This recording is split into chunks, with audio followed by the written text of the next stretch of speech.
Cek. Assalamualaikum warahmatullahi wabarakatuh.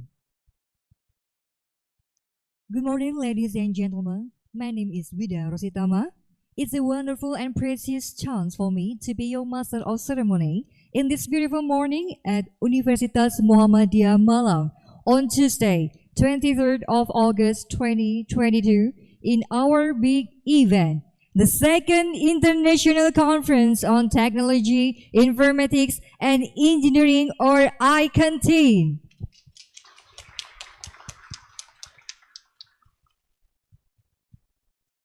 The Honorable Vice Rector 1, Universitas Muhammadiyah Malang, Professor Dr. Syamsul Arifin, MSI.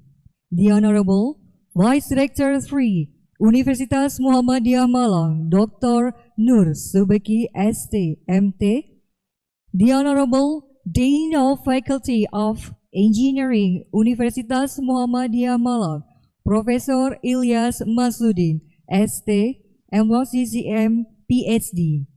The Honorable Director of BINUS Malang, Dr. Robertus Tang Herman, SAMM. The Honorable Head of Research and Community Development Section of BINUS Malang, Yudhisya Ayu Kusumawati, SSN, MTS. The Honorable, the keynote speakers, Professor Matthew Burke, Griffith University, Professor Abdullah bin Ghani, University Malaysia Sabah, Professor Siti Aisyah, ST, MT, PhD, University of Muhammadiyah Malang.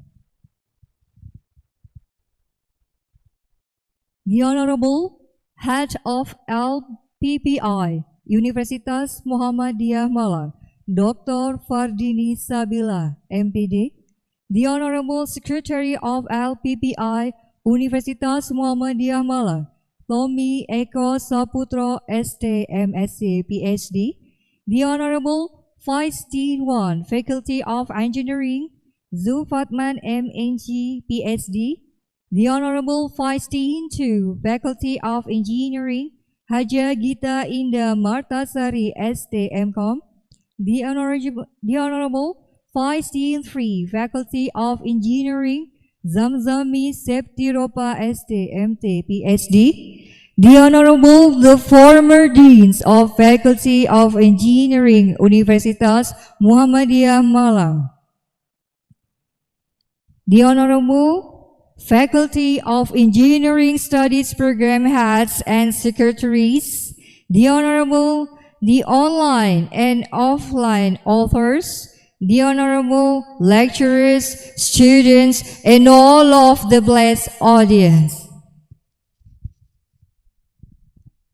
First of all, let's say thanks to Allah Subhanahu wa Ta'ala, who has been giving us guidance, happiness, healthy, and mercy, so we can attend and participate in this event without any obstacles. Praise and salutation upon our Prophet Muhammad sallallahu alaihi wasallam, the best figure of this universe, the person who is able to save us from Jahiliyyah era. On this special morning, we have several agendas, so allow me to read several sequences of our agenda. The first is the opening, which we previously had done together. The second is reciting Holy Quran. The third is singing Indonesia Raya. The fourth is Universitas Muhammadiyah Malang Mars Sang Surya. The fifth is the General Chair Report. The sixth is the welcoming speech and opening remark. The seventh is MOA signing between Faculty of Engineering, Universitas Muhammadiyah Malang, and BINUS Malang. And the last is closing statement. Before we follow the agendas, let's see this following video by the Faculty of Engineering, Universitas Muhammadiyah Malang.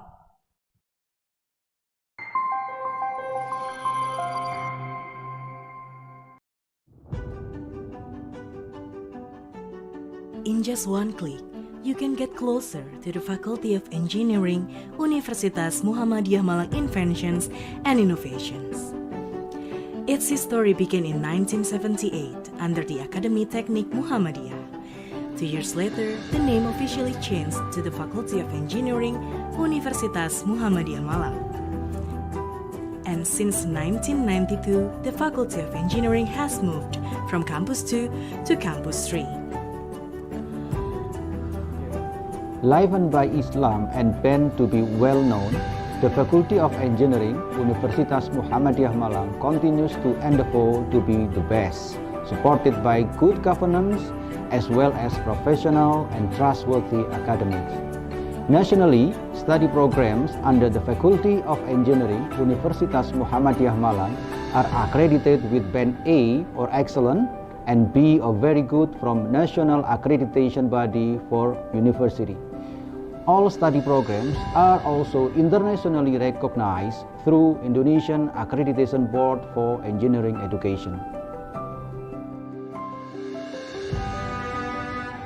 The students qualify with basic and advanced engineering related to their program. Each program also provides various specialization for the students.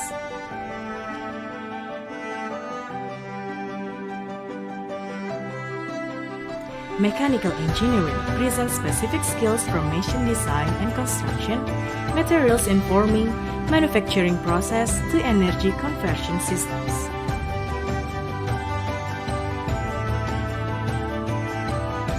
Civil engineering offers specialization in construction structure and management, water and environment, also transportation and geotechnical.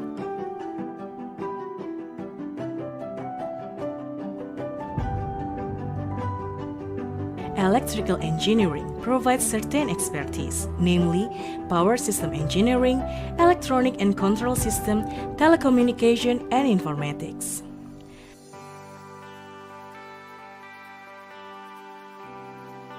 Industrial engineering specializes in the optimization of industrial systems, management, organization, ergonomics and health work, supply chain, and logistic engineering.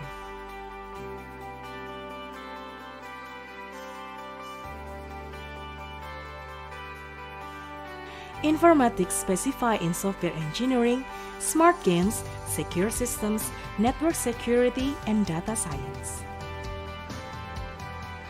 The youngest study program, Engineer Profession, generates engineer-certified graduates from all fields of engineering.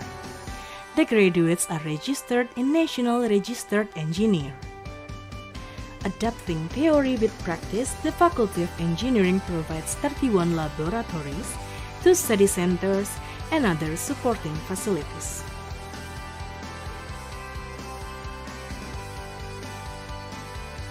To broaden the global atmosphere, students can discover opportunities for student exchange scholarship in the Europe, Australia, other countries in Asia, and worldwide.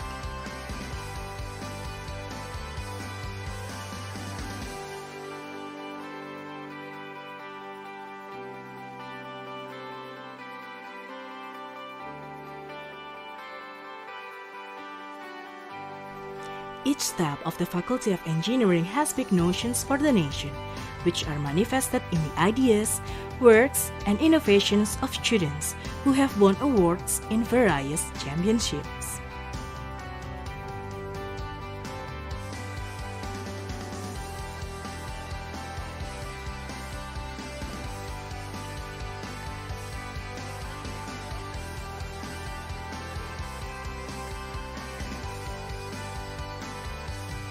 Nothing better than combining academic skills and non-academic skills.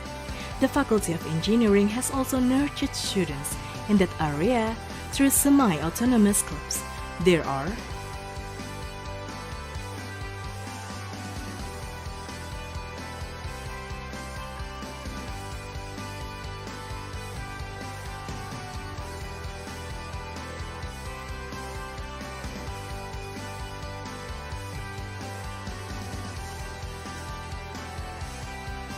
Faculty of Engineering, Universitas Muhammadiyah Malang has a strong commitment to be a center of engineering education, research, and community engagement, without any hesitancy in striving innovations and invention to make better Indonesia.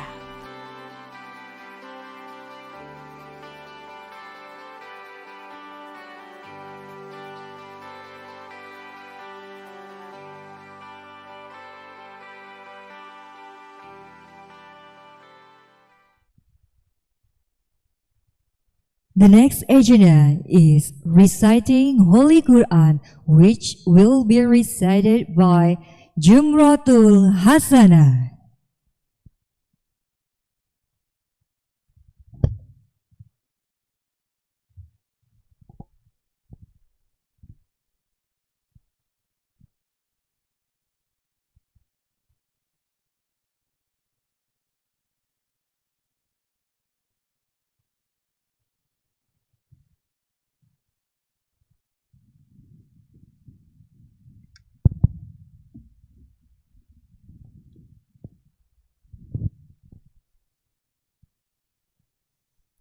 Assalamualaikum warahmatullahi wabarakatuh.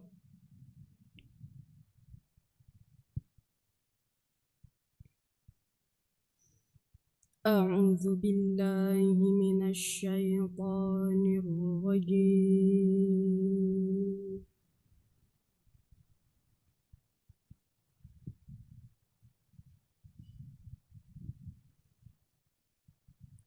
Bismillahirrahmanirrahim.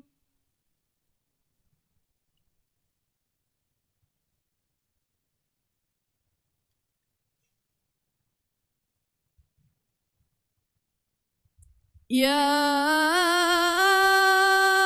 ayyuhalladzina amanu idza qila lakum tafassahu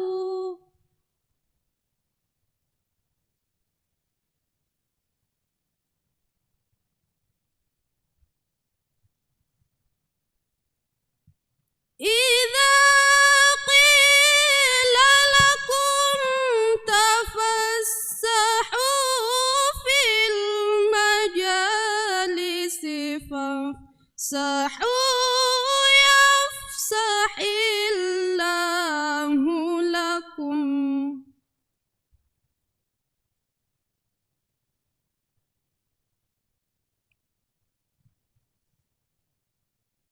Wa idza qila anshuzu fanshuzu yarfa'illahu alladhina amanu minkum.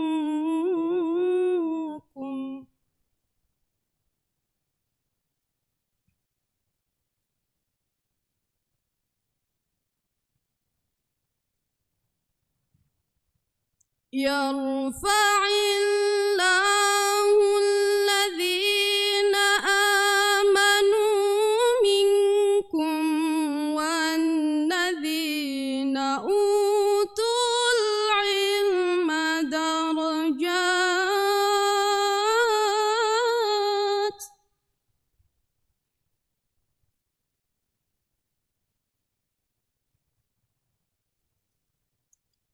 Wallahu bima ta'maluna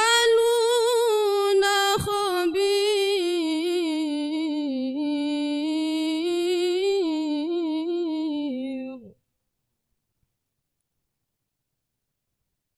Wallahu bima ta'maluna khabir.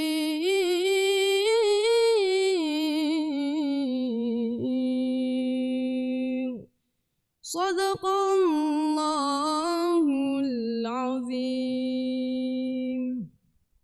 Wassalamualaikum warahmatullahi wabarakatuh.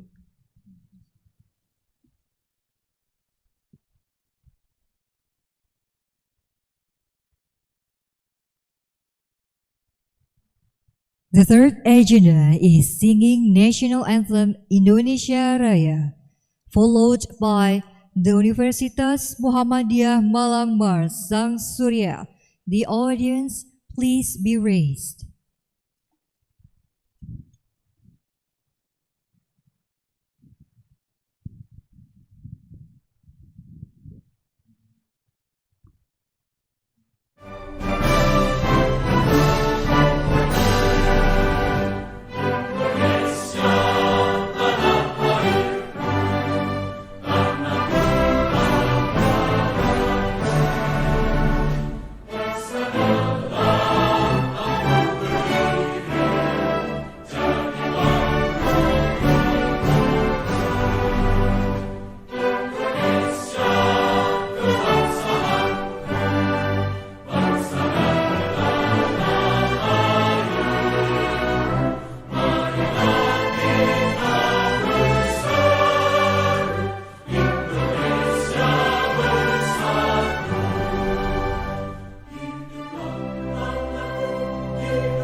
The audience, please be seated. Thank you. The next agenda is General Chair Report for Mr. Amrul Farouk, MD, PhD. The time is yours.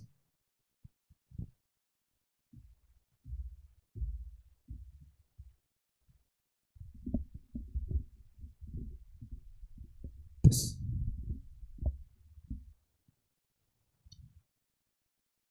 Assalamualaikum warahmatullahi wabarakatuh. Alhamdulillah alladzi arsala rasulahu bil huda wa dinil haq liyudhhirahu 'ala dini kulli walau karihal musyrikun. Asyhadu an la ilaha illallah wa asyhadu anna Muhammadan abduhu wa rasuluh. Salam sejahtera and very good morning, ladies and gentlemen. We would like to welcome His Excellency Professor Syamsul Arifin, Vice Rector Universitas Muhammadiyah Malang, Professor Ilyas Masudin, the Dean of Faculty of Engineering Universitas Muhammadiyah Malang,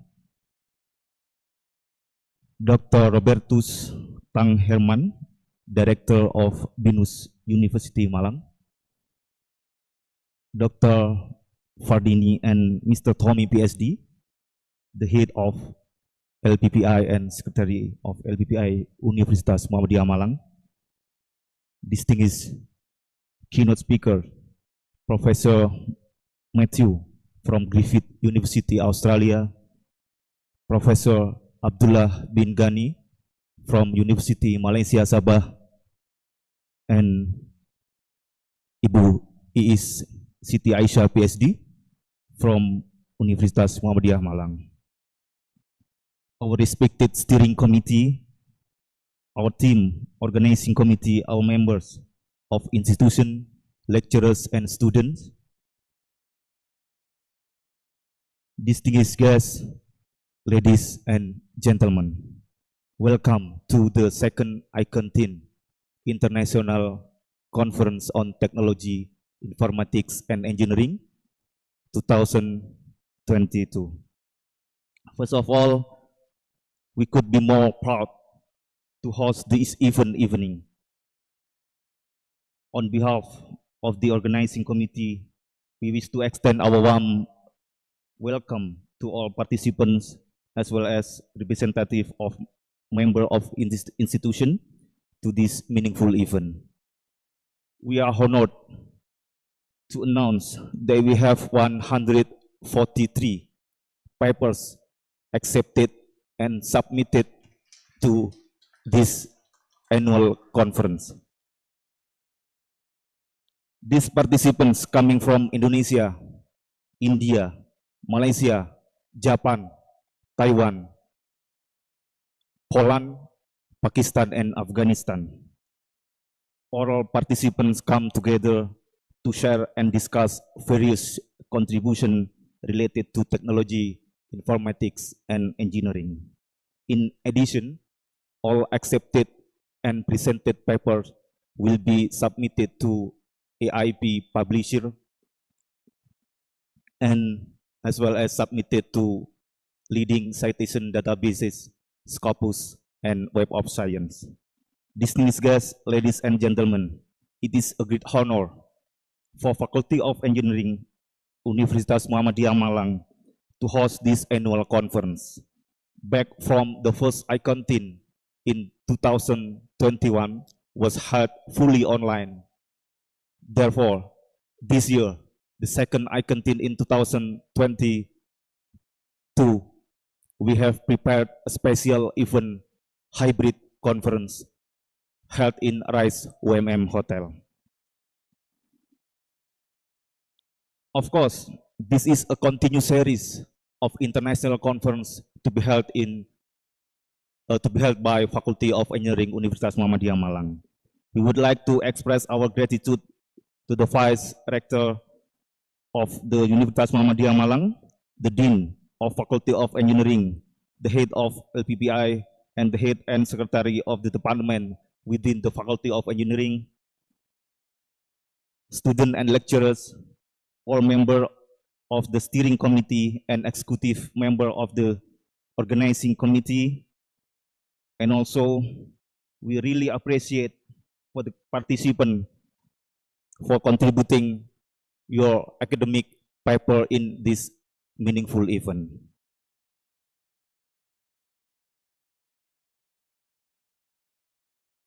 Last but not least, we would like to express our gratitude to our co-host, BINUS University Malang, for the involvement and cooperation at the second ICon-TINE.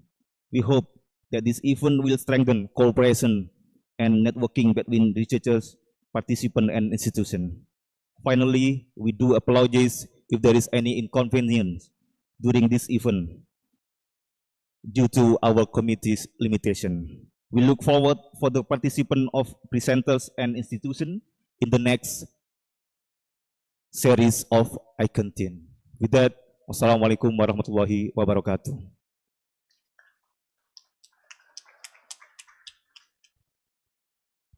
Thank you.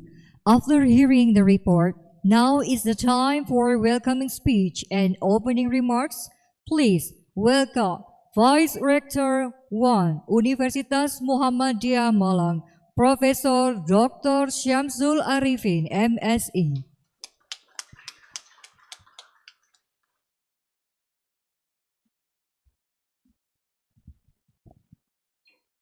Thank you. Bismillahirrahmanirrahim. Assalamualaikum warahmatullahi wabarakatuh. Good morning. Shalom. Salam sejahtera.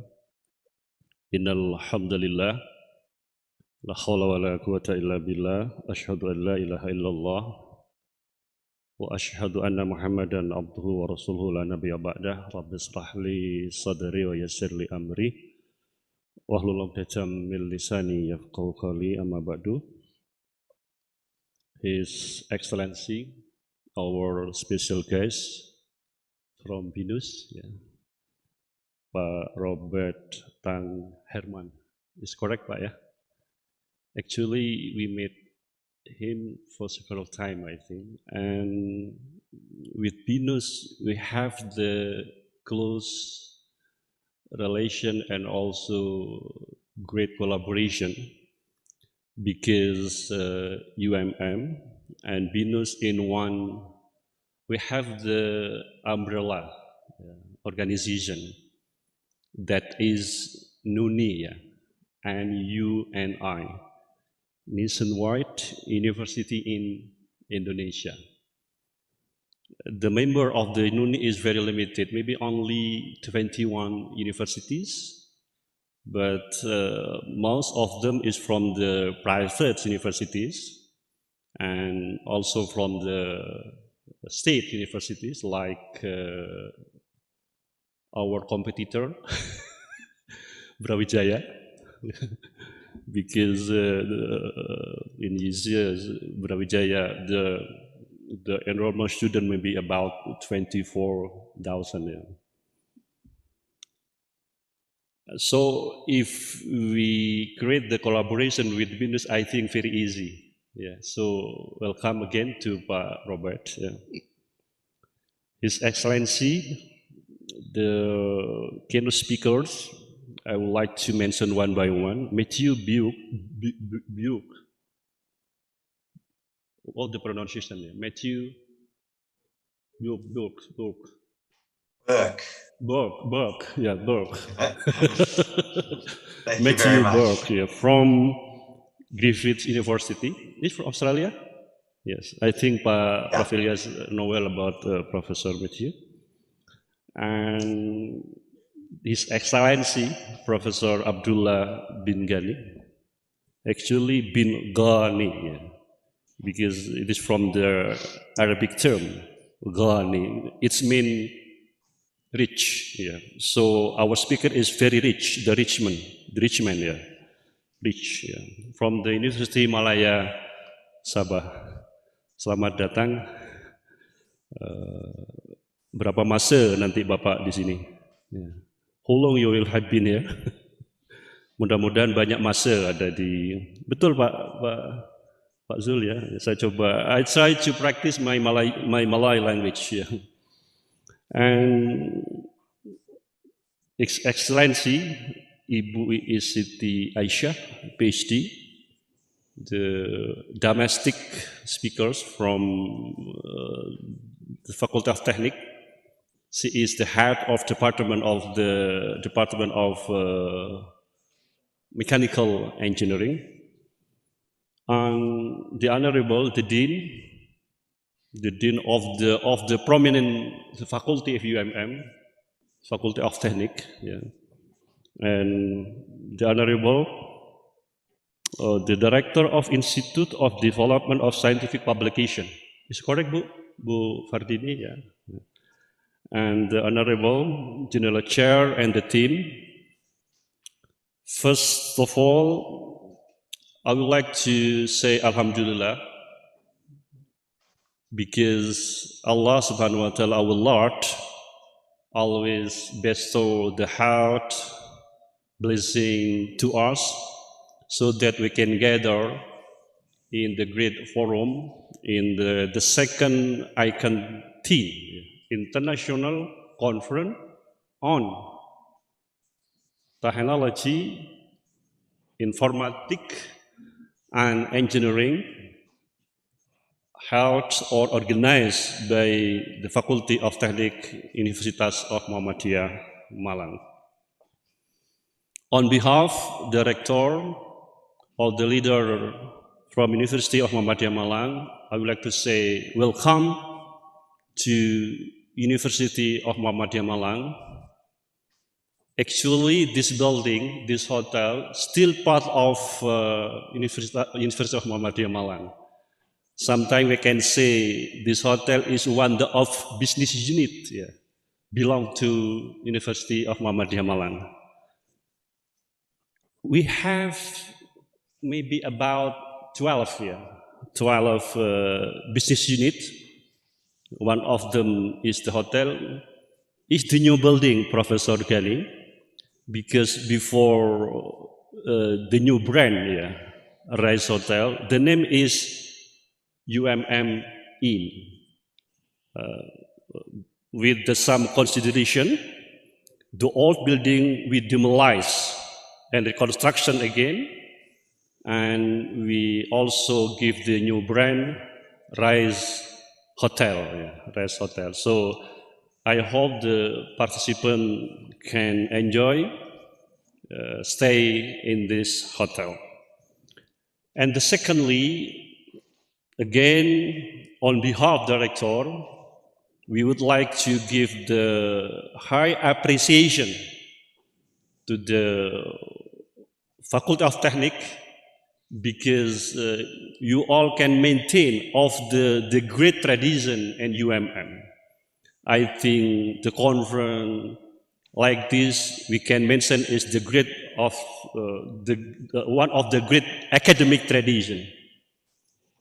At least according to me, to organize the international conference is not easy. It's something challenging, because we should invite the speaker who has the international reputation. We should arrange the paper until all of the paper published by the publisher that index by Scopus or the other reputable index. So once again, my appreciation and thank you especially to the Faculty of Technique. Finally,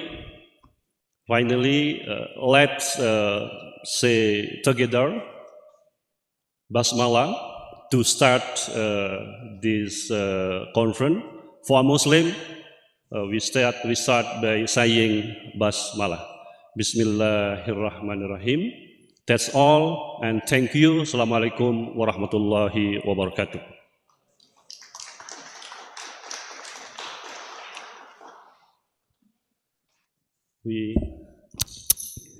Next agenda is Gong Meeting by Vice Rector 1, Universitas Muhammadiyah, Professor Dr. Syamsul Arifin, MSE, accompanied by Dean of Faculty of Engineering, Universitas Muhammadiyah Malang, Professor Ilyas Masudin, STM Block SCM, PhD, and Director of BINUS Malang, Dr. Robertus Tang Herman, SAMM. Please take a place.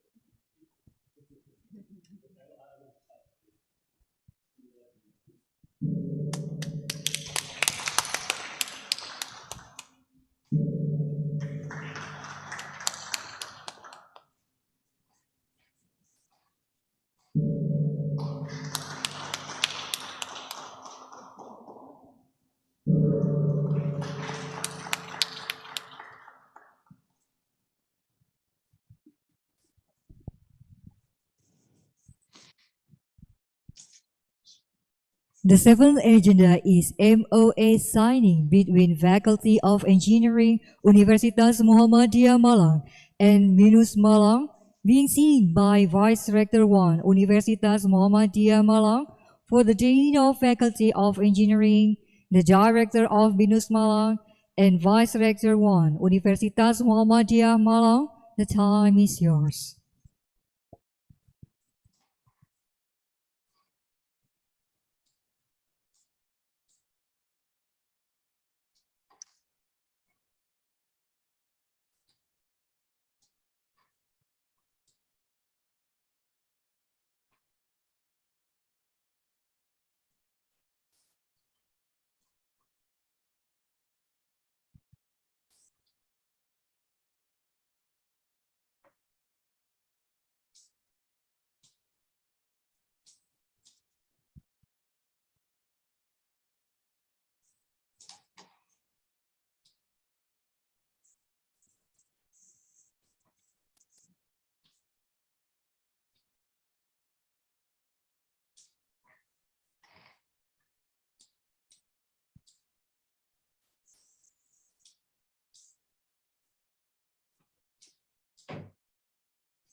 Next agenda is giving certificate of appreciation from Vice Rector 1 Universitas Muhammadiyah Malang to Director of Binus Malang for Professor Dr. Syamsul Arifin MSE and Dr. Robertus Tang Herman SAMM. Please take a place.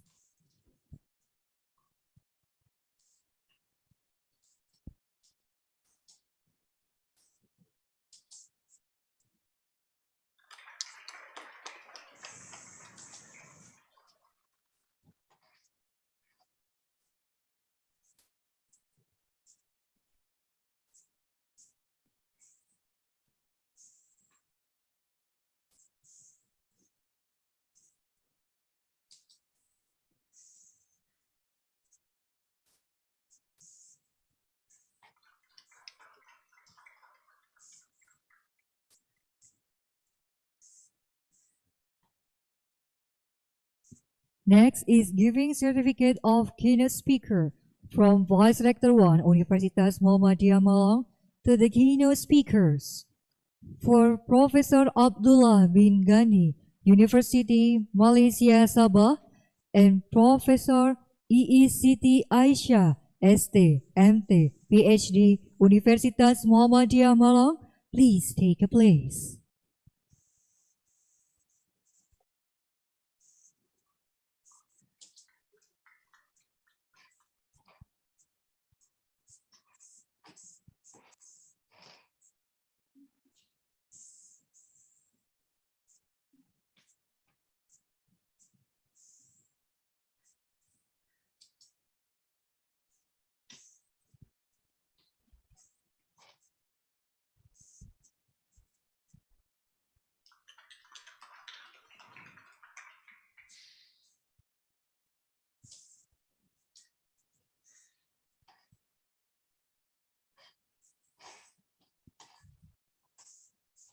By the signing of the MOA between Faculty of Engineering Universitas Muhammadiyah Malang and Binus Malang, it means that the opening ceremony has been done.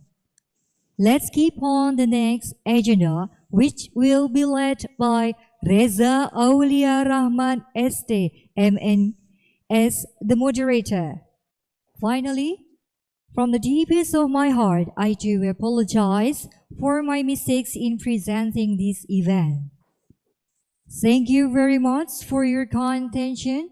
Wassalamualaikum warahmatullahi wabarakatuh.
Check.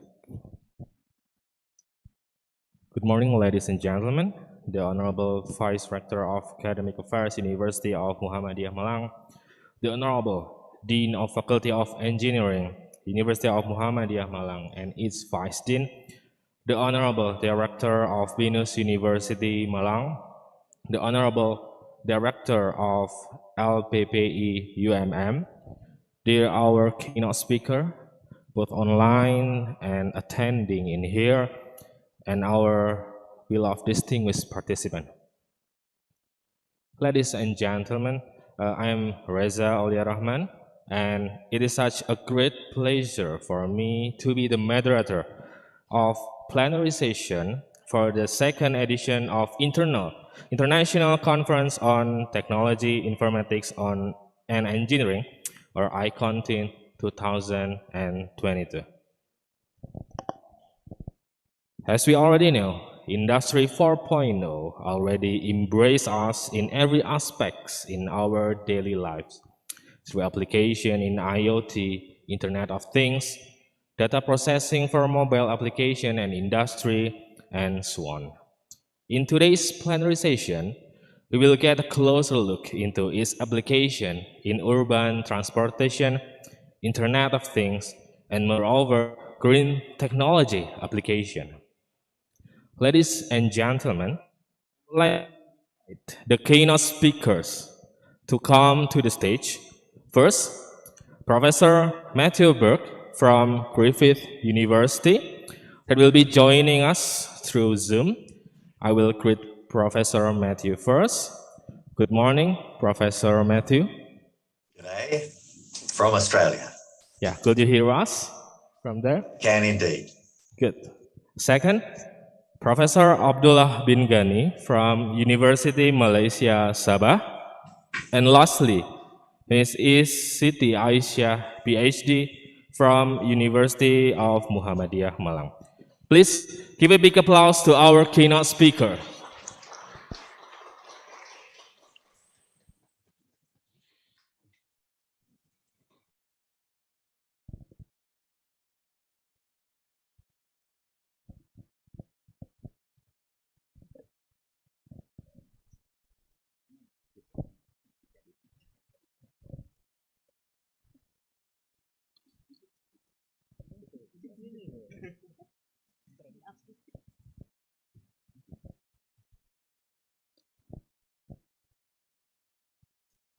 Ladies and gentlemen, before the presentation begins, let me tell you will run. Firstly, Professor Matthew Burke will present his material for about 45 minutes or after that, there will be 5 minutes break. Then we will continue to our second speaker, Professor Abdullah bin Kani, that will present his material for about 45 minutes too. There will be another 5 minutes break, and following that, our last speaker, Ms. E, PhD, is going to present her material for about 45 minutes too. And finally, the session will be ended by a conclusion. Okay, so ladies and gentlemen, without further ado, now allow me to welcome our first keynote speaker, Professor Matthew Burke, to present his speech about transport technology. Will it make us happy? Such an intriguing question. But before that, I would like to read a brief introduction of our speaker. Professor Matthew Burke is a Principal Research Fellow at Cities Research Institute, Griffith University. He joins Griffith University since 2005 and coordinates much of Griffith's transport research and currently leads large research grants exploring light rail and funding and financing of urban transport. He is presently leading projects on demand-responsive transit, improved made choice modeling, cashless payment for public transport, and tactical urbanism and cycling. He received his bachelor degree in planning and design at University of Melbourne and received his doctoral degree from University of Queensland, Australia. Joining us through Zoom, please welcome Professor Matthew Burke. The forum is yours.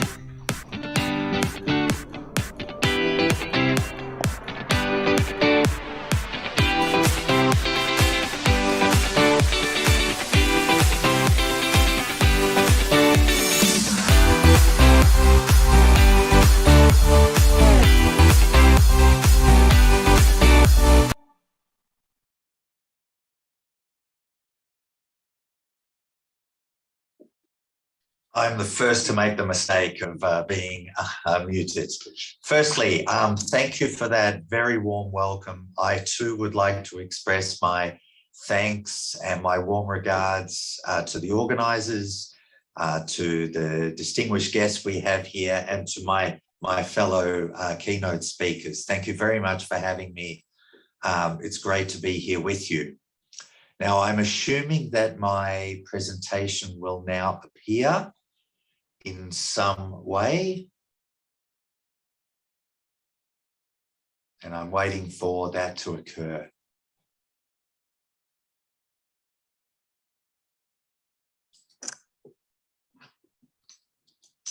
And if you're waiting on me to share the screen, please indicate that. I'm happy to do that for us. Apologies, everyone.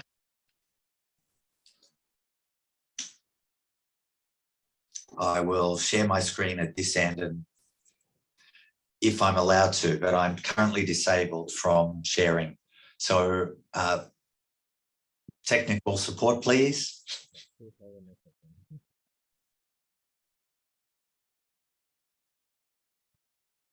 Wait a moment.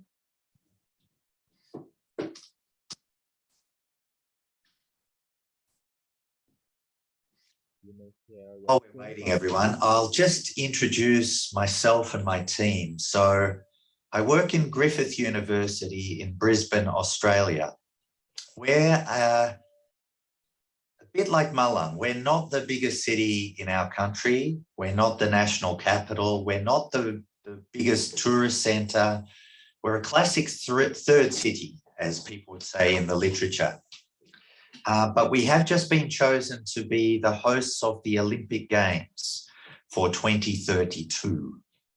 So there's now a lot of interest in my city about what can we do to make sure our transport systems work, not just now and not just in the games, but how we can use this great opportunity that we have to do something much better for the future.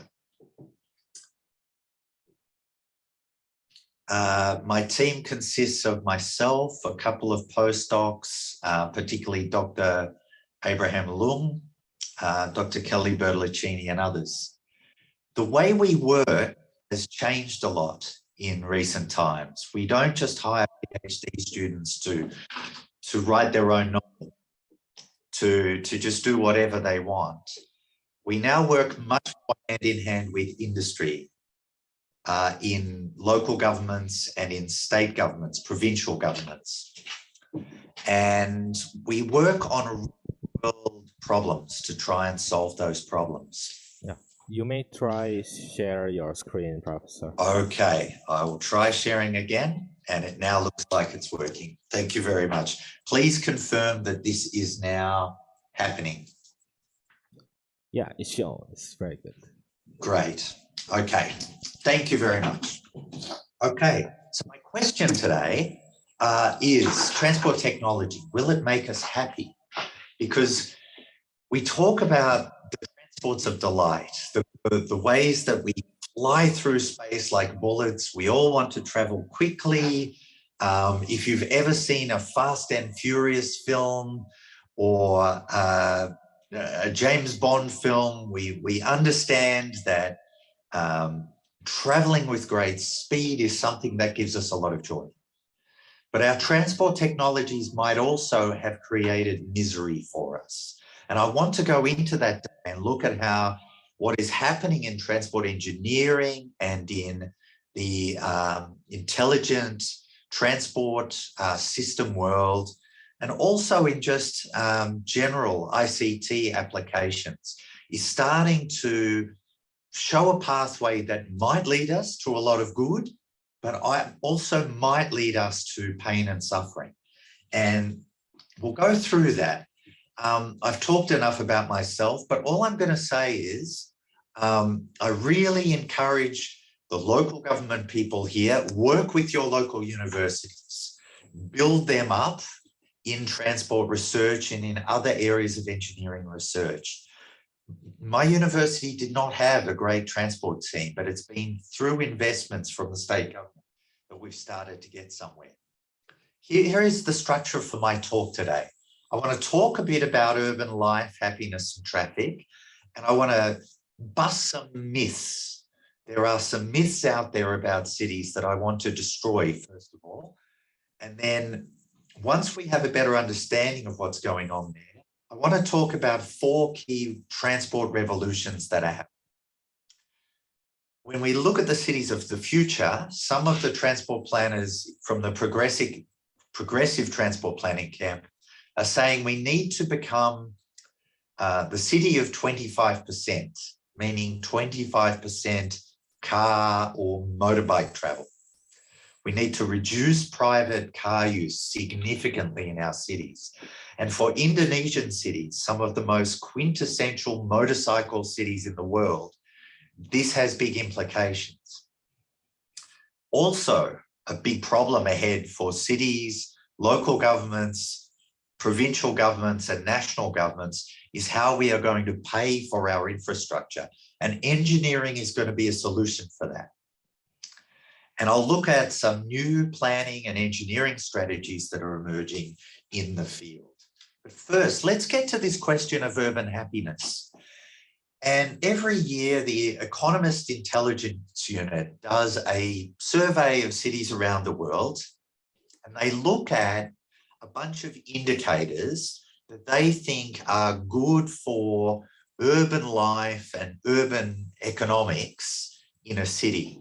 Now, the first thing to note is this is written as if it was for the CEO of a company, not a professor at a university, certainly not a student at a university, and not for your average working class individual, man, woman, family, not for the working class people. It's aimed at very high order people. And it was consistently ranking the city I was born in, Melbourne, as the most livable city in the world for 6 years up until COVID-19, when Melbourne went into big lockdown and they lost their spot at the top of the rankings. And what I would like to tell you is that this ranking is ridiculous. It's crap. it's not something that I think stacks up, because it uses proxy measures to determine livability, when we actually have surveys out there that ask people how happy they are in their cities. And when we're asking people how happy in their cities and what most troubles them about their cities, we tend to get different responses to what these surveys tell us. And in Australian cities, for a long time, Australians have talked about the great Australian dream. And the dream in Australia, the great myth, the great dream we have in our heads, that we will grow up one day and we will marry a partner and we will move to a house, a new house in suburbia.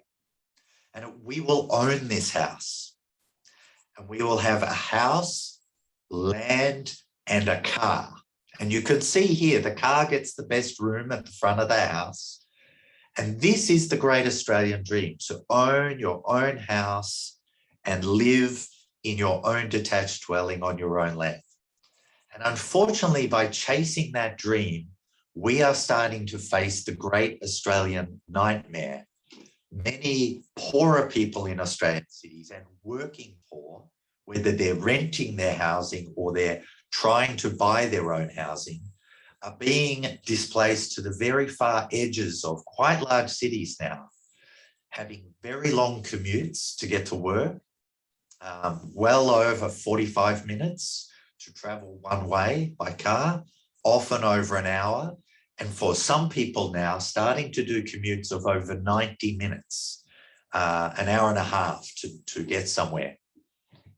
Worse, this Australian dream has been predicated on something that existed until a couple of years ago and seemed to disappear recently, and that is low fuel prices. And as fuel prices started to climb, and you can see here the advert, for a car above a story telling you that petrol prices are so high. The advertiser is not very clever where they're putting their cars.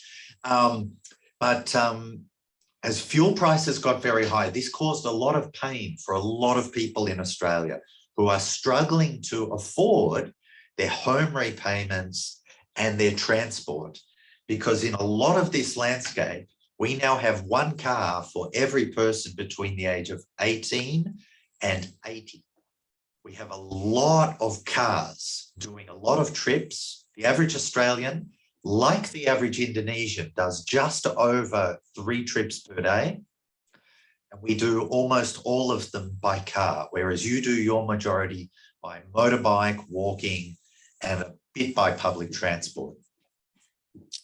So why is that study I talked about city happiness wrong?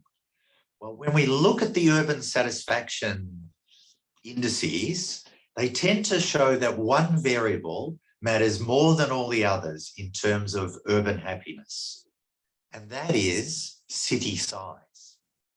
So small cities, particularly those under about 250,000, tend to have a lot of advantages. When you're in a really small kampung, a really small village, there's not much choice of places to go, of restaurants or cafes or parks. It's hard to avoid your ex-boyfriend.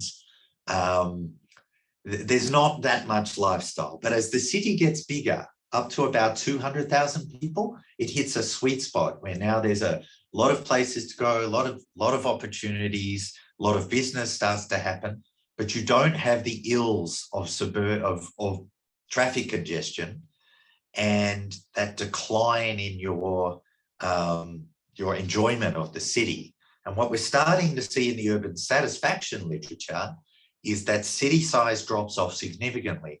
And it's believed that that relates to increases in traffic congestion. And there's some studies out there trying to confirm this relationship as I speak. So this is the working hypothesis that some of us are now using, waiting for that data to come in.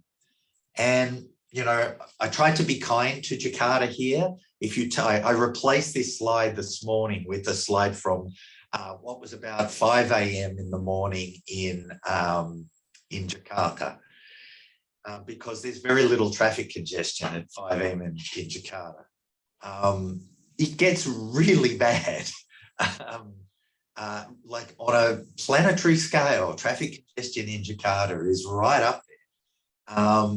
It's got a bit better in recent years. And in fact, the fact that there's so many motorbikes flowing through the system means there's good flow and throughput in a lot of Jakarta streets in terms of persons moved per hour. But the congestion levels are pretty high, particularly for car drivers.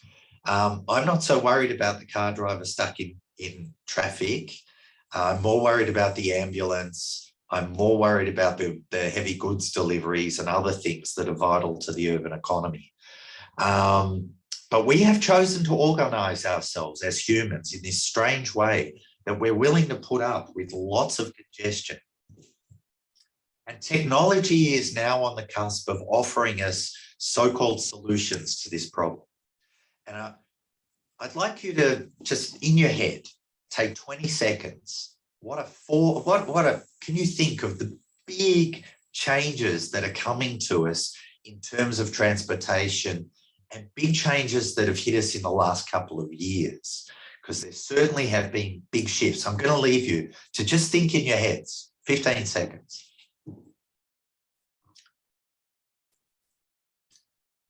What are the transport revolutions of our time? And I'd like to suggest there are 4 key ones. And the first, which many of you probably guessed, is automation. So whether it's the American firms trying to get there first with automation, we talk about 5 stages of automation of the autonomous vehicle.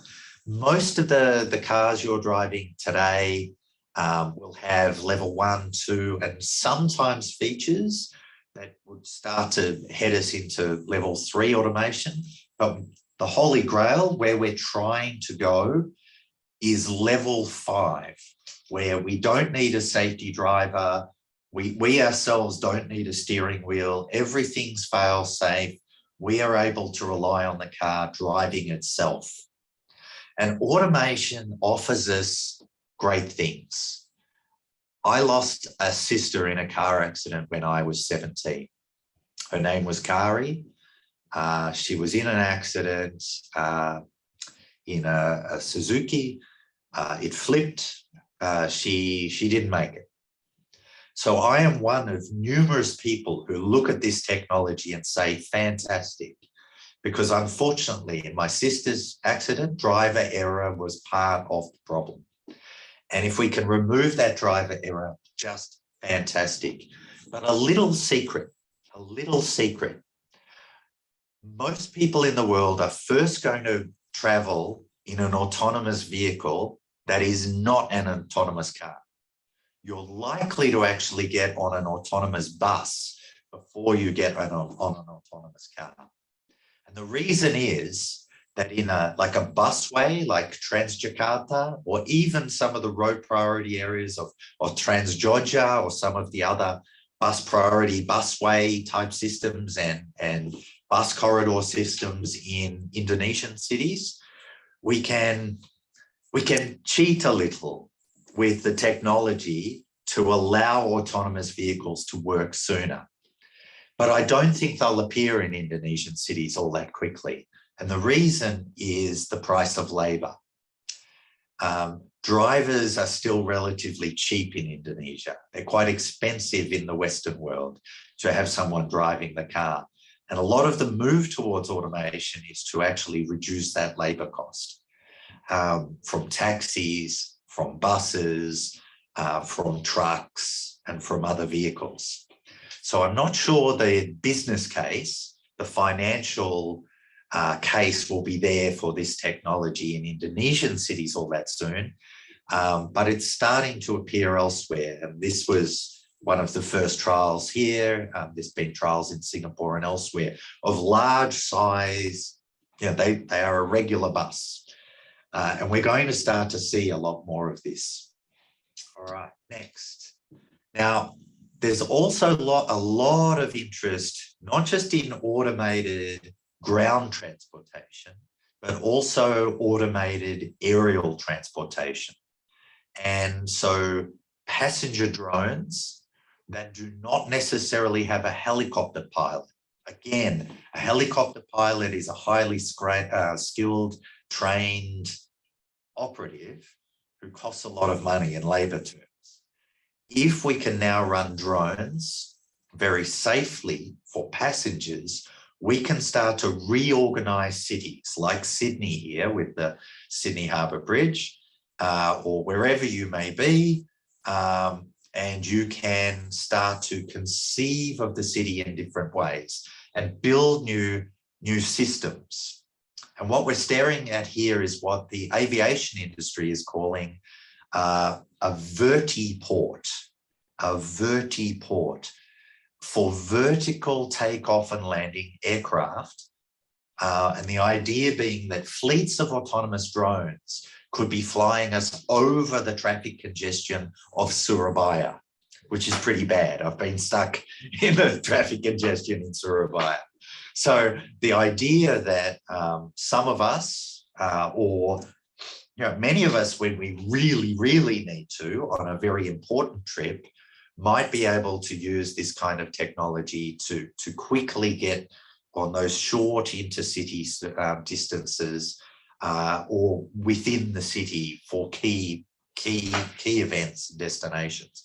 This is not science fiction. São Paulo, the largest city in Brazil, already has a helicopter system that runs very similar to this, with about 30 odd key landing points in the city. It's actually quite a good way to get from downtown to the airport for the moderately rich, not the really rich, the moderately rich in the city, because it costs about under $50 US to be able to do that trip and save yourself about 2 hours of travel time. And for the rich, they're quite happy to pay them. Okay, the second great revolution that is underway, and I'm sure many of you guessed this, is electrification. And electrification is fantastic.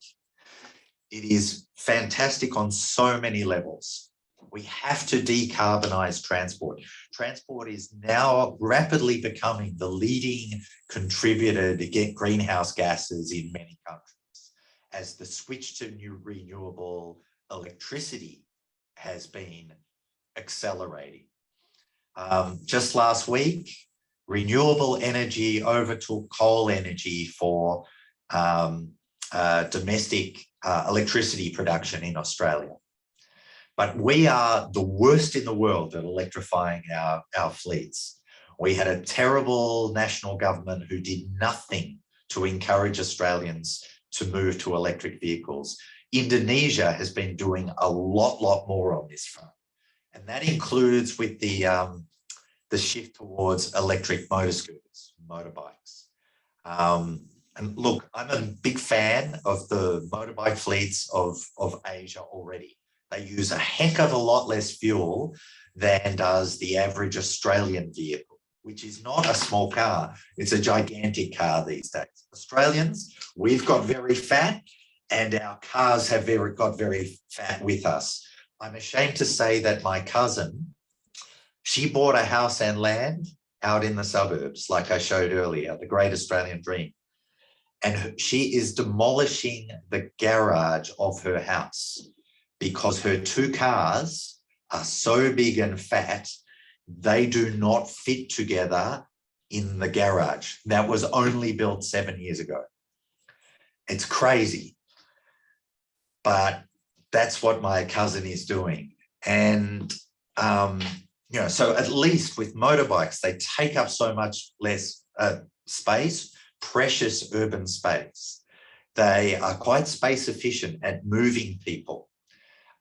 Yes, their safety profile is much worse, but now that we can move them to electric propulsion, this can be a low carbon, almost not zero carbon, but a very, very low carbon option for the world. So I'm a big fan of what's going on here, whether it's the Yamaha kind of devices you see on the right, or it's the domestic Indonesian production that's happening. And this is a big chance for Indonesia because brush motors and the like, it's a technology that's very easy to catch up compared to the very advanced internal combustion engines, so the most advanced motor bike manufacturers. And so it's a huge chance for Indonesian production to actually take over the world with a lot of this kind of product. And I see a big chance for Indonesia in this area. But Asian firms are also leading the way in the world in other areas. This is Neuron. Neuron and Beam are two Singaporean-based companies that are winning the war, the scooter wars in Australia. So in Australia, the way that we have introduced these shared e-scooter systems, and I know these are in Jakarta and a couple of other Indonesian cities now, we have fleets of thousands of these orange and purple scooters in Brisbane. And the bridge you see behind you, that bridge is it's just over there. I'm pointing in that direction. This photo is from Brisbane, and you see this every day in Brisbane. We've made millions of trips now on these devices. Each device is used many, many, many times per day. And they are shared, so different people get on them and off them. They're quite safe. You have to use a helmet. The helmet clips into the vehicle. You have to take the helmet to get this thing to work. They're stable. The safety profile is pretty good now. They had some problems in the earlier generations, but those have mostly been resolved. The technology is fantastic. When you get to a pedestrian area, the vehicle knows where you are from the GPS track and slows you down to about 12.5 kilometres or even 10 kilometres. I prefer the 12.5, it's more stable. And at other times, the device allows you to go up to 25 kilometres per hour. And it's irresistible. The fee is quite low. There are discounts for students and others. It's great. So this kind of cheap urban mobility is transforming our city. Tourists love this. And it's not too expensive to get around. Great way to travel. Now, forgive the bad photo, but this is the first electric passenger aircraft in service. It's a Canadian seaplane that is running with battery electric. And we are starting to see orders for more and more electric planes that are transforming the fleets in the very near future in large parts of the world for small, light aircraft. So not for the big, huge Boeings and Airbus, you know, Garuda Airlines, you know, Lion Air, these kinds of providers. They're not moving to this. But this is proving that it has a business case that will work. The finances will stack up for small aircraft, particularly things like seaplanes. I think we're going to see a lot of this in the small island air sector in Indonesia. We're going to see a lot of this. The third revolution that is happening is sharing, the collectivization of travel. And people talk a lot about ride sharing. but really it's about collectivization in general. So I showed you those scooters a couple of slides ago. This is an example of collectivization. We are sharing those vehicles. Each vehicle used, I think on the top days, something like 8 times each per vehicle. And they're used to get people to big concerts in the evening. They're used by early morning workers, by students, by lunchtime shoppers, by tourists, by all sorts of people, and they organize around the city. And collectivization, the sharing of transport, is an idea that we start to use less of our own private modes of transport. So in Australia, where people have 2 and 3 car households, maybe we start to have more 1 car households. In Indonesia, where a lot of households are now 2 or 3 motor scooter households, maybe we can reduce that a bit. And with cars, maybe you don't need 2 cars in that big mansion in Puncak. You know, maybe we're able to share our travel in new ways. But a little secret here. A lot of people think that the ride-sharing companies, Uber, Ola, Didi, and the others around the world, that they are sharing. And they use this term, ride sharing. Let me tell you, it's not really sharing. If you are one passenger in the back of a car like this, being driven around, the occupancy of that vehicle really is 1. We don't count the bus driver when we count how many people are in the car. We don't count the pilot in a plane when we count how many people the plane is flying. And we shouldn't count the taxi driver or the Uber driver or the Ola driver. The occupancy of the car is very low. It's not really sharing. And with automation, oh my goodness, we're really scared. In Australia, in the 1960s, the average car had 2.6 people per trip. There was mom, there was dad, and there were all the children, because we had these huge families, lots of Catholics in Australia. And big families, people had big families. And so the average trip had a lot of people in a car. Cars were fewer, women didn't drive as much. And so the occupancy of a trip was very high.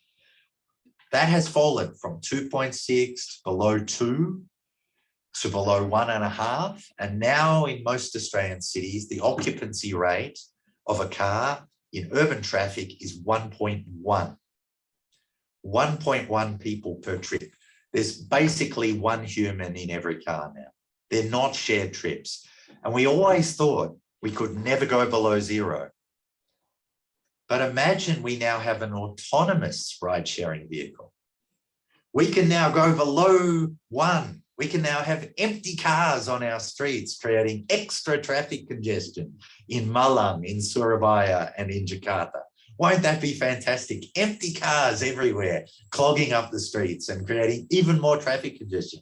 For the rich, we can buy a car for our 8-year-old child, just for them to get around. You know, so think of the richest families in Indonesia. They could do this. It scares the living daylights out of transport planners like me, what the options are. But let me talk about real sharing. So real sharing is the kind of revolution that's happening in North American cities, particularly in northeastern USA and in parts of Canada, the van pooling revolution that has come along, where people are getting into 8-seater vans and traveling to work together, often to suburban employment centres that are difficult to service by conventional public transport. This works. This works really well, but it's taken new technologies to make this work. Technologies like a company my PhD student now works for, Lyft Tango, who have excellent carpooling and van pooling software that helps people manage these systems a lot better, know where the cars are, know where they're driving, help someone get home if they've been left behind accidentally or whatever else. All those things, much, much better. The other thing that's happening is the sharing of vehicles in terms of the, so not sharing the ride, sharing the vehicle itself. I mentioned the scooters as an example, but it's like a flickering flame at the moment in Australia. It hasn't yet become a wildfire. It's still a small industry, but more and more we are seeing operators put out shared cars. So these work particularly well on campuses. So we're putting some in at our Gold Coast campus soon. And from a new operator, which is actually a Griffith University alumni who has been running a small car share company. He's aged about 22. He makes me scared what young people can do these days. But he's running a car share company. And these are great systems, you know, so these encourage people to not buy that second or third car, but they tend to work in denser urban environments. Of course, things like the New Jakarta Metro, conventional public transport, they are real sharing. This is where we really get those high occupancies.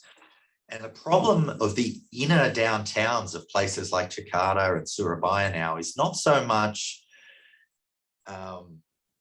we can have more development, we can have more apartments, we can have more offices, we can have more festivals and cafes and restaurants and sporting events and things to do. We can have that activity and we can intensify that activity. But we can't have every new resident bring a motor car and a motor scooter with them to their new apartment.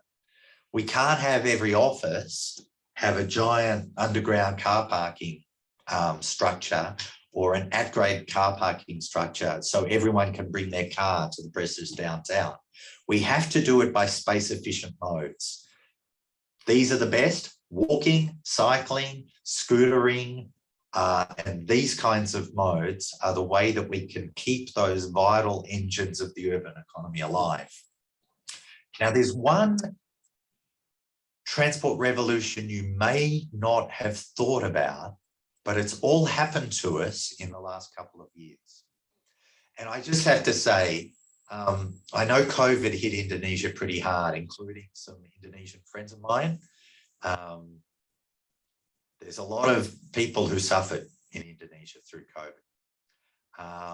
So I don't want to say here that COVID-19 was a great thing for the world. It was not. It wreaked death on a lot of people, and we're now suffering also the lingering long-term effects in mental health and physical well-being of people with long COVID. But the pandemic with Zoom, this technology that I'm now speaking to you with, and other technologies like it, has allowed us to do more and more trip replacement. So we are now not making travel in the way we used to.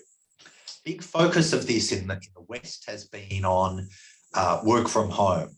Lots of studies happening, including a big longitudinal study at the University of Sydney, has been looking at people's willingness to work from home and their desires to work from home after the pandemic. And what we're finding is that most people, somewhere between half and 2/3 of people, want to work from home at least 2 days a week. And that's been pretty consistent over the waves of surveying that have been done in this study and in some other countries as well. This 2-day-a-week thing seems to be a desire.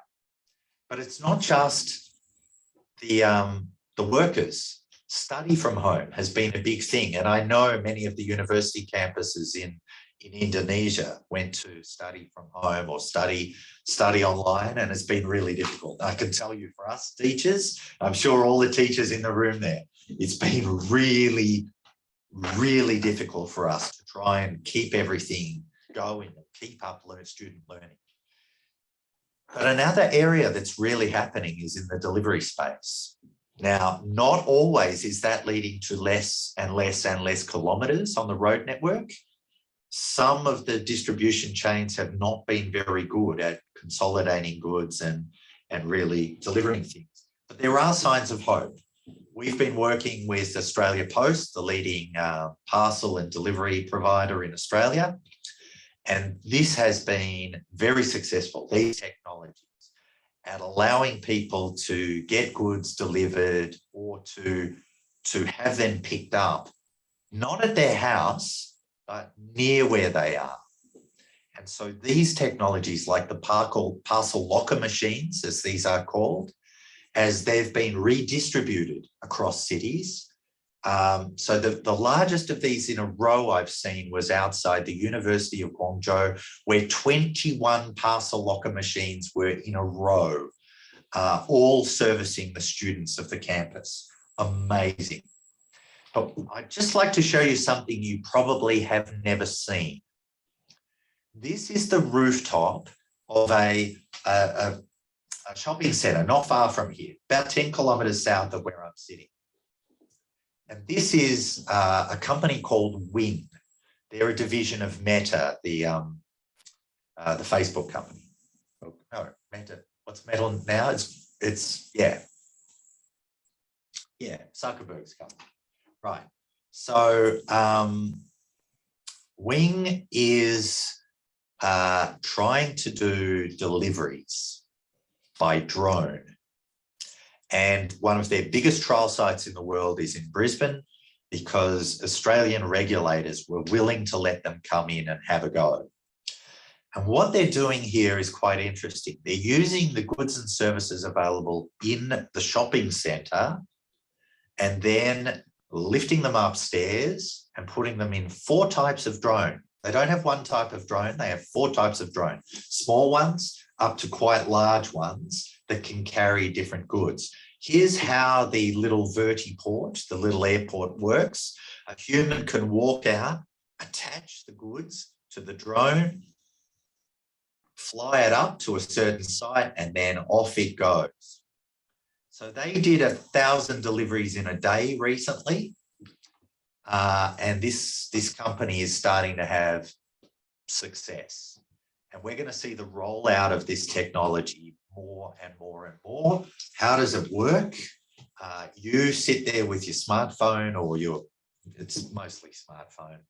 You order what you want. You can get Panadol, like pain relief for your child. You know, you've got a sick child. You want that particular child pain relief. You can order it from the pharmacy at that supermarket. Boom, it's at your house in minutes without you having to leave the home. Now, you may be willing to pay a premium for that rather than put your child who's screaming and suffering into a car, drive them to that pharmacy, get the medicine and drive home. You may be quite willing to pay a premium for that. It's not that much more expensive to get things delivered this way. And yes, you can get boba tea, bubble tea. You can get a hamburger. You can get Vietnamese rolls sent to you by drone. Now, whether that is carbon intensive or not, I haven't yet really seen the numbers on.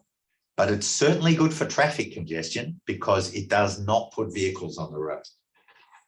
All right, I'm getting near the end of time, so I'm going to finish up shortly. But progressive cities are trying to use these transport revolutions to move towards this 25% city. And to get there, they're talking about a city where 25% of our trips are done in a car, like the women in the top right, 25% are done on a train, like the gentleman on the top left, 25% are done by the person in the bottom left-hand corner, and 25% of the trips we used to do no longer required. So that 3.2 trips or 3.1 trips that most Australians make, I can't remember what the figures were for the average person in Jakarta, but I'm sure it was just over 3 trips that the average person in Jakarta makes. If we can reduce that number down to 2 point something, we can make a big difference. And so that means investing in technologies and really going for it, you know. So small projects like the successful Trans-Georgia project, up to big projects like the Jakarta Metro. It means car sharing. It means these new modes of electromobility that are basically pedestrian aids. I mean, they run not much faster than you can run as a human, these scooters. And yes, you've had Indonesian firms have success with this. To tie all this together, there is something that is called mobility as a service. For those who don't know it, think of the Lord of the Rings films. The idea is that we will have one smartphone app to rule the world and in the darkness bind them.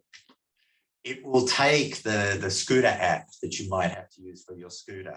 It will take the Gojek app that you might use to get a Gojek.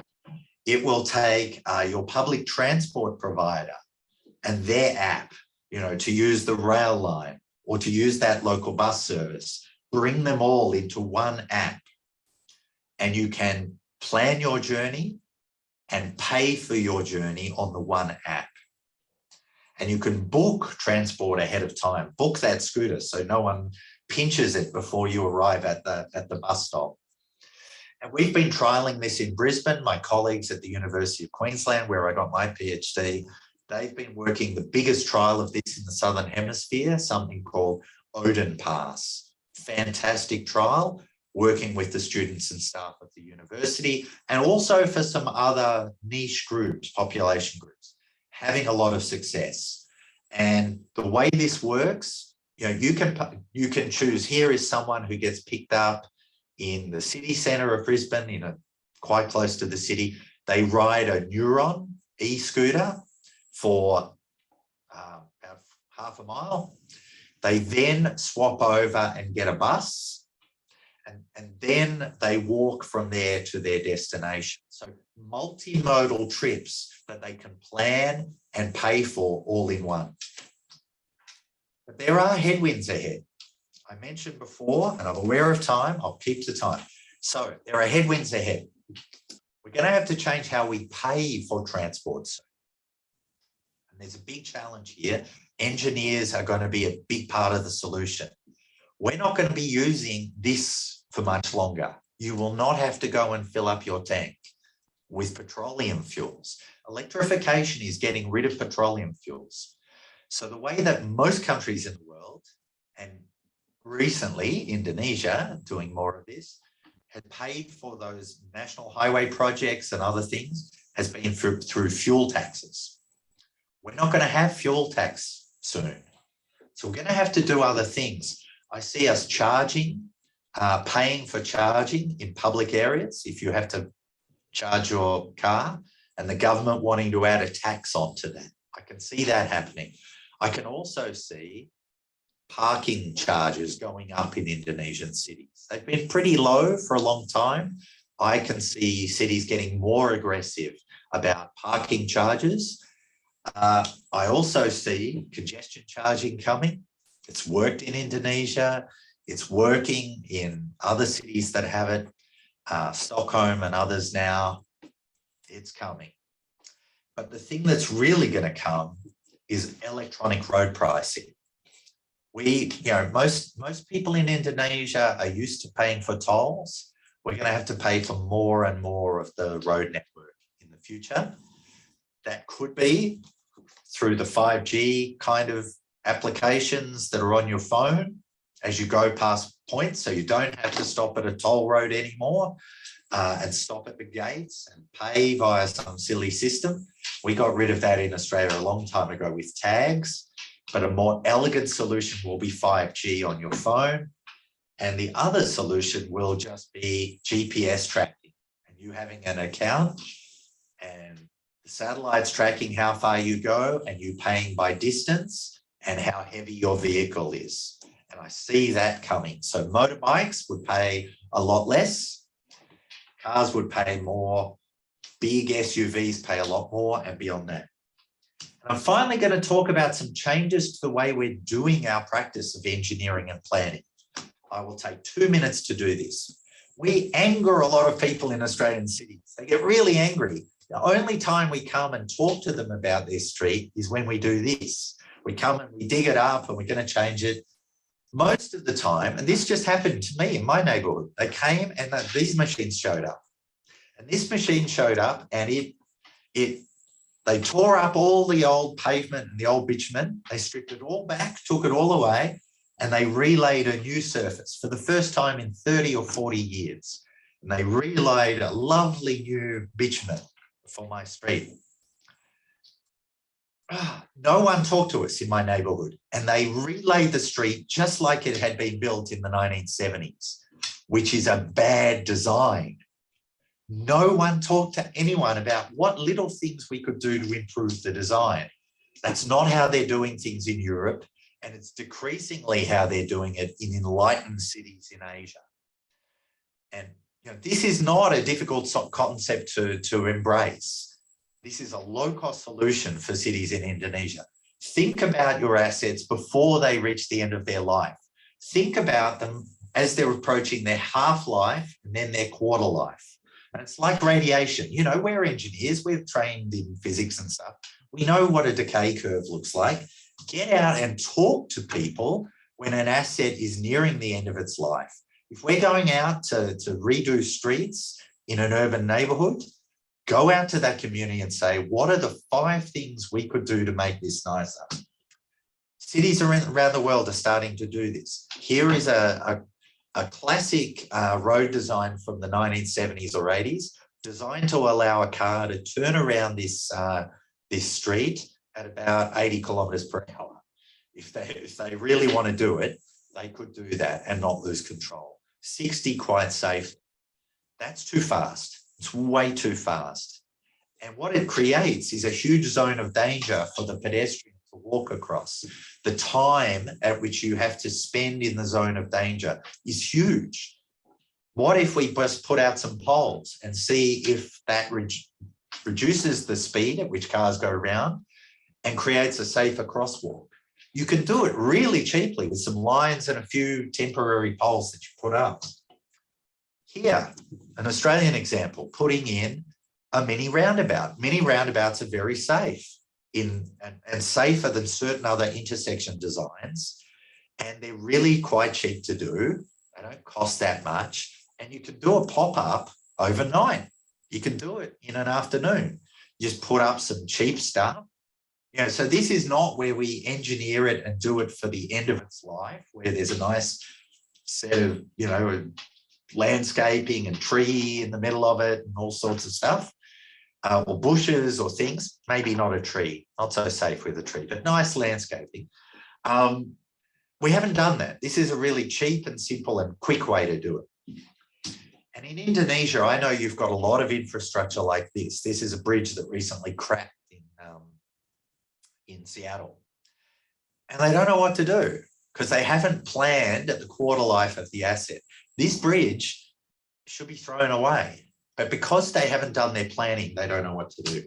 And the final thing I want to talk about, my last minute, is urban acupuncture.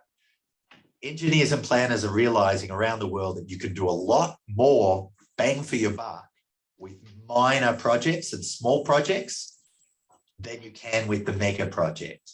You can cure congestion, you can cure your ills with smaller projects and pop up little things that make your city better. We use COVID-19 to put in bike and scooter lanes in the centre of Brisbane. Good thing to do. We did it cheap, we did it quickly, was done in a week. If it didn't work, we could pull it up. This trialling light, fast, inexpensive, urban acupuncture, fixing the little problems. This is a parklet, also from Australia. This is really cheap to do. It's really cheap tech. It looks nice, but it's super simple design, super cheap, cheap plans, cheap everything, but fun, right? And took out a car parking space to create a nice place for people to occupy in the street. And there's lots of designs to do crazy, crazy things. I'm not recommending your occupational health and safety people look at this one because they would say that's too dangerous, but there's lots of things you can do that can create light, fun things. So are our cities making us happier, and will transport technology make us happy? I would argue there's two futures ahead of us. The car manufacturers want to sell as many cars to us as they can.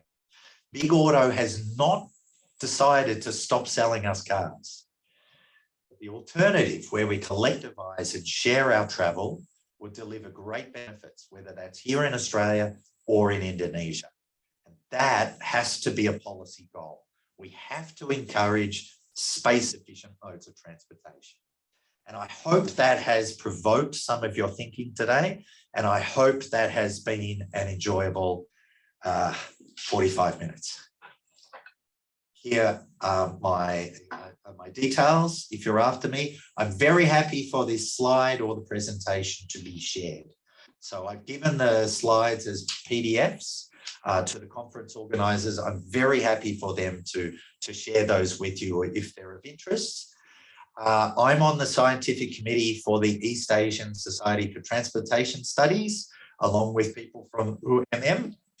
And that's the largest Asian transport research grouping. We're very interested in collaborating, and I am setting up an international research group on transport for events with that group. So very keen to collaborate on the right things. And if you're ever interested, I'm happy to put you in touch with my team or with the right Australian partners, should you ever want to do some collaborative work. Thank you very much. I'll stop sharing my screen. Thank you very much, Professor Matthew Brooke, for giving such an insightful and comprehensive presentation about revolution in transportation design. If I could take some highlight from his presentation, to enter a new transport world, we need to have a better planning and design. And to become a livable city, traffic congestion needs to decrease. And last, we need to implement for transport revolution in the transport technology make us happier. First is autonomous, electrification, collectivization or sharing, and last, trip replacement. So please give a big applause to Professor Matthew Brooke that joined us in Zoom. So ladies and gentlemen, we are going to have a short refreshment for about 10 minutes. Please return to this room at 10 a.m. sharp. We will continue with the second keynote speaker, Professor Abdullah bin Ghani. In addition, there is a coffee break outside that you could bring inside to this main hall. So we will continue again the session at 10 a.m. sharp. Thank you.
Guys, this is Malang and we are students of UMM.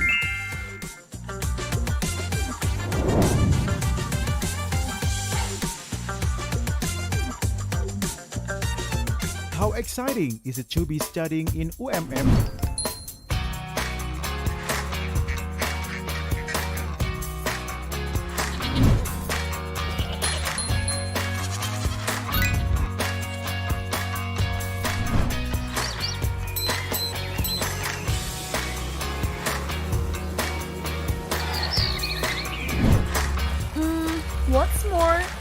This is so exciting! Undergoing a series of processes in this wide campus resembles a commitment to excel.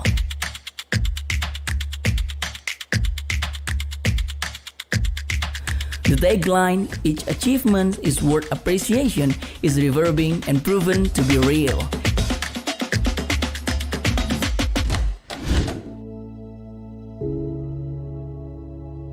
International robotic contest winners are freed from writing theses.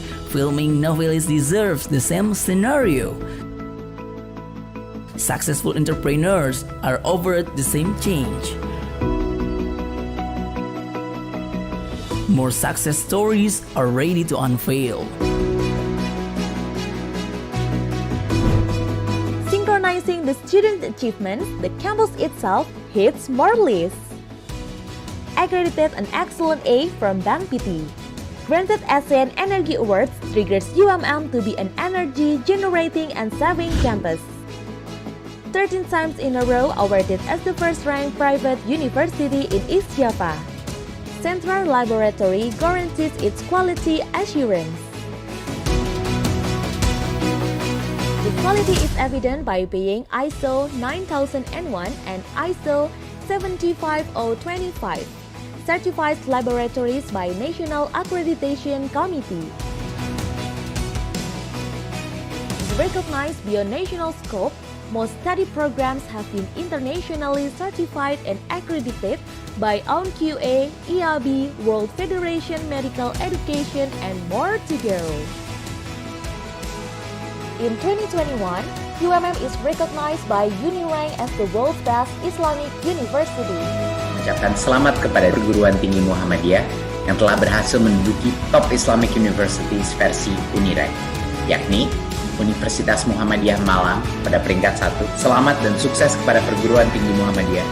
I guarantee there are a lot more to come. UMM has shaped its international atmosphere. UMM students are welcomed to opportunities to study with foreign incoming students via HAPS or scholarships, to name regular track, KNB, Dharma Siswa, language and cultural immersion tailored by BIPA. UMM on-campus international corners offer cozy space, American corner, China corner, Thai corner, India corner, and Aussie banget corner.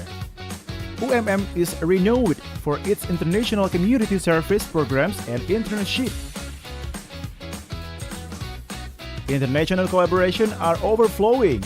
Let's say a collaboration with Temasek Foundation Singapore for community engagement in both countries, Confucius Institute China for lecturer and student exchange, ACICIS Australian inviting Australian scholars to dive into Indonesian cultures, and Midcare Japan promoting UMM graduates as a fast ticket to work in Japan. Last but not least, partnership with Erasmus Plus, European Union consortium offering international studies, teaching, and research in Europe, and many more. Wow! UMM is wow! Study processes are enticing. UMM guarantees that the students will graduate in 4 years, be independent, and work. Is that all? That's not the end of the list. Character education remains the key. Character and leadership training equips freshmen with strong energy to embark their study. Islamic values are integrated during Quranic literacy program. A tailored course named Al-Islam and Muhammadiyah Studies exemplifies the vision. UMM students are honed to care about their neighboring societies. Community service and partner village development program is one of which.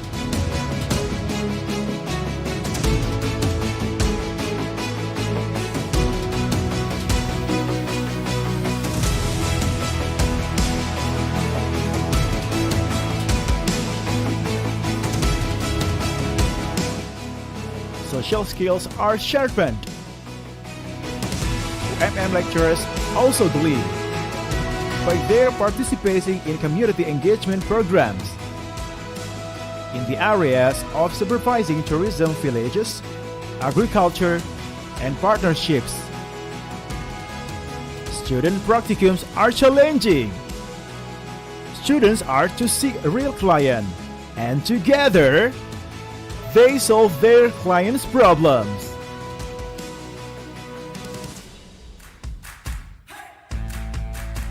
A collaboration with Indana Pain CSR has come up with Jodipan, the village of colors.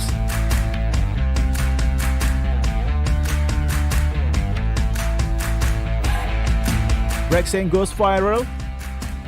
A lot more to go viral. We want more.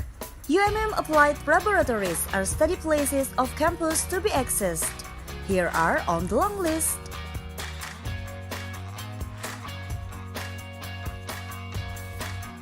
UMM General Hospital, AMF Hospital Sumbawa, Race Hotel, Kapal Garden Hotel, Rooftop Resto and Cafe, Sengkaling Recreational Park, Rinjani Auto, UMM Energy Gas Station, UMM Dome, Bumi Rinjani Syariah Bank, Micro Hydro Power Plant.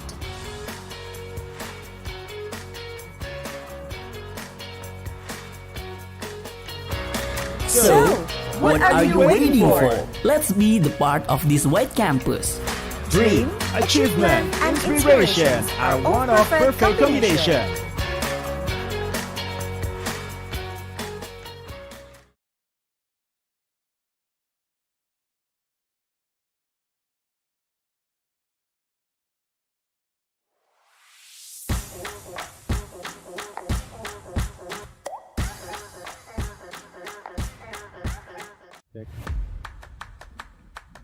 Check.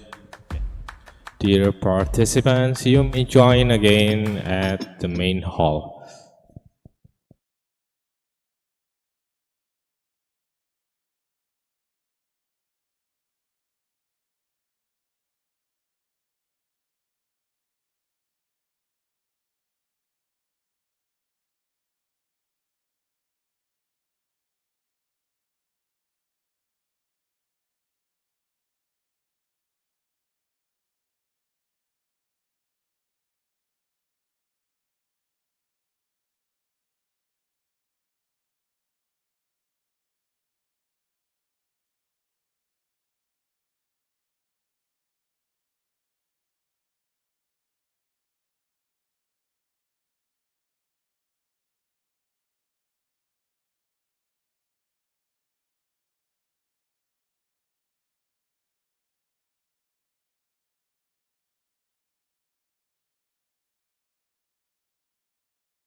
Testing, testing, testing.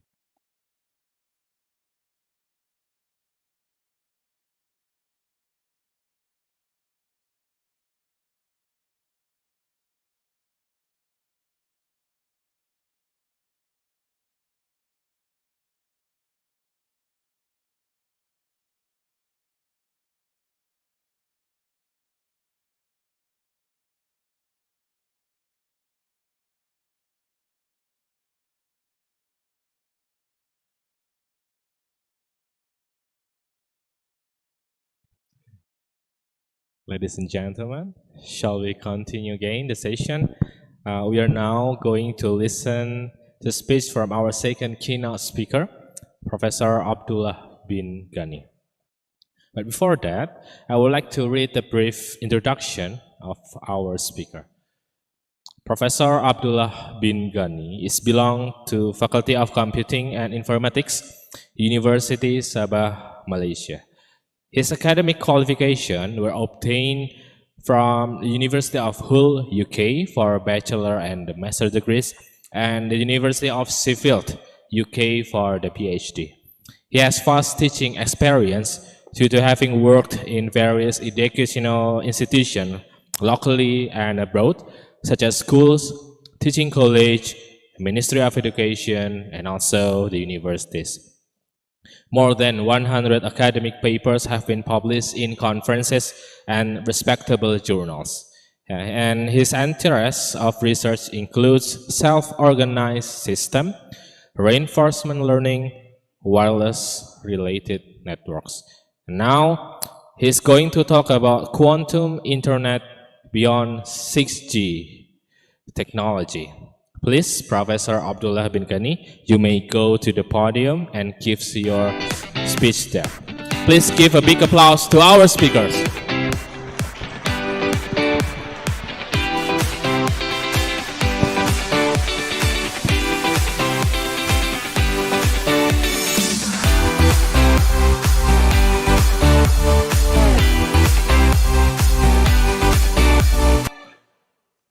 Bismillahirrahmanirrahim.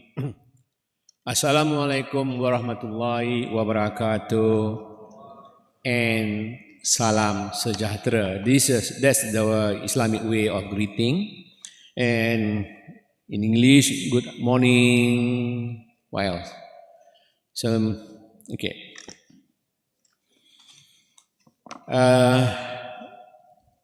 First of all, I would like to express my gratitude to the organizer for inviting me to this conference to share my thought on quantum internet.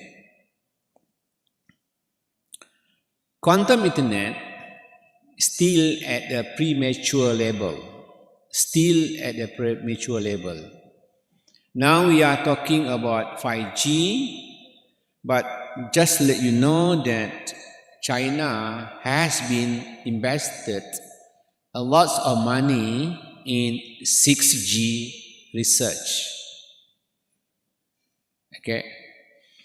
So therefore, I think that just because this is a new, premature area, and I think this title serves to be a keynote title. I will start by reviewing the network technology, especially the wireless technology.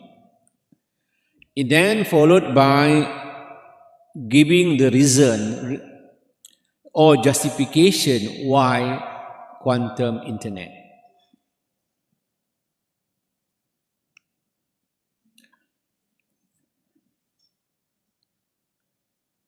So you can see on the screen that, I will start by reviewing the network technologies. Then I will follow by why we have to do this. It's called motivations. And I will present as well scenario of application for quantum internet. Then we try to look at briefly quantum internet architecture, and then I will present to you the open problems for you to start to do research. Okay, and then I will try to propose my solution. Perhaps that you can pick up that solution and do something about it. Ladies and gentlemen,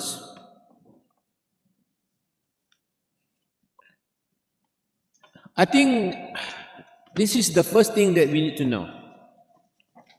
Look at here, we have 1G, 2G, 3G, 4G, 5G, and 6G. G represent generations. So the first generation, second generation, third generation, fourth generation, fifth generation, and sixth generations. So the generation, if you look at it represents the capability of the bandwidth to carry data. In very short, for me to give you understand this, the carrier or the bandwidth or transporter, it has three challenges. Number one is called the challenge of volume, meaning that the size of data they need to carry. That's number one. The volume of data they need to carry. Number two, we call it velocity. Velocity means that how fast the data being generated. For example, like WhatsApp. You create WhatsApp every single day. How many? So how many WhatsApp that you receive every single day? That WhatsApp need to be transported to another client. So they need a transporter. So the third one is called veracity. Veracity, meaning the type of data.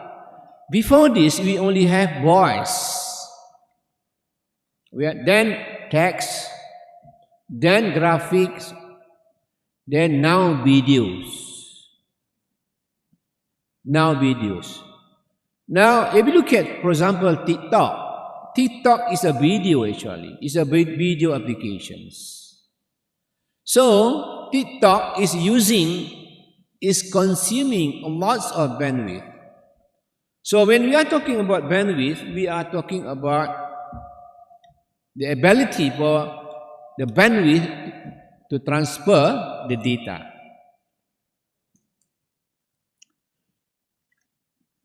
So we are moving toward more than 6G. We think that 6G is good enough.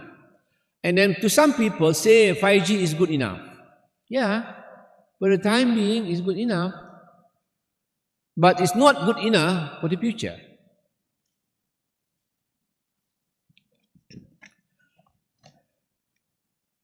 Now, this is what you call it. I try to finish my talk within 45 minutes. Even though I don't finish my slide. By the time 45 minutes finish, I will stop.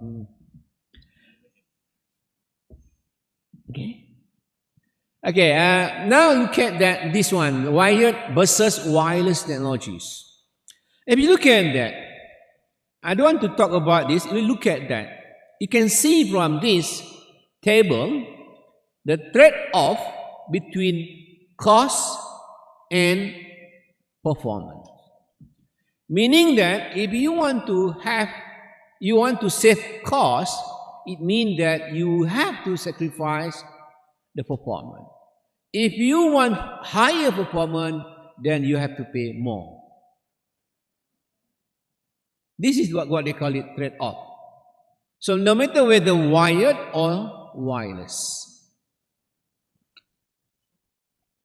Now, this is the spectrum of the bandwidth that we use in wireless technology. Before this, we call it radio frequency, radio. RFID is a radio-based frequency. Microwave. And next one is millimeter wave. Millimeter wave. Now, from radio to micro, from micro to millimeter. This is the spectrum that we are utilizing now. For comparison between the technology, you get that 1G, it only can carry up to 0.4 kilobit per second, whereas 6G, can support up 1 terabyte per second. Terabit per second. Now, all the technologies you look at here, there, we are using more on millimeter frequency.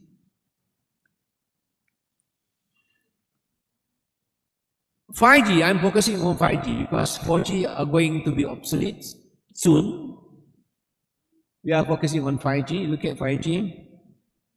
Using high frequency, then the wave frequency between 30 to 300 gigahertz. Meaning that 1 hertz equal 1 second. 1 hertz equal 1 second. Meaning if you have 300 gigahertz, meaning that there is a cycle 300 giga cycle in 1 second. That's a meaning that you have to understand. Now, the essence of 5G, the speed is up to 10 gigabit per second. The latency is very low, only 1 millisecond latency. The bandwidth bigger and greater.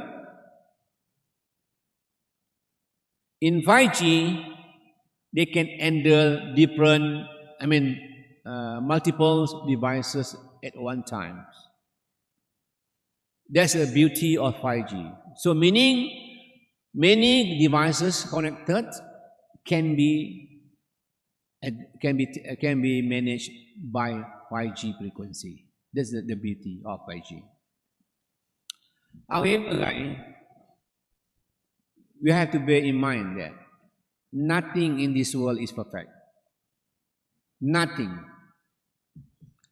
So just now we are talking about the advantage of 5G. But remember, there is a downside of 5G. The downside of 5G is, even though it can carry more data, but the range very short. When the range is short, meaning that you need to install many transmitter tower. Transmitter tower is very costly to build. So that's the downside. And also, 5G millimeter cannot travel through wall and other obstacles. So that data cannot enter into our house because they have to go through our wall. And the next one is also they have influenced by rain, also by plants. So that's the downsides of 5G.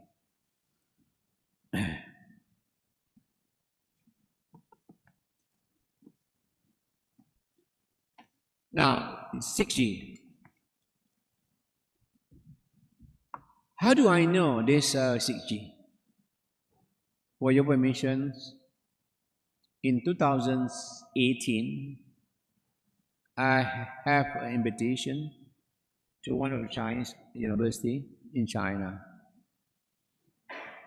At that time, the government of China already pumped in money to do research on 6G. 2018. Now, how many years? They are already ahead than America.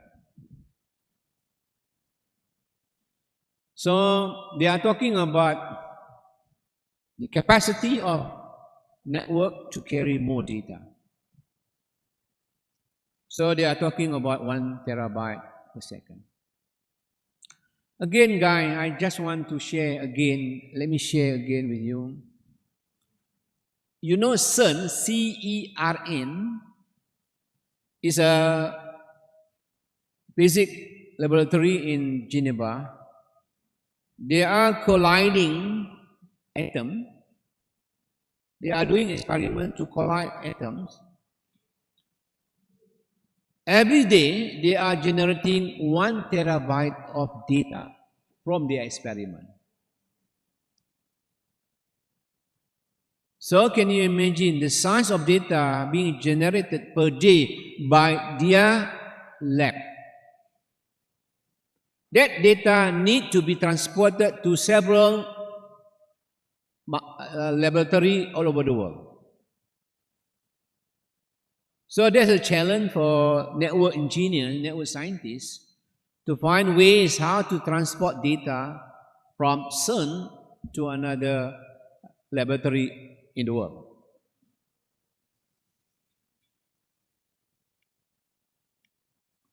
Now, just now I said that we have to know why we have to do this. I just give you 3 reasons. The first one, just because application proliferations. Number 2, future needs. And the third one, I call it broadband starvations. Look at here, a lot of network application now has been developed, and most of them consume a lot of bandwidth. If you are network engineers, real-time protocol is very common to you, right? Real-time protocol is a protocol to enable data to be traveled from one node to another node. So, in this case, RTP, real-time protocol, has been fully utilized. Therefore, even now, we have, they call it Internet of Things. But lately, we have Internet of Everything. So, if the Internet of Everything take place, it means that the world become a network. So everything will be connected. Every single thing will be connected. Whether metal or non-metal will be connected. Even living things also be connected. For information, right? You know that there's a experiment now is going on to produce what they call it biological chips that can be inserted under the skin. Meaning, once that thing has been developed, meaning every single human being can be connected.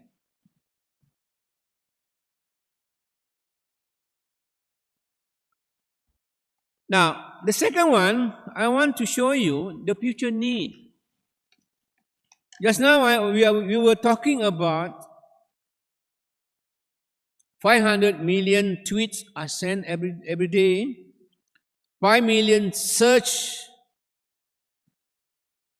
4 petabyte of data created on Facebook, 4 terabytes of data created from connected car, 294 billion emails are sent every day, 65 billion messages are sent on WhatsApp. This can create by 2025 463 exabyte data. Can you imagine the size of data will be created in the future? So this size of data, you need a bigger and bigger and bigger transporter. We are talking about digital transporter. Just now from Adelaide talking about physical transportation, but now we are talking about network transportations. Look at that. We start with 1 bit, byte, kilo, mega, giga, tera, peta, eza, then after that, zeta, and after that, iota. Okay, guys, ladies and gentlemen, bear in mind that the number of world population has increased from 7.3 to become 8 billion now. So it means more people in the world now. When more people, more data will be created.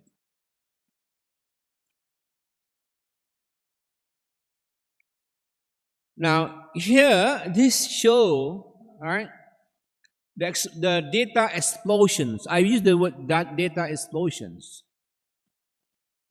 In the near future, and current infrastructure are incapable to cater such voluminous increments. We have to be ready, otherwise, at that time, we are stuck with our capacity. I don't want to go one by one. I think you can see from the diagram, in 1 minute, how many data has been generated. Okay, this is the second motivation why we should venture into quantum network. The third motivation is called, I call it bandwidth starvation. Starvation, meaning not enough eating. Starvation, not enough eating stuff. Okay, refer to incapacity of transporter to carry data. Now, look at here.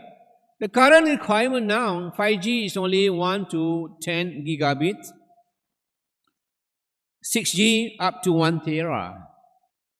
But I don't think that in future, that requirement stay. It will be bigger and bigger and bigger. As just now we show that it can go up to 1 zeta.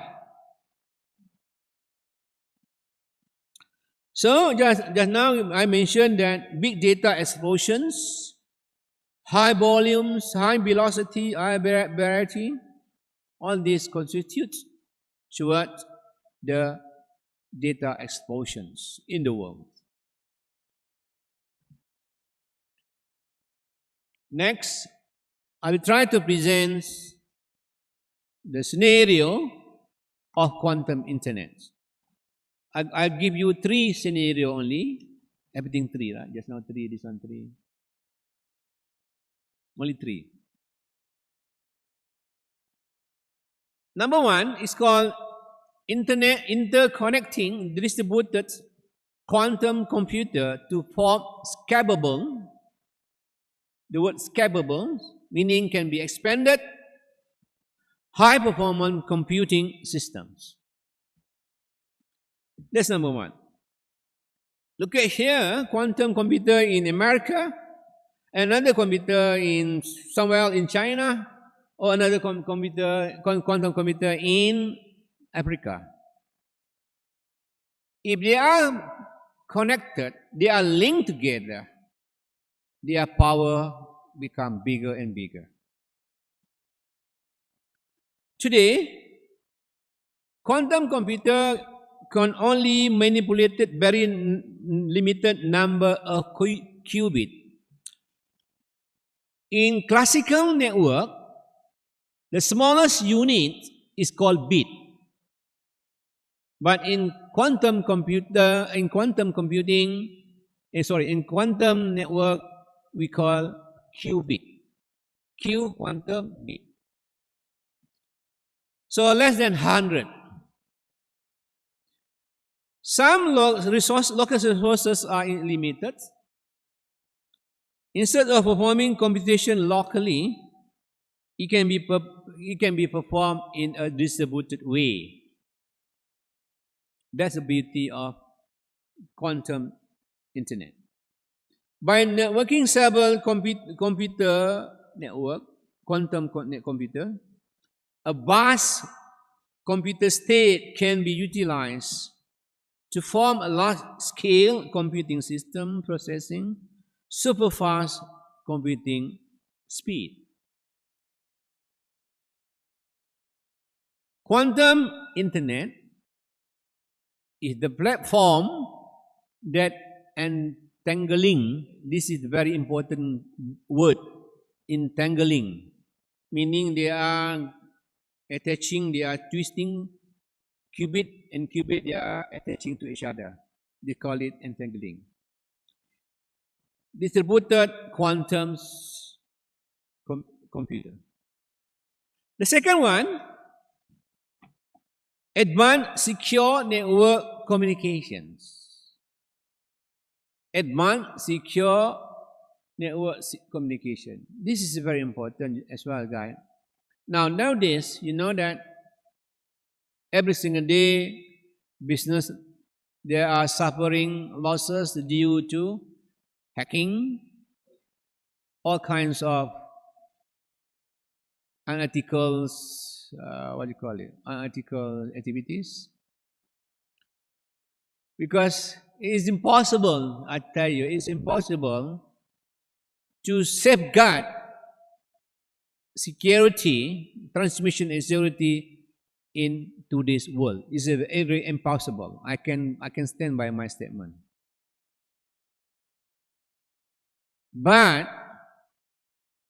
if we are using quantums, it becomes very complicated for the hackers to hack the transmission. Very complicated.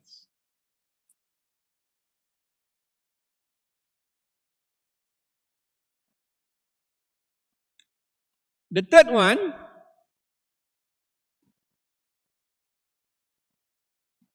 they call it clock synchronizations. Okay, many of us believe this is not really important. It is important. Access to a universal agreed global standard time is critical to many technologies such as data transfer network, financial tradings, air traffic control, rail transportation network, telecommunication network, GPS, and long-base interferometry. Okay, I'll give you one simple example. The clock, the importance of clock, global clock. If we transmit money from, for example, from Surabaya to, for example, to other countries, let's say to Malaysia. By the time you are sending out the money, you are basing on that moment rate. But when the money arrives, they will base on the rate of the day. So it becomes problematic for the money exchange. Unless we said that you transfer at this time, then we arrive at this time, then it should be okay. No matter whether it's within a country or outside country.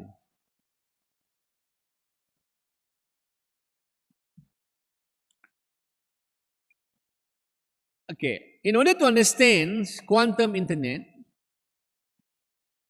the most important concept in quantum internet is entanglement. So it has two major properties, two major characteristics. One is called maximum coordinations between qubit,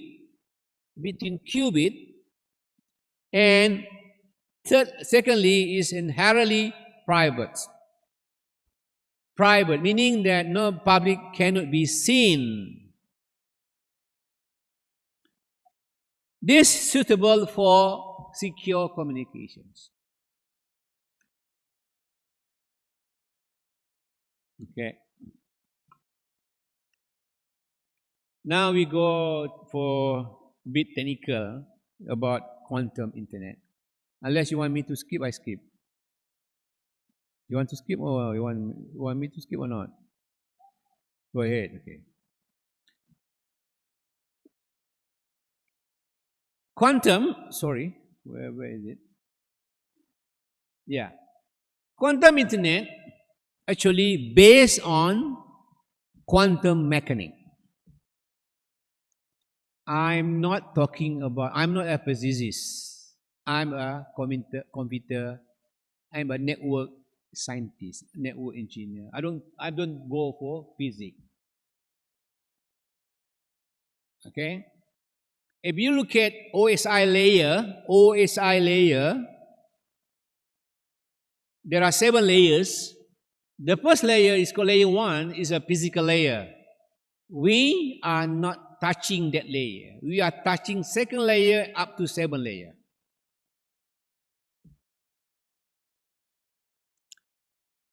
So what happened is, this quantum mechanic for networks, encoding information in a nanoscopic particle. What does it mean? Nano, very small particle. So these particles, they are actually bonding each other. They call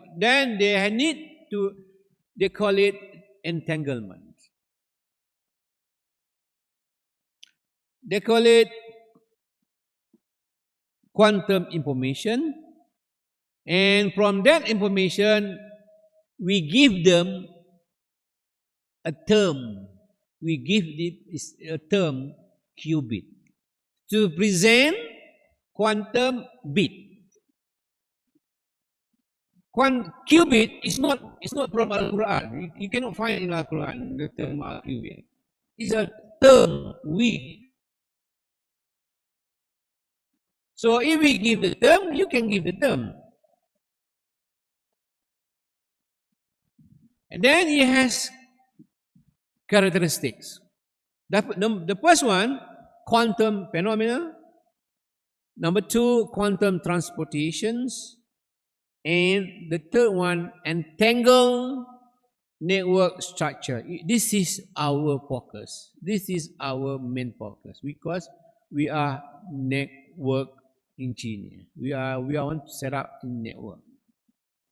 So entangled network structure means the way of qubit being transmitted.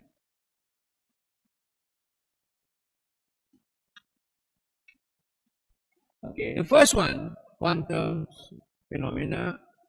This is the most basic concept in QI, quantum internet. The most basic concept in QI. It has 4 elements. Number 1, superpositions. Number 2, quantum entanglements. And number 3, quantum measurements. And number 4, no cloning theorem. So if you want to know about this is the characteristic of quantum phenomenon. Let's go. Number 1. Superposition principle. What does it mean by superposition principle?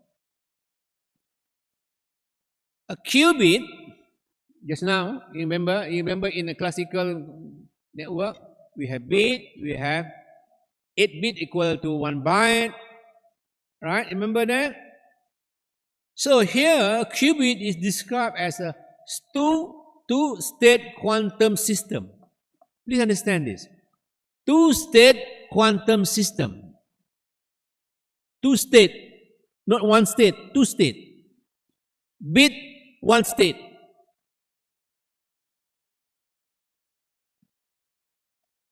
So in this case, in quantum bits, you look at that, the sets of n quantum bits can exist in a superposition. Superposition meaning that it can be on top of existing one. It can be on top of existing one. That's what called superpositions. In all two superposition possible states. So the size of data can be transmitted, become very larger and very larger. Next one is quantum entanglement. This is very important. We have A and B. Okay. Correlation that enable quantum state of qubits to have strong connections. Just now I mentioned to you guys, qubit and qubit, they need to have a connections. That connection, it become a transporter for the bit to be transferred, for the data to be transferred. The problem is, the state of entanglement is very temporal. I use the word temporal.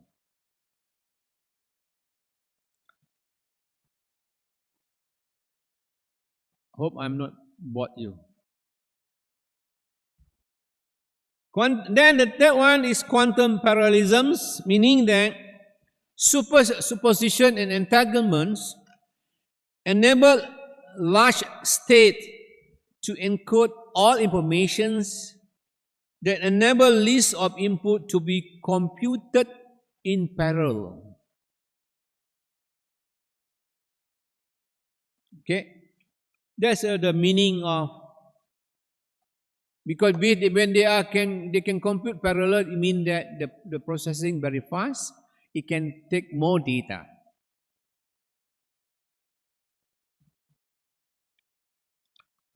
The third one is called quantum measurements.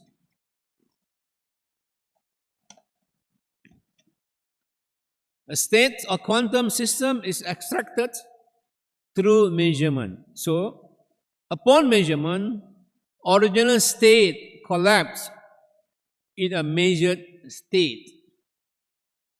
However, unfavorable measurement could happen unintentionally when inevitable interaction occur between qubits in their environment.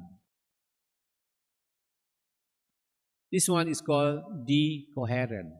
So, the challenge in entanglement is decoherent. Make it very simple. The challenge in entanglement is decoherent. So, now I call you to do research to solve the issue of decoherent.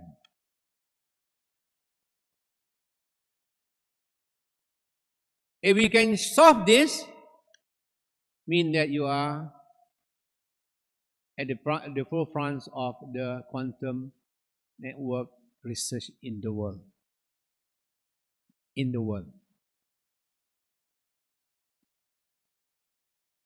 Now, decoherence has been identified the main obstacles to realize long-distance entanglements, entangled connections, or quantum internet. Can you imagine, guys? If we can achieve that, we don't have any problem about in terms of size, about the distance. It can go up to many kilometers. The last one is called no-cloning theorems. A copy of arbitrary state cannot be reproduced. That's the meaning. Cannot. It's good because it will secure the communication. But it's not good because you need to re-establish again and again. Okay. This is the diagram, the block diagram of quantum internet. So we have quantum repeater, same thing, right? Quantum repeater, we need to have repeater. You know the function of repeater, it means to amplify the signal from one router to another router. So internet is a router. Internet is a router. Without router, it is not internet. So the main gate, the door of a network is a router.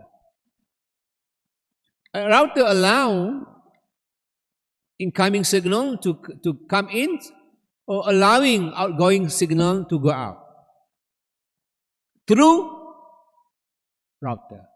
But router itself is quite limited. It needs a kind of booster. They call it repeater. A repeater to amplify the signal so that it can travel far.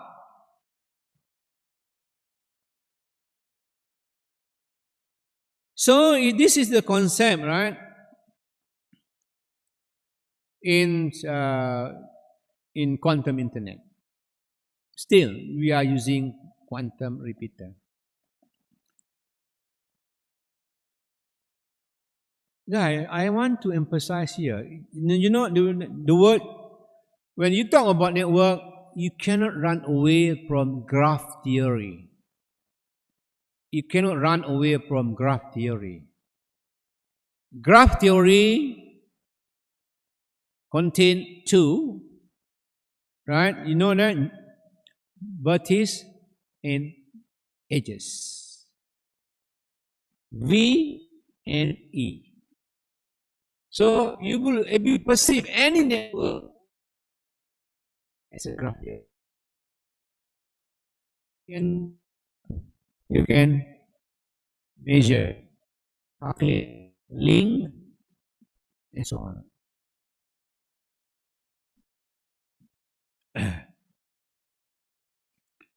Just now I mentioned to you about the quantum memory. Okay, you go there, look at the quantum memory, and then you will go to another quantum memory. Then they have they call it end-to-end entanglement.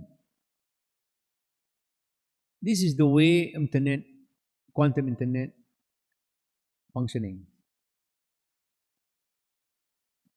But of course, right?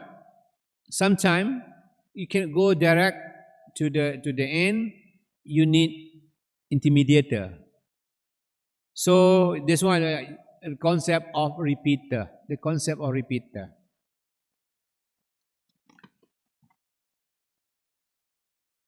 This is just a state diagram that I want to show you how the process take place. Same I already explained in that. This is the transportations.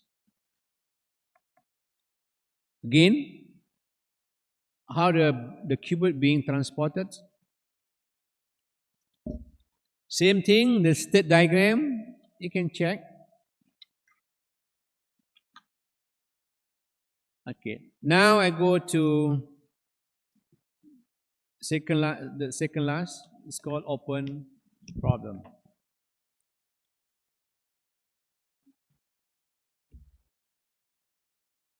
Now, as I said just now, in quantum internet, the main issue is about entanglements.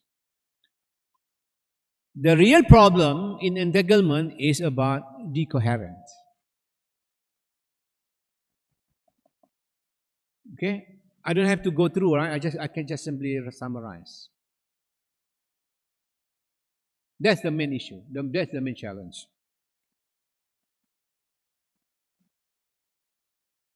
Okay, but you look at here, even the communications, if the communication distance can exceed 1,000 kilometer, require quantum repeater. I already mentioned just now.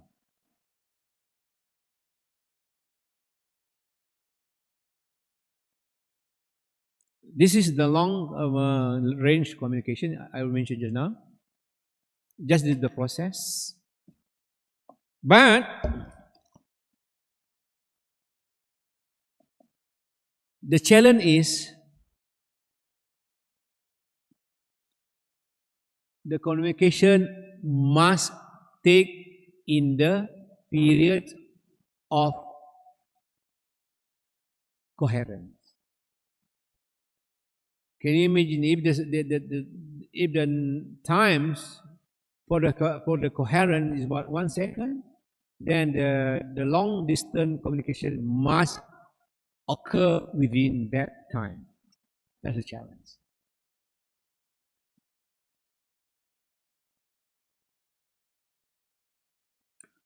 And again, I call it temporal channel. It's not last very long. Okay.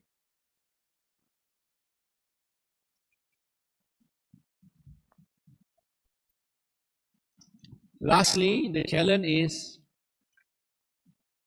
probabilistic states. How you want to reduce entropy, how you want to reduce uncertainty. This is called probabilistic states. You cannot predict where, when the communication will take place.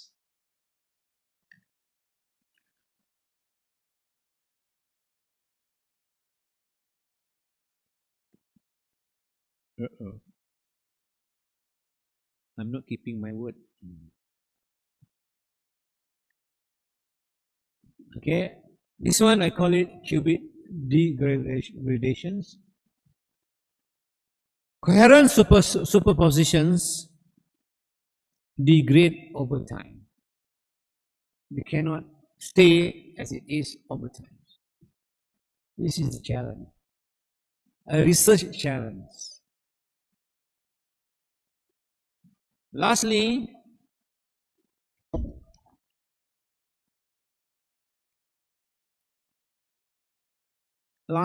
I would like to share this one with all of you. Many people just take for granted they know the meaning of a word problems. Many of us take for granted. So when we ask them what is the problems, they fail to give us very scientific, very accurate definitions of problems. In my case, I define problem as a state of negativity. Never be a problem when a state of positivity. Never. Only negativity bring problems. Here, I go use an example, right? Decoherent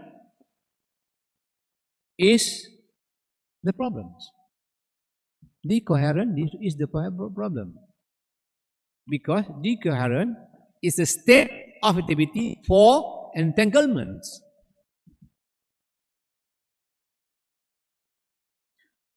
But once we know the problems, it must have causes that contribute to the problem. Never be a problem without a cause. Never. Logically, every problem must have their own causes. But we fail to identify the causes. We ignore the causes of the problem. Because by identifying the causes of the problem, then you can solve the problem. So in this case, the problem is the cause of the problem. The cause for in entanglement is a environment influence. That's the cause, the first one. The second one is limited bonding power. Limited bonding power. That's the reason why the decoherent occurs. So the proper solution address the cause effect by limiting the environment, the influence of environment, limiting, or by increasing the bonding power between qubits. Okay, maybe let me put in a very simple example. Can I have another 2 minutes? A simple example.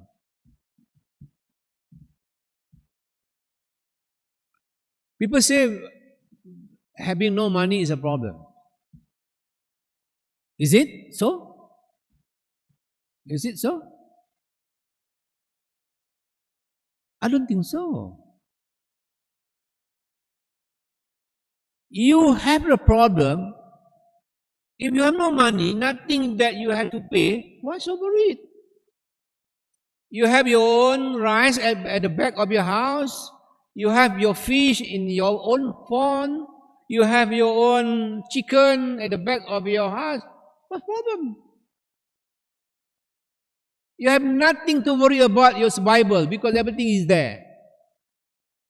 You have the money, when you have no money, become problem when you have to pay the installment of your mobile, of your car, the installment of your house loan. Then it become problem. Otherwise, you cannot pay the loan to the bank.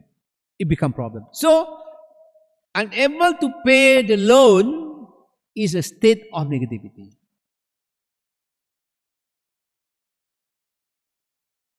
Okay. I don't want to talk about that. Something else. Okay, next, this one, pseudocodes about that. This method, activity diagram. Then lastly, expected outcome, we want seamless synchronization. Seamless synchronization between quantum memory.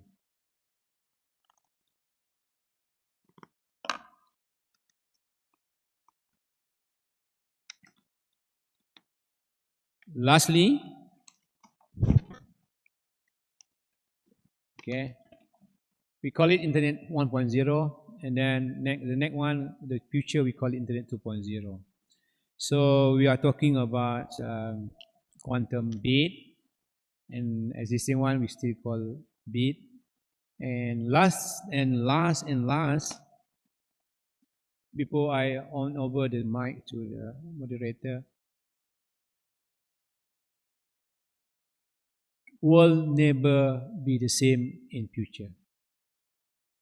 Whether we want to prepare ourselves for the future, or we still stay as it is now. Okay, this technology doesn't belong to you. Doesn't belong to any race in this world. You have to come up and do something about it. Surely you can do it. Okay, with that I conclude my presentation today. Thank you very much.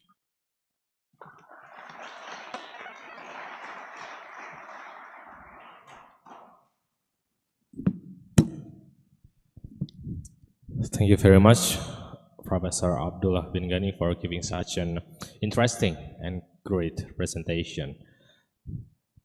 If I allow to take some highlight from his presentation, network technologies means transmitting data encoded in a sequence of classical bits. And due to several drawbacks of 5G, even though in our city, unfortunately, we didn't get it yet, the 5G, 6G arises as a solution. It gives a bigger bandwidth, and more so, we need to introducing a quantum internet with connected quantum computer by applying quantum mechanics for networking, such as quantum entanglement and coherences. So, ladies and gentlemen, that's the presentation from our second keynote speaker, And now, ladies and gentlemen, we are going to have a really short break for another 5 minutes. So you can go to the toilet or maybe take some snack outside, and you can return to this room again at 11 past 5. So, and thank you, and we will start again at 11 past 5 to the last speaker.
Ladies and gentlemen, we are now entering the last session of the plenary session of this conference. Last but not least, we are now going to listen to speech from our third keynote speaker, Mrs. Siti Aisyah, PhD, EPM. But before that, I would like to read a brief introduction of our speaker. Ms. Siti Aisyah is one of our remarkable lecturer staff at University of Muhammadiyah Malang. She belongs to Mechanical Engineering Department, and she obtained her bachelor degree from University of Muhammadiyah Surakarta and master degree from Institut Teknologi Bandung, Indonesia. Then, she pursued her doctoral degree and obtained PhD at University of Wollongong, Australia. Her research interests are metallurgy and also new material for industrial application. And now she's going to talk about green biodegradable oil for machining process.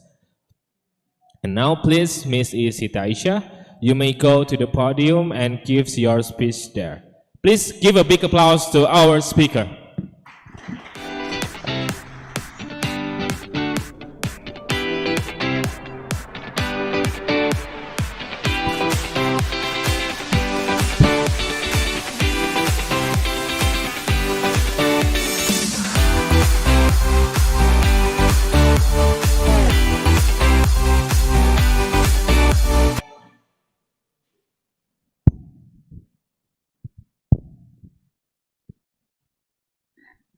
The Honorable, the head of the LPPI, University of Muhammadiyah Malang, Dr. Fardini Sabila and Dr. Tommy, the Honorable, the chairman and all of the members of the committee, and the Honorable, all of the participants, the student, the lecturer, good morning and Assalamualaikum wabarakatuh. First of all, I would like to thank to the committee that give the opportunity. This is a great pleasure to me to serve as the keynote speaker in the special occasion, the second of International Conference ICon-TINE 2022. And also I will thank to Mr. Reza who introduced me. Thank you, Pak. Today I will present my research that funded by PDUPT, the wheel for machining process. I think that's too small for me, the screen. Can I read from this?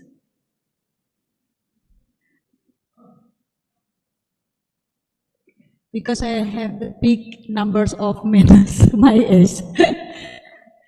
Okay. So my presentation consists of 4 parts. The first part is the background, definition, and the role of tribology. And the second part is description of GC-UMM, the superiority, Chatropasurkas. And then the third and fourth is the result of our research in this area. And the last is conclusion. As the general background, we can see from illustration, we can see the photograph of the oil rig. We know that the world depends on the fossil fuel product, such as the petroleum product and also the petrochemical, to the great extent in the industrial and also in transportation sector. Even this product cause environmental hazard and also the high level of yeah. As we know, is find out the renewable energy as the solution of increase of the level of pollution. In the field of lubricant oil, the one important part the produce from the petrochemical, we can substitute with the biolubricant as the renewable energy. So that's the problem, but at the same time become the opportunity and also the challenge to find out the solution, to find the renewable lubricant, biolubricant.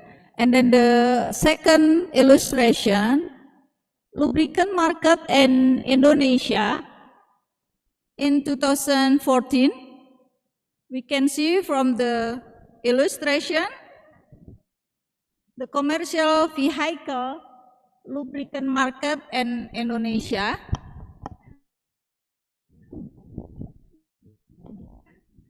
Saya melihatnya ke sana. Oh, ya.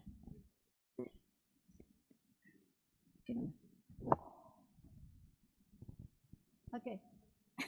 Nggak bunyi. Yeah. From the second illustration, the commercial vehicle lubricant market in Indonesia based on the consumption of lubricant oil in the different truck size.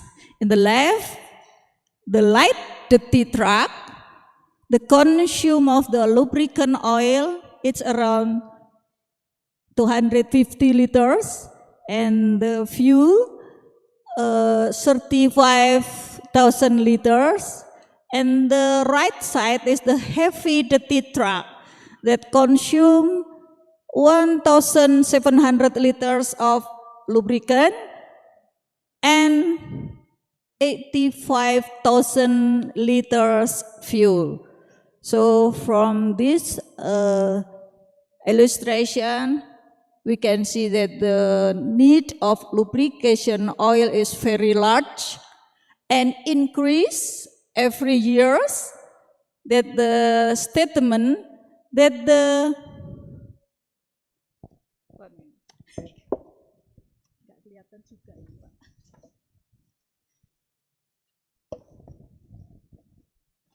every year grew 8 times faster than the population, Indonesian population grew.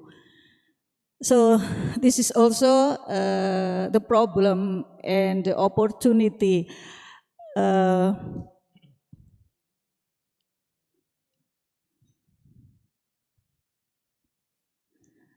The definition of lubrication and lubricant in general, lubrication is defined as the process or technique by which the wear of one or both moving surfaces in close proximity is reduced by using a substance called lubricant in between the surfaces. So the lubricant divided in 3 forms: the liquid, and then the semi-solid, such as a grease, and the third is the full solid, including coating and the particle. And then the major objective of lubrication include reducing wear and preventing heat loss, protecting the surface from corrosion, acting as an insulator in transformer, acting as a sealant against dust, dirt, and water. And there are 3 main functions of the lubricant: controlling friction, cleaning contact, and cooling the contact.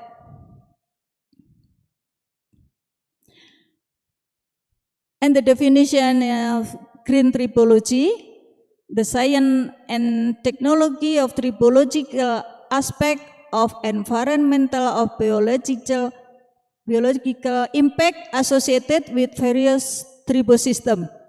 It deals with interacting surfaces which are in relative motion and takes into consideration energy, environmental sustainability. There are principles of green tribology: minimization of heat and energy dissipation, minimization of wear, reduction or complete elimination of lubrication and self-lubrication, natural lubrication, biodegradable lubrication, sustainable chemistry, and green engineering principle, and the last, biomimetic approach.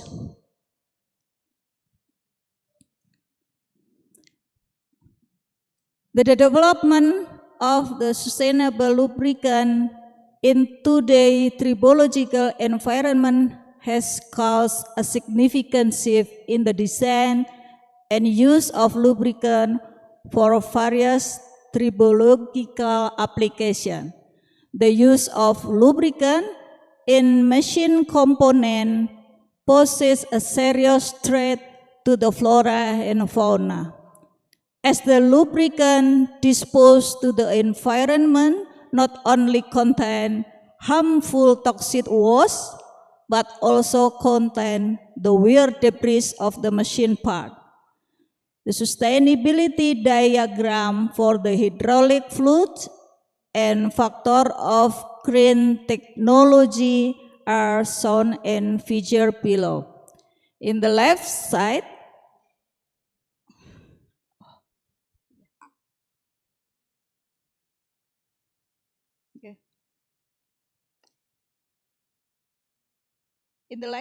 we can see the diagram, the sustainability diagram for hydraulic fluid. It is said that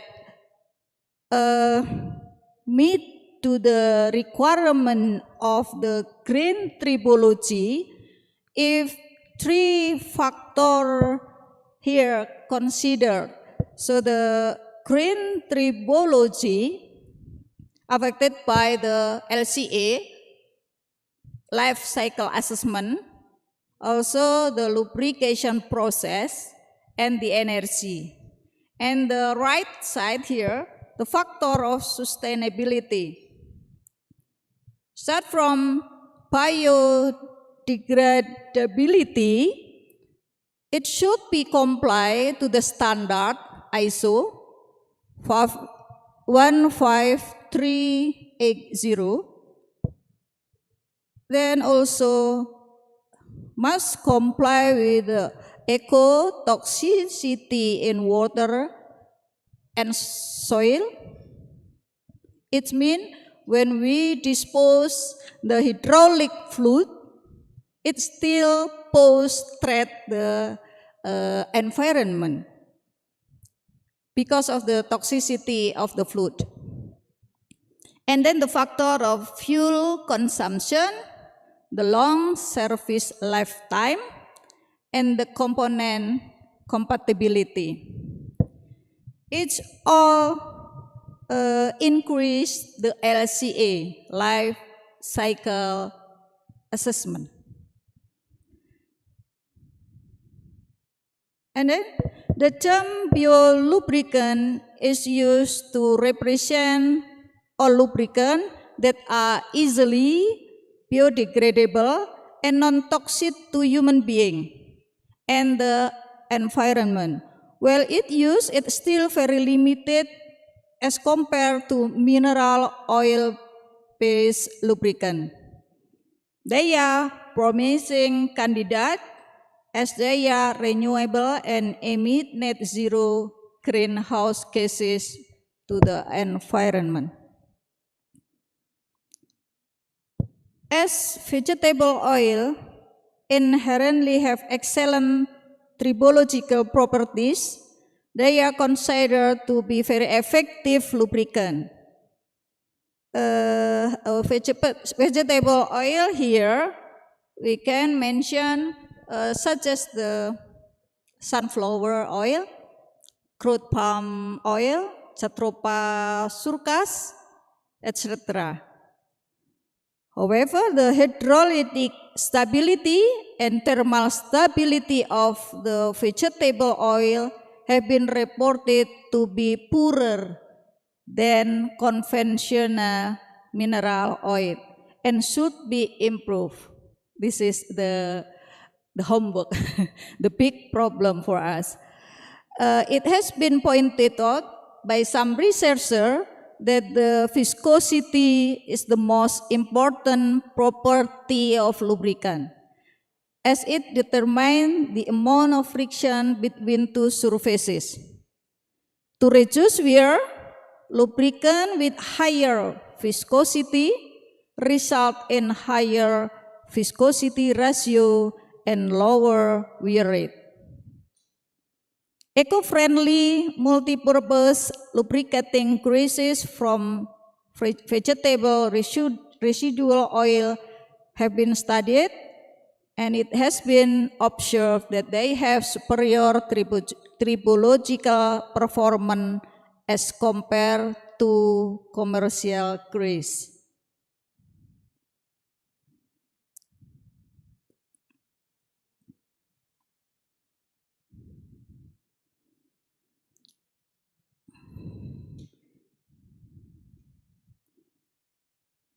As vegetable oil inherently have excellent tribological properties,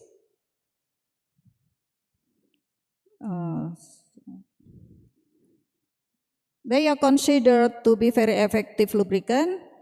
However, I have to, this is the life cycle between the conventional lubricant and the bio lubricant. It looks like similar.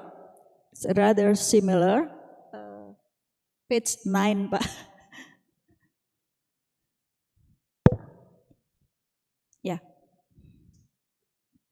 Both of life cycle have the difference in the circular economy. The conventional lubricant, the short from the mining of the petroleum product and then goes to refinery and then produce the lubricant base stock and the additive add to improve the chemical psychochemical, thermal properties, chemical and thermal stability to get the best lubricant formula. And then after use in the industrial and transport application, it would collected as disposal, and we can use as the additive in the clay production and also in the cement industry. In the biolubricant, the short is the plant that I mentioned before. We can produce from the corn, from the Jatropha surcas, sunflower, palm oil, crude palm oil, etc.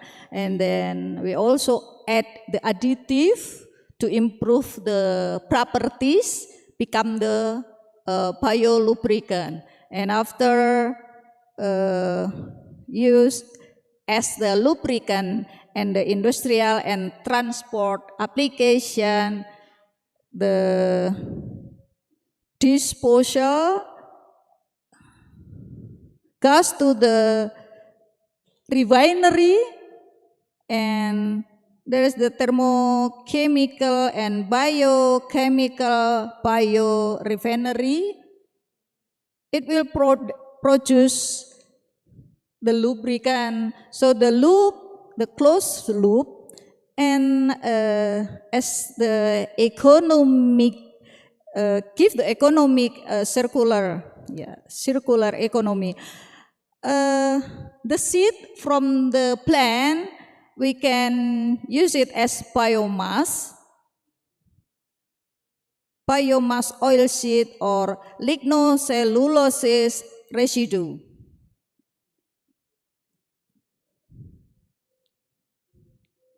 Then the tribology of metal cutting, from the schematic, we can see the tool chip interface for the aluminum silicon carbide composite machining. This is the research of Juan on 2018.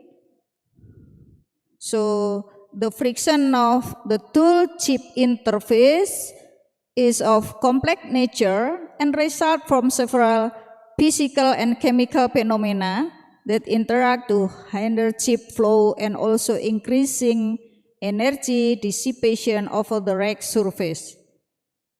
In this area, friction is influenced by many parameters, such as a normal load, sliding velocity, interface temperature, material pair, surface roughness, lubrication, among others.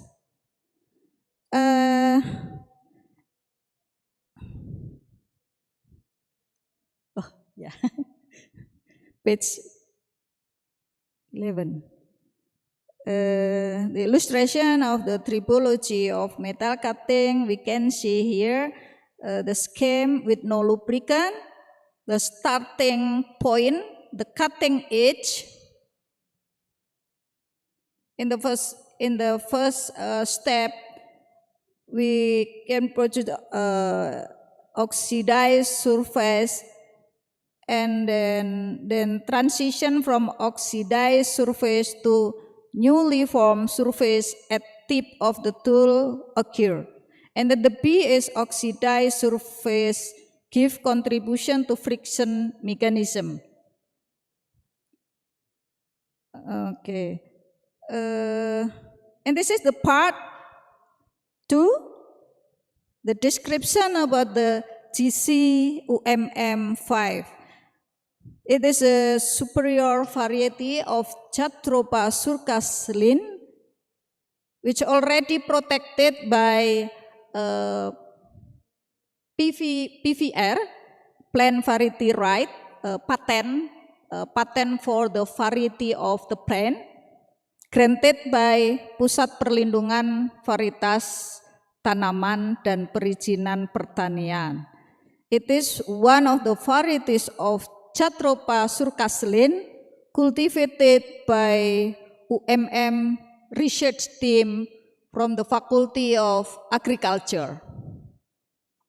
The other variety of the plant are GC-UMM 18, 7, and 6. But the best performance is GC-UMM 5. Jatropha surcas is a tropical plant which have an ability to grow in any field, even though the availability of water and other mineral are scarce. So we planted in the very dry land in the NTT Kupang. So I think all we know that the Kupang is a very dry land and very hot temperature. It can be extracted from the bean, typically from 4 until 5 tons of dry bean will produce 1,000 until 1,500 liters of oil. It means just 1/3 or 1/4. Apart from drought resistant properties, the FFA free fatty acid content is 1.41%, while acid and iodine number are 29.37 and 94.5 respectively. The other properties, water content and oil content, are 5.99% and 42.6%. So we use the GC-UMM as the raw material of our research. The third part, this is the first research. It's still preliminary research. We just blend and mix the GC-UMM5 with the conventional lubricant with the market brand as the Meditran SC15W40. We blend it and use the steel SC40 low carbon steel, and we use the experimental apparatus here, scanning electron microscope and pin on this tribometer. And these are the result of our research. We measure the width and the depth of the weir.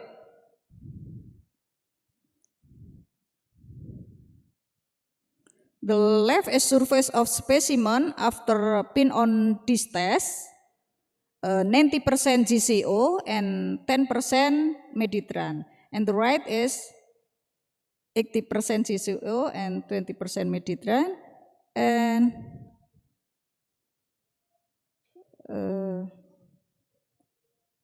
page 17. I'm so sorry, I don't translate it yet. This is the data. So we have the wear rate in the page of 18. We can see the comparison. Here the lubricant composition versus wear rate. 100% mineral still give us the lowest wear rate. But when we mix it with 70 mineral and 30 Chatropasurkas, we have the lower wear rate close to the 100 mineral. And then the second experimental, we mix and blend the JCO, the Chatropasurkas oil, with the Olea europea, or we call it as EVO, extra virgin olive oil. We use the same apparatus, SAM and pin on this, and the data here, the result data, page 20, we can see that the percentage of EVO increasing with the result of water content. Okay. The EVO percentage in the 21, page 21. In this experimental, we conduct the physical test.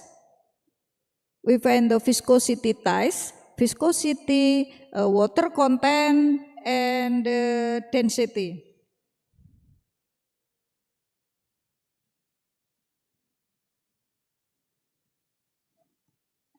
Page 22, we can see the width of the weir from A until F. The F is the wider weir.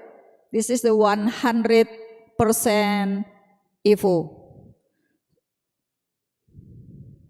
And then the last, in the page 24, we can see that the 100% of EVO we got the wear rate the higher.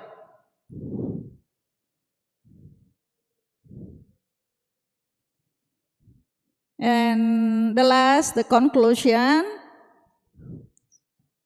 Chatropa Surkas has the opportunity to be the best material for biolubricant, and the viscosity is the most important property for lubricant because it is to determine the amount of friction to be faced between two friction surface and to reduce wear. The performance of the examined biolubricant still need to be improved in order to be worthy as an alternative lubricant, and the goal to reduce dependency on petroleum-based product can be reached. And 2022, the second year of our research, we conduct the test of the product after esterification, but we don't publish yet. So this is the preliminary research, and thank you for the attention. Assalamualaikum warahmatullahi wabarakatuh.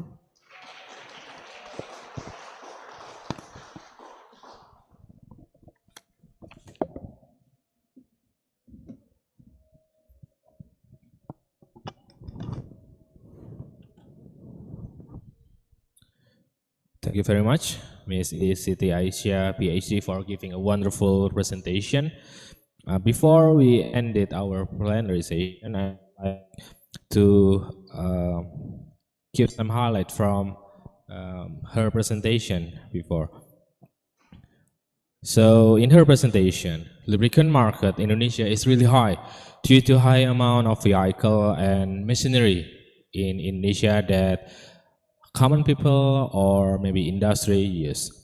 So green technology such as biodegradable from palm oil, Chatropa curcas, flower oil, and so on, and especially Chatropa curcas that has a code GCU MM5 with some additives could be a good alternatives to the conventional machining oil by improving the mechanical properties and machining system.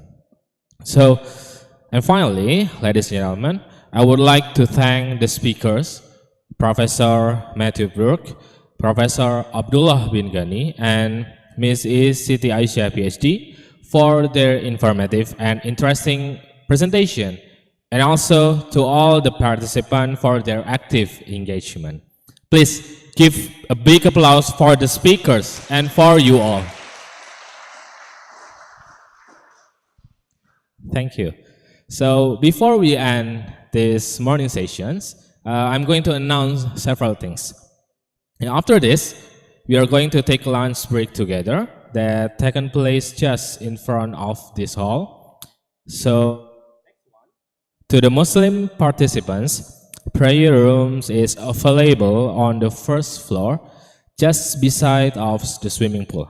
Next, we are going to conduct the conference parallelization both offline at this hotel and online by Zoom.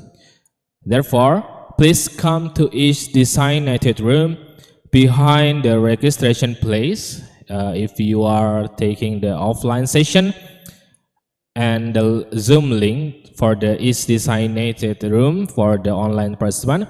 And we are going to start the parallelization at 1 p.m. sharp. So at last, see you all later, and thank you very much.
Check,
check, check, check, check, check.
Assalamualaikum Pak Ardi. Waalaikumsalam. Pak, siapa ini? Oke. Mohon maaf nih Pak Ardi. Maaf, Brother. Iya, Suara Pak. saya jelas Pak Ardi ya? Jelas. Suara saya gimana, Pak? Alhamdulillah bagus juga nih Pak Ardi. Oke, siap, siap. Ya Pak Ardi.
itu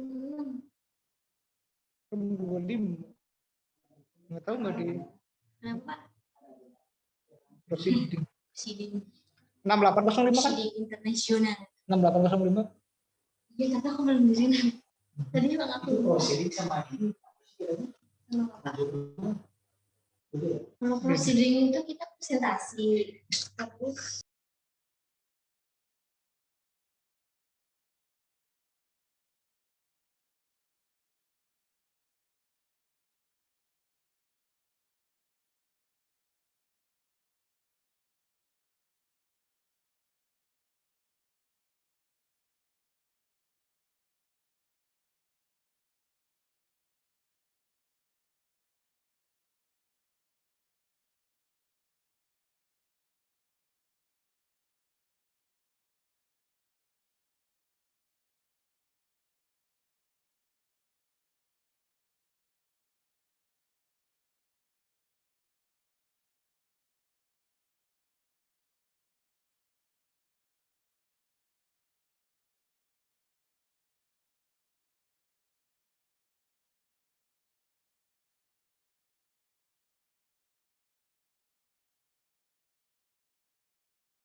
akan mempresentasikan judul studi saya, yaitu analisis frekuensi rendah menggunakan neurovasi influence system pada static synchronous kompensator terhadap penetrasi turbin angin berbasis stabilitas reduksi generator yang berhubung dengan sistem release. Di sini kita tahu bahwa dinamika kelistrikan di Indonesia atau di seluruh dunia mulai kompleks, mulai dari sistem kelistrikan yang modern dapat menyebabkan terjadinya gangguan-gangguan yang tidak kita. Gangguan-gangguan tersebut antara lain yaitu tekanan, loss power, kemudian kegagalan dalam transfer daya maupun gangguan pada frekuensi sistem.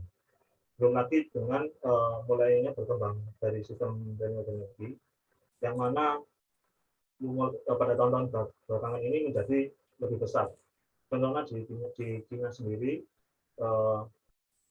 penggunaan turbin angin yang telah terekspansi yaitu sebesar 100 MW yang akan direncanakan menjadi 20 gigawatt pada tahun 2027. Lebih lagi permasalahan dari turbin angin itu yang memang dari turbin angin sendiri tidak memiliki respon inersia yang bagus terhadap sistem, sehingga permasalahan itu dapat menyebabkan jaringan sistem menjadi terganggu. Banyak sekali penelitian yang dilakukan, salah satunya adalah dari Sifam Borot. Penelitian beliau dengan merubah mode operasi DTG menjadi generator sinkron dapat setidaknya mengatasi gangguan sistem dengan meningkatkan rasio tegangan sebesar 0,0460, sedangkan pada penelitian selanjutnya dari Pluang yaitu dengan memodifikasi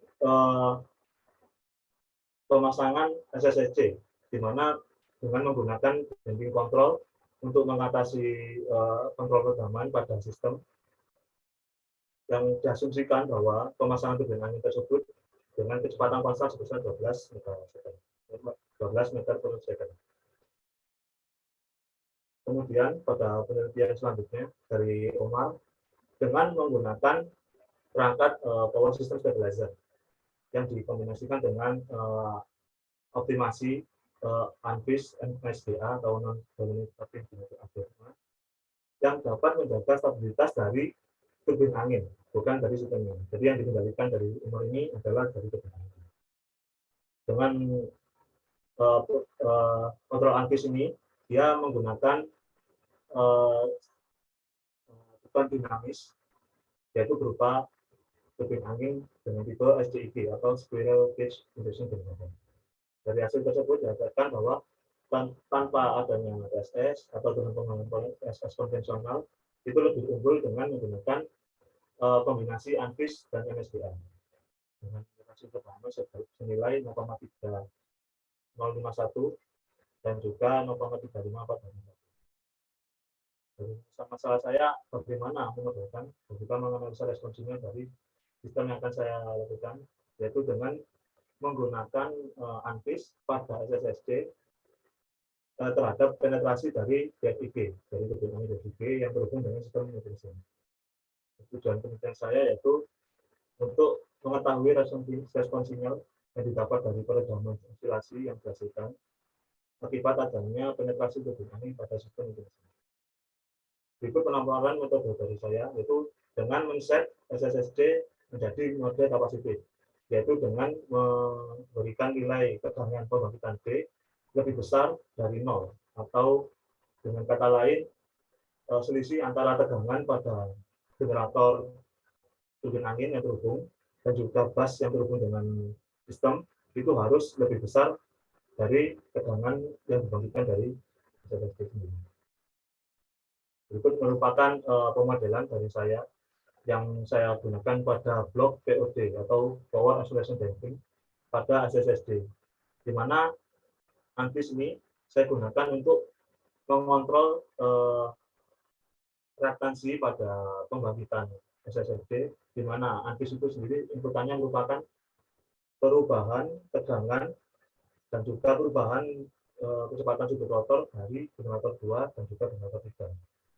Di sini tegangan rotasi pada SSD didapatkan tegangan kompensator referensi yang dikalikan dengan tegangan magnitud dari turbin angin yang didapatkan dari tegangan magnitud dari turbin angin untuk menghasilkan nilai DC pembangkitan, di mana nilai DC pembangkitan tersebut disetting lebih kecil daripada tegangan yang ada di saluran. Dari situ didapatkan PI kontrolnya. Di sini beta SE merupakan sudut pergeseran dari tegangan DC terhadap nilai kuadratur pada SSD itu sendiri. Sebelumnya saya sudah menggunakan workflow untuk mempertimbangkan sistem bahwa yang akan saya pasang desainnya adalah bus ke-5.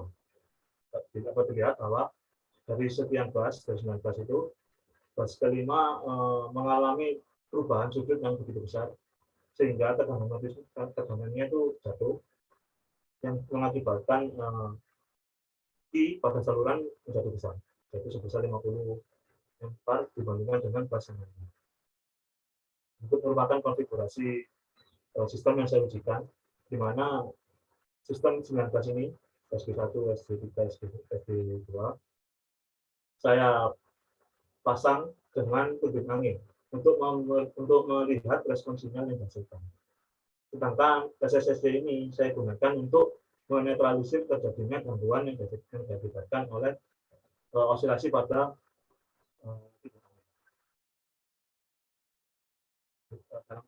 dalam pengujian saya ini saya kategorikan atau saya klasifikasi menjadi 3 kasus atau 3 kondisi, yaitu pertama pengujian standar sistem tanpa adanya turbin angin dan juga SSD. Dapat dilihat bahwa kecepatan rotor dari generator 2 dan juga generator 3 yang mengalami overshoot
whereas the low frequency will be analyzed. Where? Low frequency. You can show the low frequency. Pada saat itu, Pak. Misalkan di sana. Itu ketika dari percobaan yang kedua tadi, setelah 25 detik mengalami hilang sinkronisasi. Ditambah setelah adanya sesi tadi dapat diatasi rekaman responnya, meningkatkan rekaman respon untuk menghasilkan sinyal. Jadi mengatasi bisa dari tujuh angin itu tadi. Ya, Okay, how many frequencies? How many frequencies? Untuk dasarnya sebenarnya 3, Pak. Karena yang saya peneliti itu tegangan di sini di kecepatan rotornya generator 1 dan 2, kemudian tegangan eksitasinya, kemudian di tegangan sistem 19. What tool you use to analyze the low frequency in your research? What tool? Saya menggunakan itu. Saya menggunakan analisa itu. Steady state stability. Please Saya repeat. menggunakan steady state stability. Stabilitas steady state. The simulator, MATLAB or other simulator? Saya pakai simulasi. Saya menggunakan simulasi untuk menganalisa. Mensimulasikan. Simulating. Okay. How you model the wind turbine? Turbine itu saya please show your presentation in wind turbine model.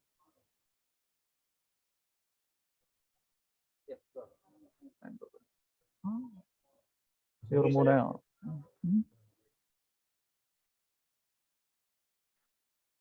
Your model, your wind turbine.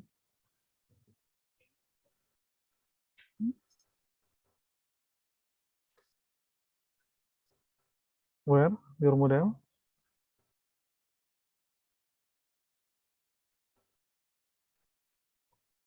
Okay. Where multi-machine system. Sorry, multi-machine system. Where? Multi-machine. 19. Multi-machine system 19.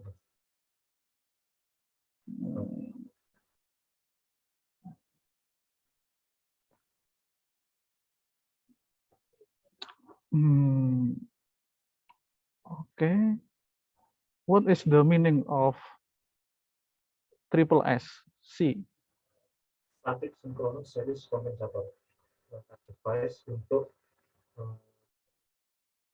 where mengatasi. Where in your model? In your model.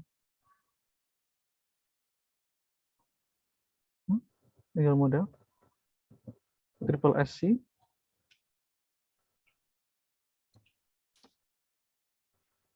Triple SC in your model.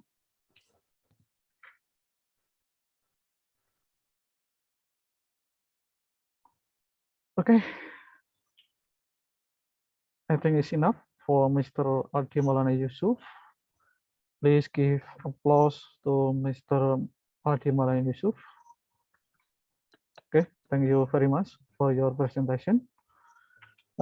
Before we started in the next presenter, maybe operator will share the background of Zoom meeting today. Please share.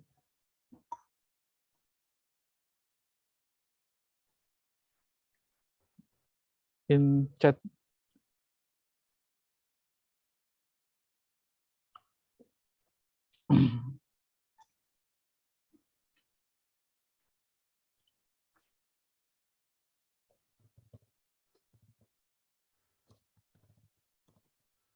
Please wait.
Please wait. Oh, it's okay. Okay. Okay. Thank you very much for changing your background meeting today. Okay. In the next presenter is Mr. R.D. Lesmawanto, titled The Design of Simple Pneumatic Simulator Based on Arduino Microcontroller with PAL and Base Systematic Method and PRIZ. Okay. 10 minutes for presentation and then 5 minutes for answer and question. For Mr. R.D. Lesmawanto, time is yours. Okay. Can you see my screen? Okay, fine. Okay. Hello, everyone. Let me introduce myself. My name is R.D. Lesmawanto, a lecturer at the Mechanical Engineering University of Muhammadiyah Malang. And currently, I'm pursuing my PhD at National Formosa University, Taiwan. And today I'm going to present our research, the design of simple pneumatic simulator based on Arduino microcontroller with PAL and base systematic method and trees. Before jumping to the main presentation, let me show you the content of my presentation today. The first is introduction. I will discuss about our research background, what the problem is, the solution, and our purpose. And then I will discuss about our research and the verification method, the result, and the last is conclusion. Okay, our background problem are due to the limited available devices. The pneumatic system courses are difficult to comprehend by the student. And then there are some solutions proposed by the previous research. Purnawan et al. 2019 suggests using a simulation model to reduce the difficulty of learning the pneumatic system due to the limited practical resources. In line with Purnawan, Dewanto and Irnawati 2013 state that simulation models in learning the specific pneumatic will allow students to understand better. Generally, automatic controller software such as programmable logic control, PLC, and Arduino Uno are growing continuously. In the previous study, PLC-based pneumatic system simulator media was developed by Ahyar and Arifin 2019. However, using PLC for the pneumatic simulator is considered too expensive. So in our research, our study aims to build a pneumatic system simulator based on Arduino microcontroller and verify its reliability. Arduino was chosen because it is cheaper and capable of controlling the overall operation of the pneumatic system. And this is our general working concept of our pneumatic simulator. We can see in this block diagram, electrical energy is entered and turn on the entire circuit in this design. Then the Arduino Uno microcontroller, a program from a computer, has been inputted through the Arduino IDE application. The microcontroller then sends the on-off command signal to the solenoid valve and controls the compressors. If the on signal is received, the compressor will start and send the compressed air through the solenoid valve. Then the solenoid valve will regulate the compressed air flowing the pneumatic cylinder and move the piston, and we will got the mechanical energy here. After the pneumatic simulation system is built, the pneumatic system then verified by comparing the experimental result with the theoretical calculation. Experiments were performed on single-acting and double-acting cylinder by applying 5 workload and letting the cylinder lift the workload and measure the pressure. On the other hand, the theoretical calculation was conducted by inputting the cylinder specification parameters into the equations and calculating the work pressure. As we can see here, on both double-acting and single-acting cylinders, the work pressure increases when the given load increases. And the difference between the experiment and the calculation is relatively small, 4.23% on the double-acting cylinder and 4.37% on the single-acting cylinder.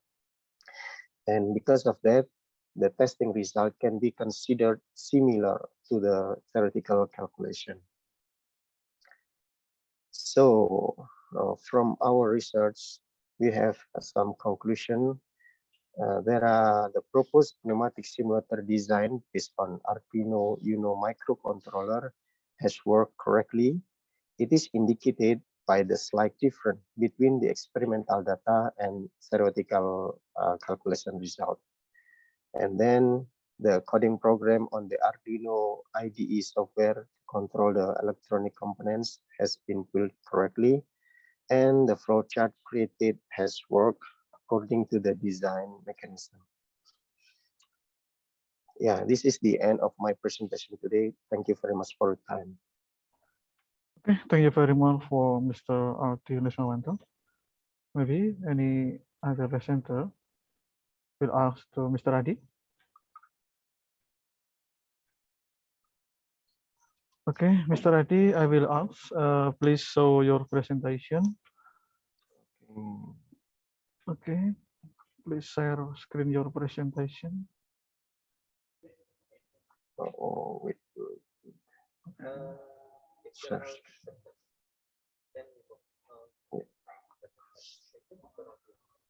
Okay, in the next slides. Next. Okay, maybe how you use Arduino then PLC. I'm sorry? How you select Arduino then PLC? Yeah, we select the Arduino because for the simulation for the student, I think it is a waste of money if we use PLC, because if we can use Arduino Uno, which is cheaper, why we should use PLC? Yeah, so we use the PLC because it is cheaper and capable of controlling all operations. Okay. And the next question, in the result. Yes. Okay, the result. The comparison result is get from your experiment or from this from equation. Yeah. So in our research, we did both the experiment and the calculation, and then after do the experiment, we compare the calculation and the experiment result. Yeah, and we show it in here. Yeah, and we can see in here that the theoretical and the test is very close, very similar. Okay, how to get 4.23%? How to get? Okay, so to get this, we we average the all pressure on theoretical and the test also, and then we try to calculate using the average theoretical minus the average test divided by the average test multiplied by 100%. Okay, you can show the mechanical test, your project, maybe your project. You have the photo, maybe. Oh, I'm sorry, because yeah, I didn't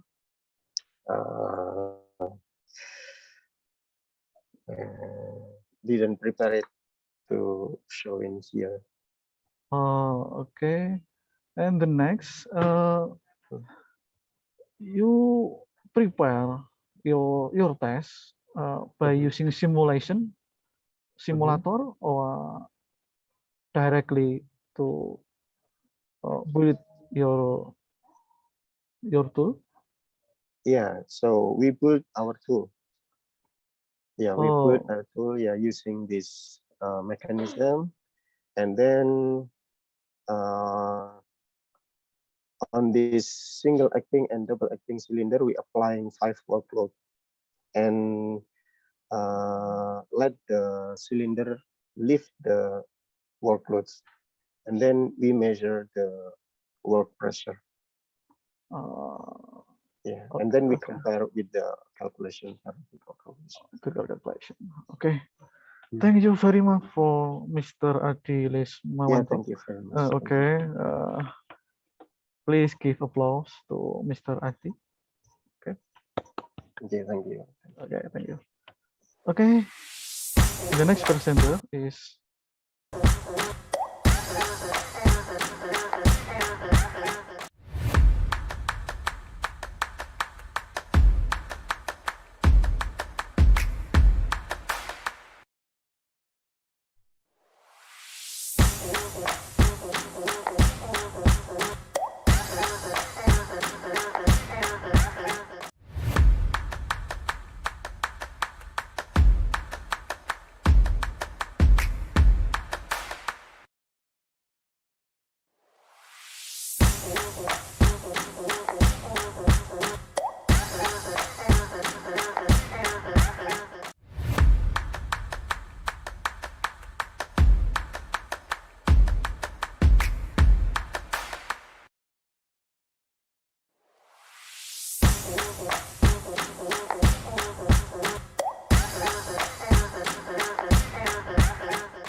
Okay, any question?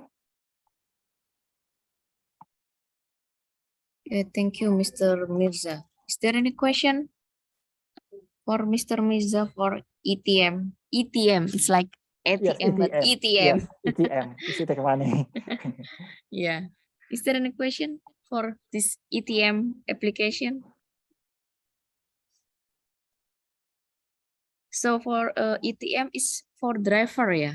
It's only for go right like this, or maybe go foot also. For driver and the all person sih, all person. Oh, the operation. Yes, Okay, all it's persons. like just riding, yeah. Yes. Okay, maybe next time you can continue develop the application for food or maybe like go shop or Okay, I hope so. something. I hope so.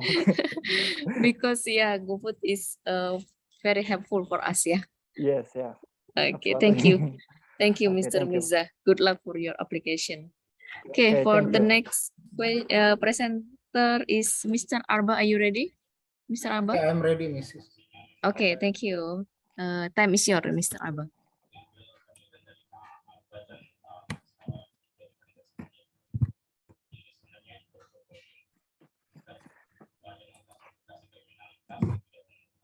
Okay. Have you seen my screen? Yes. Okay. Thank you, ladies and gentlemen. Thank you for this opportunity. For this time, I want to share about our results with entitled the small tuber for extractive text summarizations. So this is our outline today. There are introduction, proposed method, analysis result, and the last is conclusions. Generally, there are two model summarizations. The first one is the abstractive summarization. Is the technique of generating a summary of text from its main idea, not by copying verbatim most salient sentence from text. We can say the abstractive summarization means that the human summarizations. And the second one is the extractive summarization. It is involves pick up the most important phrase and lines from the documents. It then combine all the important lines to create the summary. So in this case, every line and word of the summary actually belongs to the original document, which is summarized. Actually, there are some previous methods. For example, for using the graph base, and then there is another meta-heuristic genetic algorithm and system, PSO, and etc. And now is many summarization using the bird, and then the variant of the bird, some extend fine tune bird, Roberta, and many things. And for this paper, we using the small tuber. Small tuber. This is the main architecture of the bird. There are token embedding, and then segment embedding, and the last one is position embedding. So let me explain what is the every step of this this process. And the first one is the word embedding. Word embedding means that it comes from the word piece, which is has 30,000 vocabulary tokens to convert a sentence into vector representations. For example, sentence A, because we use in Indonesian language. So, for example, sentence A, saya suka memakan nasi. So we embedding, we using the word piece to be the first is the CLS word embedding 3, and then saya 1731, and then suka 4346, and etc. until the last sentence. So this is the token embedding process. And the second one is segment embedding, is a process to use distinguish sentence in a document. For a sentence A or EB embedding segment will be given based on the value of I. The variable of I is a number in the range of 1 to the number of the sentence in the document. So like this, there are two sentences in one article. saya suka memakan nasi, dia suka memakan nasi. So we have to different every sentence. The first sentence is we make the 0, 0, 0, 0, yeah, and then the second sentence we can make 1, 1, 1, and the third one, if available, it will be also 0, 0, 0, 0. And then the last step is the position embedding. The position embedding is about the indexing 1, 2, 3, how many words that we have. So this is maybe it's very, very technical. It means that the bird is using the encoder, but in mostly in the bird is normal using 12 layer, and then the bird large is using 24 layer. But in this is because we use the small two bird, we used only 4 layer, not 12, and then we have 12 hit attention in the encoder, this one. And then we use also 512. Yeah. Mostly if we use the birds normal, we use the 700 more, yeah, hidden layers. And then we use the 29.1 million parameters. Yeah. Normally, if using the bird base, it's using the 100, more than 100 million parameters. Okay, so this is our result, analysis result. Actually, there are some, we can see that it's bigger, is better, but in here, we compare that summarization using word frequency. Some of them is, yeah, in the precision, we outperform, but in the, some of in the, maybe in the F1 score and F1 score in the F1 is we are loose in the compare the SYF in here. So this is our analysis result resume. The small BART model is compared to the word frequency based machine learning text summarization, SWF. SWF looks at the word frequency to discover the important word, then chooses the top 3 passer depending on the word frequency. In terms of the F1 score, the machine learning model achieved better result than the proposed method as shown in table 1. This may demonstrate R1, R2, RL. Yeah, we have a difference, yeah, only 0.043, and then small bird in other hand outperforms when it comes to the precisions, yeah, with R1, R2, and the others one. Since SWF is trained to the dataset on small bird, is not, SWF outperforms small bird in terms of Roach scores. So the conclusion is small bird is more similar to the real summary when compared to the SWF. Since the suggested technique has a higher precision score than SWF, it can be stated that the summarization quality is better than the machine learning method. It shows the summary result of the proposed method of small bird when compared with SWF model and the original dataset Human's summary. Pre-trained algorithm shows a promising feature in extractive text summarization. So that's all my presentations. If you have any questions. Okay, thank you, Mr. Abba Suganda Girsang. Is there any question for this small two bird? Small two bird. Any question for extractive text summarization? Okay, if there isn't any question, I will ask Mr. Abba. Mr. Abba is only for Indonesian language, yeah? No, I think so many summarization, but in Indonesia is fair, a little bit research about this one. So I am interesting because if we research in English summarization, there's so many research and paper. But in here, I think it's yeah, it's very interesting. So we can make the Indonesian language. Okay. Okay. Maybe next time you can develop for region language, maybe Java, maybe, or Madura, or something Batak, or something, maybe. Yeah. Okay, thank you, Mr. Abba. Give applause for Mr. Abba. And for the next presenter is Mr. Stephen Raymond, Mr. Gusti, Mr. Yulianto, Mr. Cassandra. Okay, and the last presenter, Mr. Abba, also for movie genre. Oh, Mrs. Gita. Okay, Mr. Abba first. Okay. Okay, Before the last one. Yeah, the last one.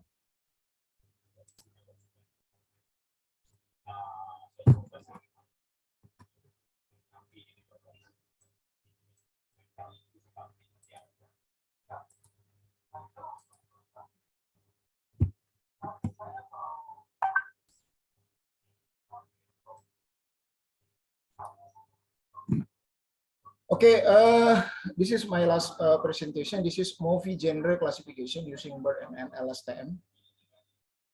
Yeah, this is our outline, introduction, related work, proposed method, analysis, result, and conclusions.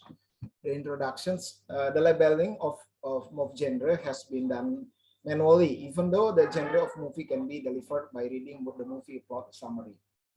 As genre labeling may be subjective by having a single entity to label the genre, standard and consistent can be maintained. We experiment with building a deep learning model to perform multi-label moving genre tag classification using the also same with the previous paper, BERT, and also we have to compare the LSTM models. So we proposed method here is we compare using BERT and LSTM to classify multi-label on genre movie. So the pre-processing, we use some steps. In the generally we using the remove punctuations, links, and unnecessary characters, and then convert HTML text and then lowercase, and then additional pre-processing for LSTM, we using the tokenization and padding. And then same with the previous method, but we using the normal BERT. Using here, there are layers 12 block. The previous is the only 4. Here is the 700s. When the small BERT is just using 500s. Yeah, and then this is the pre-trained models in the encoders. So mostly, maybe I just skip the description of the detail of the steps. Is it's the same with the previous, but and also we using this here is the LSTM here. Maybe I just using this. This is the method.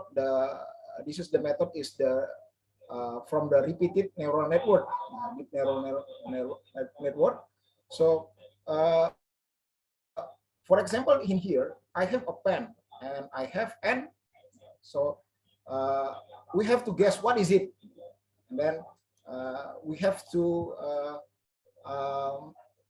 maybe there is another information. This is a pen because there is n here, and then we can using an apple here because there is a statement or there is another rule that say that this is the n. So we have to using the apple. So this is the maybe it's very also very technical. Yeah, there are four gate for the LSTM. Forget is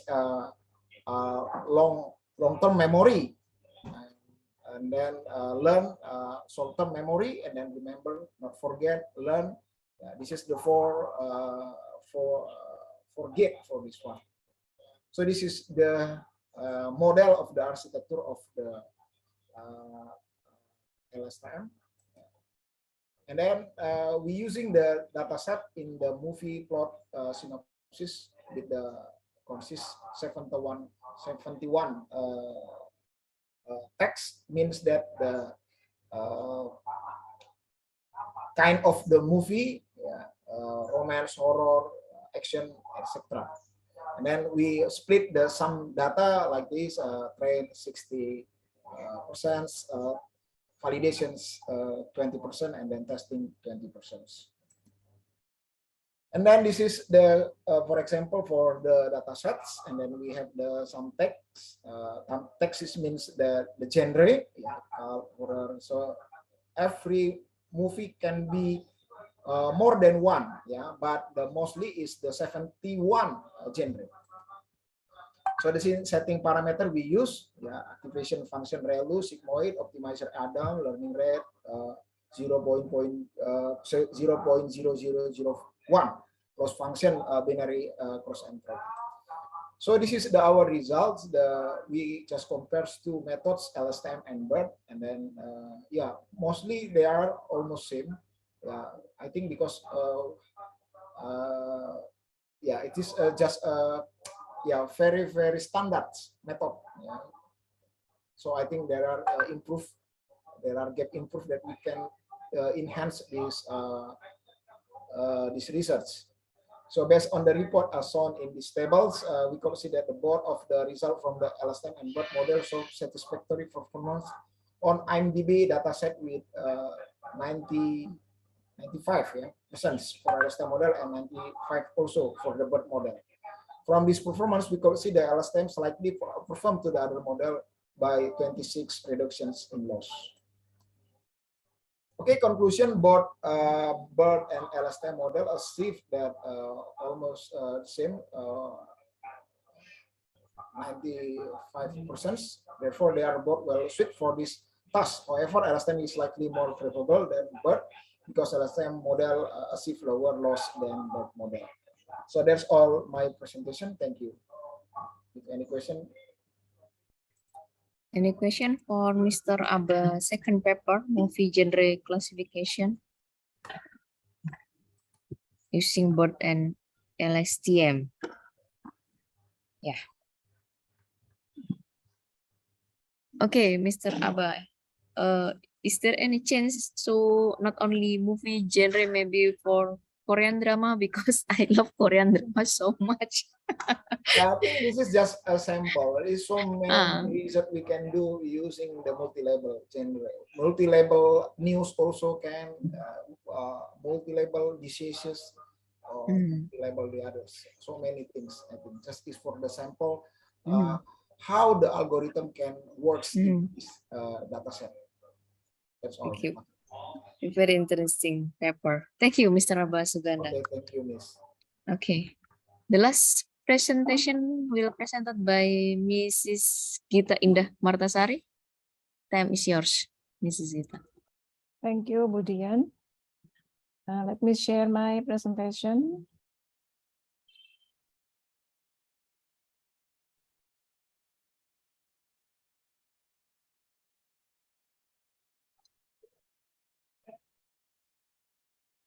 Okay, ladies and gentlemen, let me present our research article entitled Analyzing Academic Information System Success, Applying Dillon and McLean Success Model. This is the presentation of the system we studied. And for the background is information system is a strategic media for organization to gain business and financial benefits by increasing productivity and performance. In this competitive era, information system is an important requirement for educational institutions in management of academic data automation. Academic information system has a high complexity considering the variety of academic data managed by an educational institution. Therefore, it's important for institutions to know the factors that lead to the successful implementation of an information system. Thus, it's necessary to analyze the success and satisfaction of an information system to determine the development and improvement of the system needed in the future. The Dillon and McLean model is one of the methods to measure the success of information system by evaluating based on user satisfaction and the quality of information system in organization. This model was initiated in 1992 to measure the success rate of information system and then improved in 2003. There is 6 constructs in this model. They are information quality, system quality, service quality, use, satisfaction, and net benefit. This model has been used to measure the success of several academic information systems, such as in Instituto Profesional de Canosa di Timor-Leste and Bandung National Institute of Technology, Maharashtra University, and each other. However, research that discusses the application of the Dillon and McLean model is in the secondary educational level is rarely conducted. So the aim of our research is how to use Dillon and McLean model to identify factors that determine charisma or the academic information system in our study case system success by considering 6 indicators based on the Dillon and McLean model. This diagram presents our research method.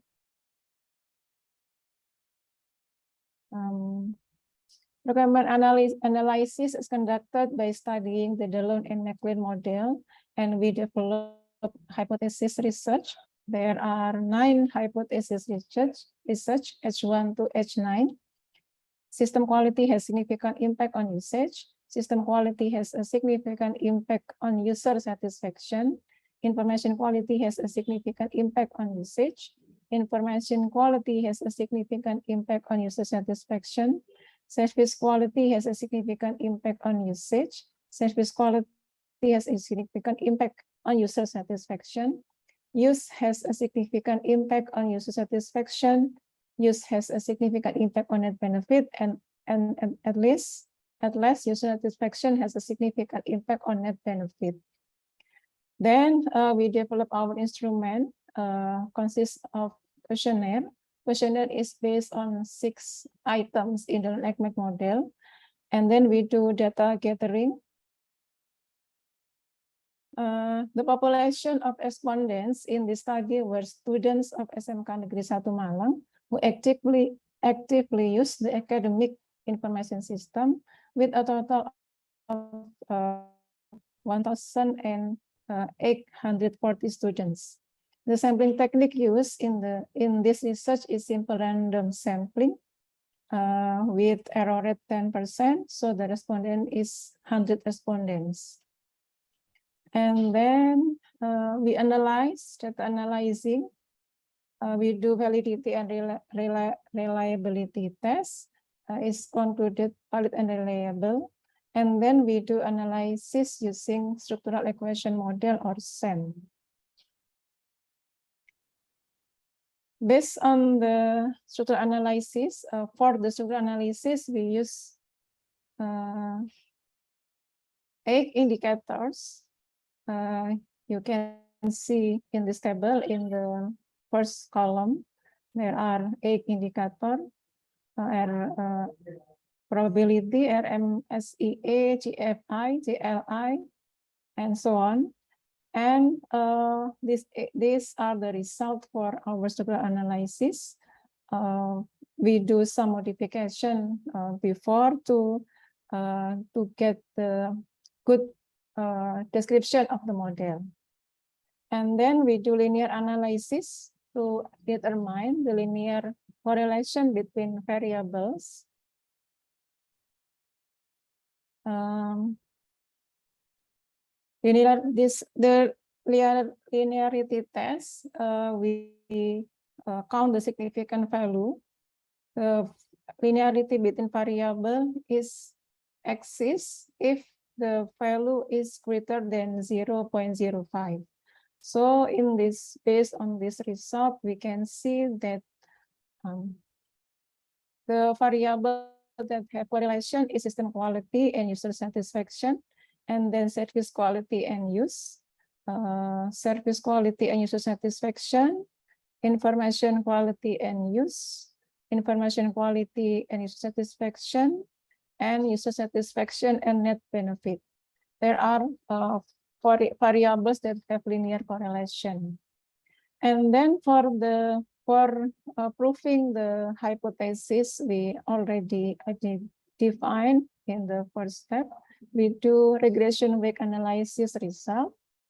These are the results. These are all the hypotheses we built in the first time. What do we look in this table is the description. This description is how we get this description by see the CR and P value. CR is critical ratio value and P value. The criteria to conclude it accepted is if the CR value is greater than 1.96 and P value is less than 0.05.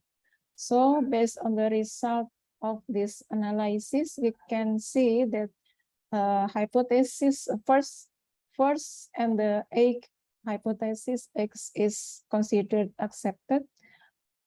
But the other hypothesis, which is H2, H3, H4, H5, 6, 7, and 9 is rejected.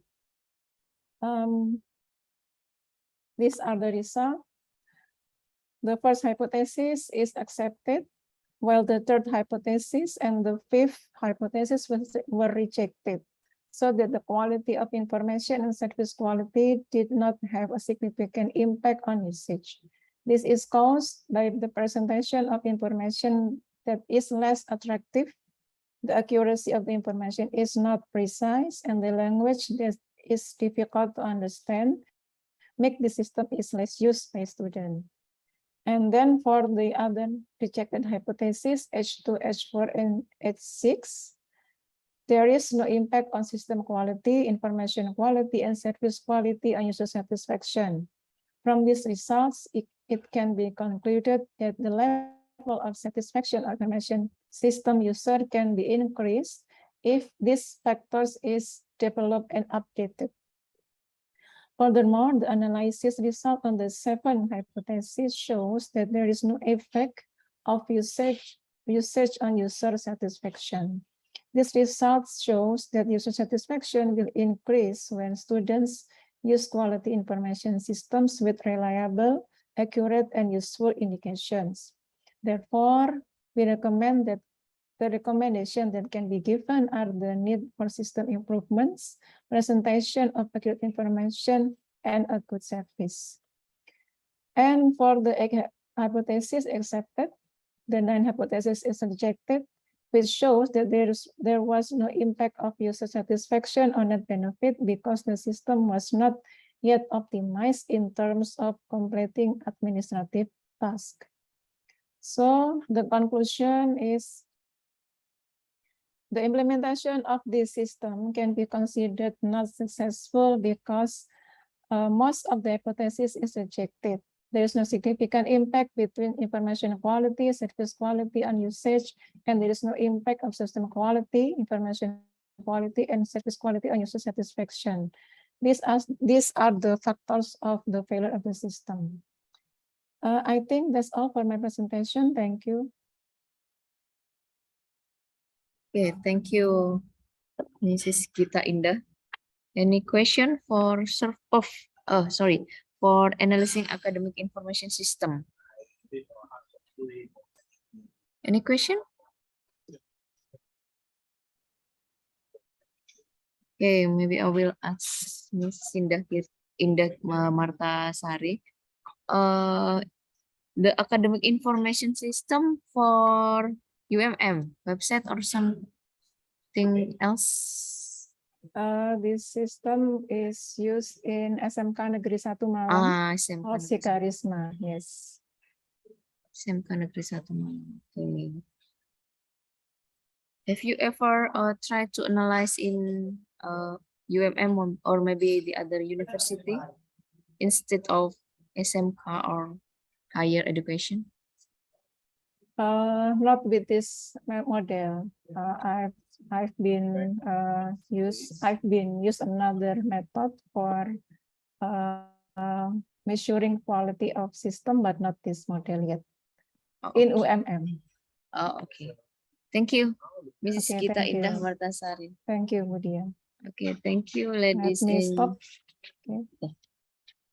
thank you, ladies and gentlemen. I think that's all for the presentation for breakout Zoom meeting 2. We can leave room and back to our main room. Thank you and Assalamualaikum warahmatullahi wabarakatuh.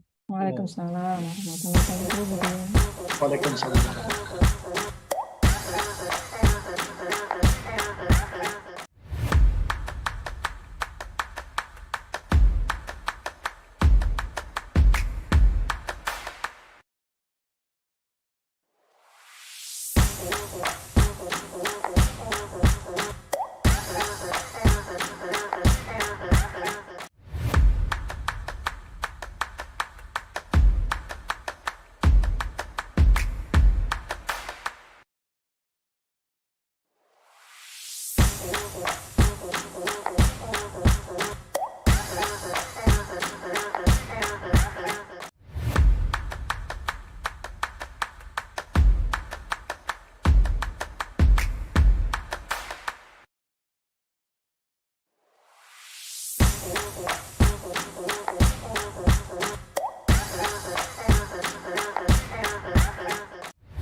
Okay, Dr. Ashish,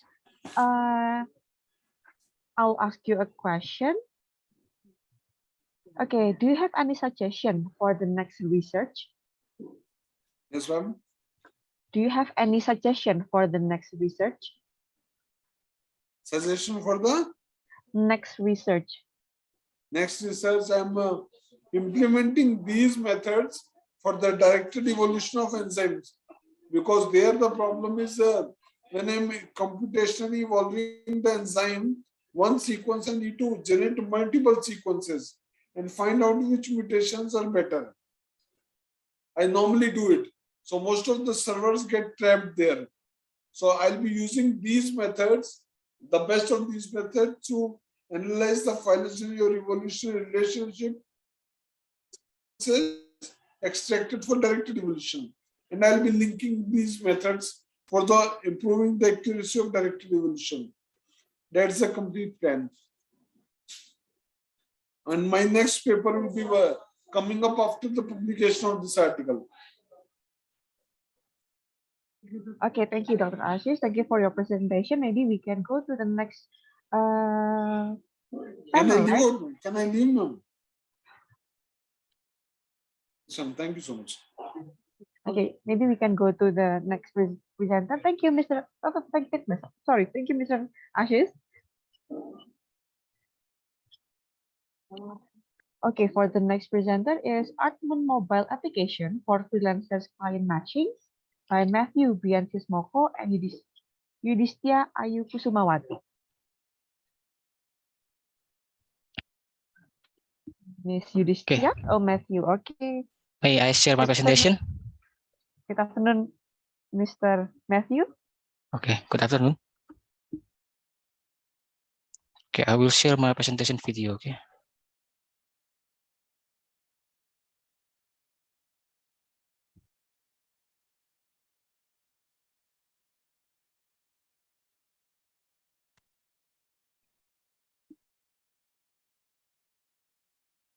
Hello everyone, my name is Matthew Francis Woko.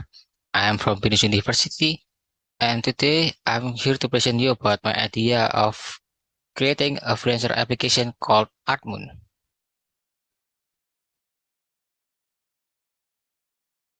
In these few years, freelancer is one of the most famous jobs among people right now. And this job is increasingly being sought after by people right now. With this increasing number of freelancers, the competition between freelancers will become harder and harder every time. And also the lack of information and facilities in this field, it will make it harder and difficult for freelancers to get their client. It is because the information of this job doesn't reach the people that need their service. With this kind of situation, I was thinking to develop a new desktop and mobile application for freelancers. And the purpose of doing this is to try and solve the problem above and help freelancers to get their client faster and easier. The solution is by creating an alternative application for freelancer that have an extra feature in it that differentiate from the existing freelancer website that are spread everywhere among the internet. And in this project, the method that I'm using is design thinking method.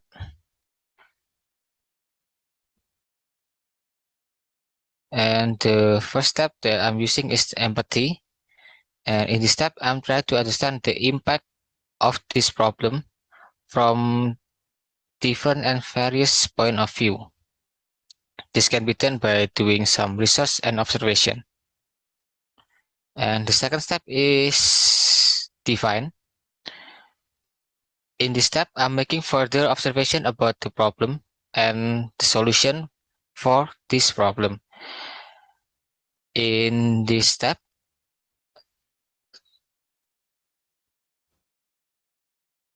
I'm making further observation about the problem by doing some questionnaire and spread them among fellow freelancers to understand more about the current problem and situation that are happening right now among the world of freelancer today. And the data later will become the source of our project. And the third step is ideate. In this step, I will determine and choose the right and perfect media that will be the solution of the problem that are being analyzed. And in my case of problem, the media that I'm choosing is mobile application. And the fourth step is prototyping or prototype. In this step, I'm making the prototype of my application.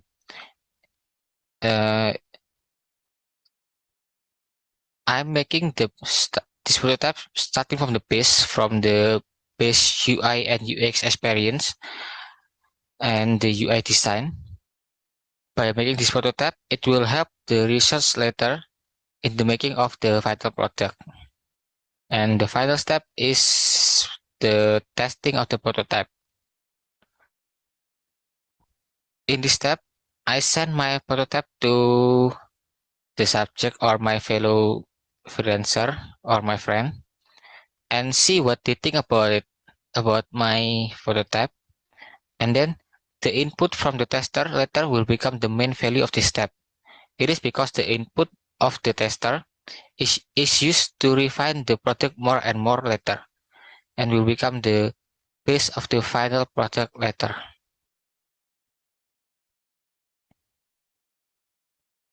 And this is the result of my project. This is the ArtMoon, a freelancer mobile application that have a statement: we make you fly to the moon to the art that you make for other people. ArtMoon is an app for every freelancer out there. This application also will help you to find your client and other project. We hope that by using our app, you can make the best out of the apps that will help you find the best life of yours. And then this is the logo of ArtMoon. I'm trying to make it as simple as possible so it will look modern and will look more attractive to other people.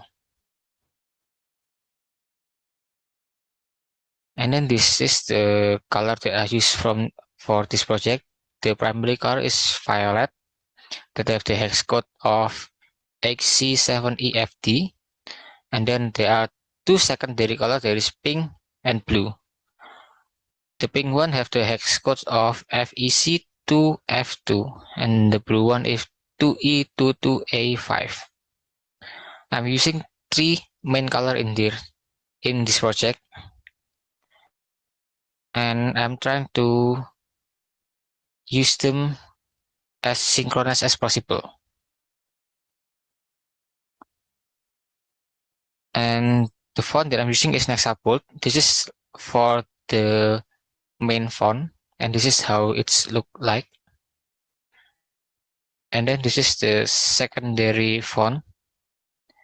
There is the Nexa Light. So basically in this project, I'm using the Nexa font family for this whole project. And then this is the interface layout. This is for the homepage. So you will find the top-notch freelancer around here. And then you can find the categories is differentiated in like graphic design, software developer, and then photographer here. And this is like for the home button, files, schedules, and profile. And then this is the search bar. So when you hit this search icon, you will go to this page that will show you the popular design and designer and many designer out there. And this is the portfolio or the profile page. So when you hit this profile button, or when you hit someone profile button, you will go to this page and it will show you the name, their job, this is the followers, and their region, their place, and this is their portfolio. And if you choose and you select the resume, you will go to this page here that will show about me, skills, and my experience. And then this is the progress monitoring page. In here you can find the project that you accept from your client. It will have their percentage bar, so you will know the progress of your project. And this is the schedule reminder. You can make your own schedule in this application. So, and then it will remind you every time it will go on, like in 7 a.m. you need to wake up, and at 8 a.m. you need to do morning run. It will do like such as a reminder. This is the spreadsheet or the loading screen. And this is the sign up screen. And this is the sign in screen.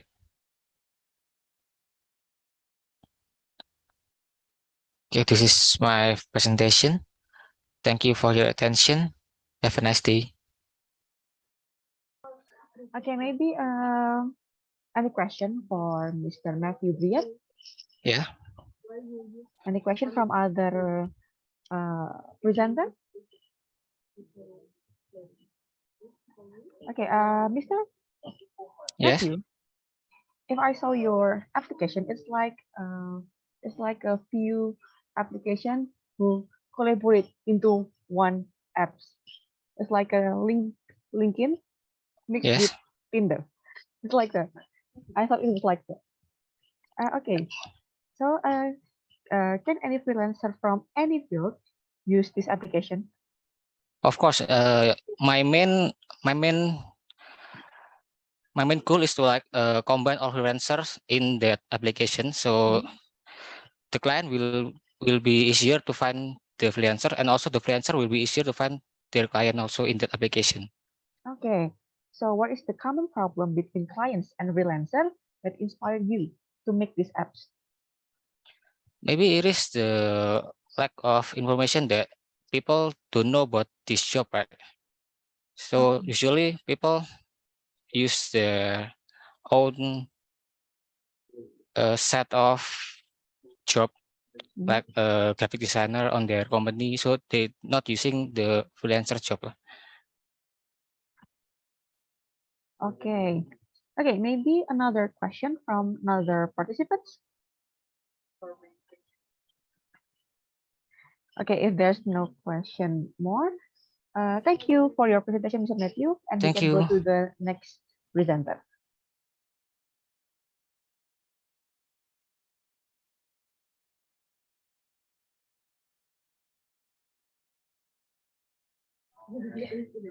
Okay, the next panel is for Mr. Rifki Awaluddinsyah with simulation of application of building information modeling, or BIM, on construction project in Malang. Good afternoon, Mr. Rifki. Sorry. Good afternoon, Mr. Rifki. Good afternoon. Okay, so because it's your turn, the Zoom audience and this panel is yours.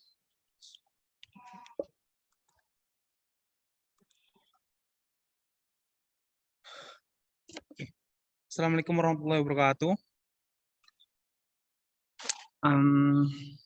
Introduction, my name is Rifki Awaluddinsyah from the 4th semester of Civil Engineering major. I am here present and I journal.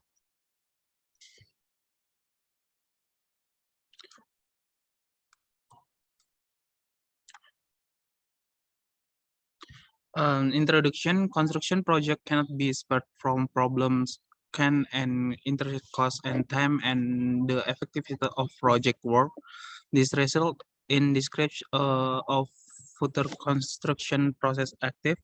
Problem is construction project and minimal utilizing technology carefully designed at being of the construction cockpit. This can be done using the BIM building information modeling method. I'm sorry, title is modeling of building information modeling BIM construction project in Malang. Next, BIM cover of field of architecture, engineering, and construction in construction project work.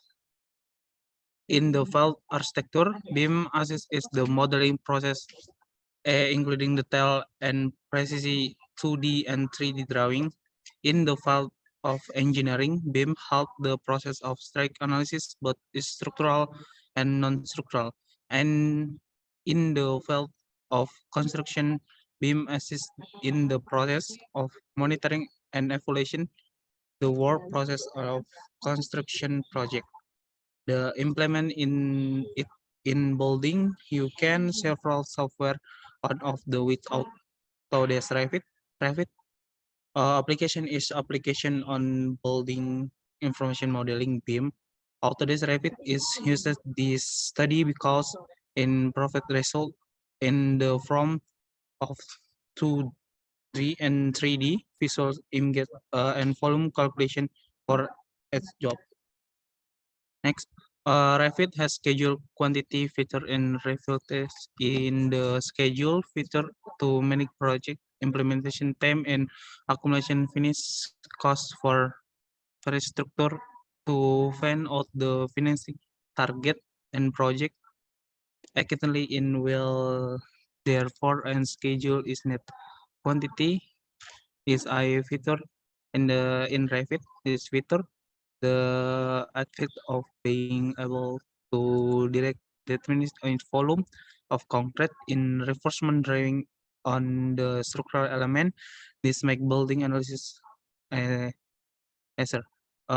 Professor research has prove that's the use of building information modeling is able to provide clear and accurate detail and volume of the profession study is implementation building modeling BIM in on of the Creative Center building construction project in Malang. So about this volume project drawing is under construction. This study focus on the main structural part, namely column, beam, and plat. Next. Method is building information beam with Revit by Autodesk software to create 3D modeling in determining volume. The material is in stack of the drawing is AutoCAD 2D for the description of the Malang Creative Center MCC and building project of it for drawing 3D modeling on Revit. 3D modeling in Revit start with drawing grid according to building area. The argument of column positive and partial column must be accurate with the working drawing approved by construction contractor Malang Creative Center MCC. Building has 9 floors with include basement, 1:7 floor and rooftop. The manufacture of structural element scan as beam, floor, plat to rooftop, plats requirement, within difference in beam, type and dimension. The description of floor slab from making the basement flat according the plan and thickness of the plat that's and be plan. All component are assembly that they become the structural framework of the Malang Creative Center MCC as a result of 3D modeling create out Revit. This lab step in output column output the 3D. The output is through the schedule and quantity Revit menu and volume output is taken off the volume beam and plot section. Next, result and discussion. The discussion model as 3D from the Revit application reinforcement area and reinforcement detail the structural element area MCC Malang. Building the result of the 3D modeling object design Revit by follow. The next, Mr. reinforcement. Ricky, 4 minutes left. Yes, of building with Revit.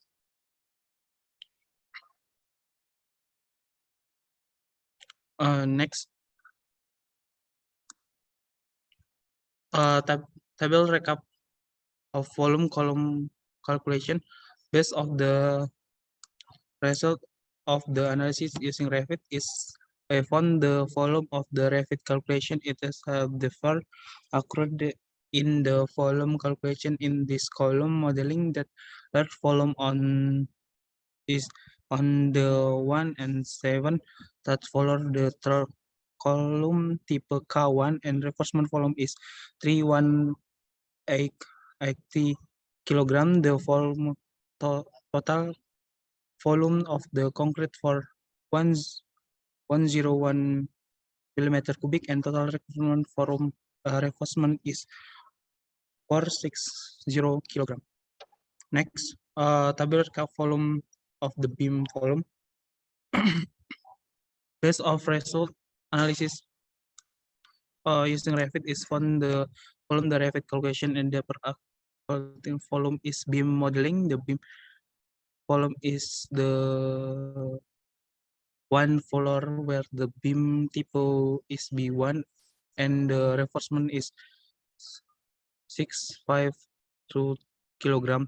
The total volume concrete of the beam is 127 millimeter cubic and the total requirement reinforcement is 6042 kilogram. From the simulation result of calculation using beam show as positive impact if the 3D model is as I understand assembly to the Malang Creative Center contractor.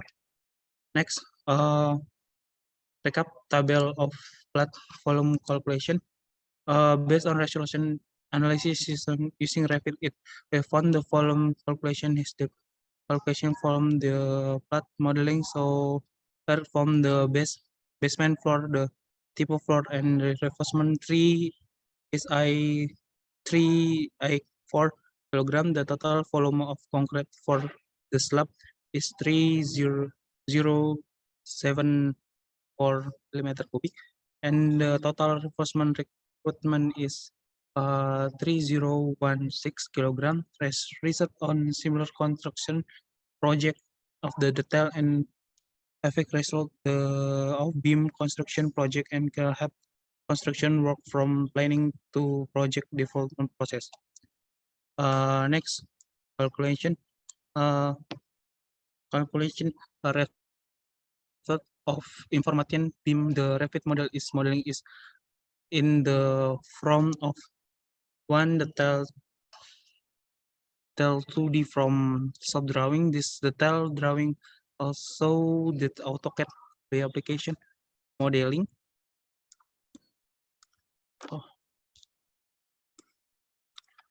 Modeling process drawing structure recruitment accurate. Therefore, for detail drawing, it is not using AutoCAD and simply and the speed the drawing work after doing detail. The next step is to implementation the data from to the AutoCAD to inform modeling in Revit application in building accuracy to the actual data.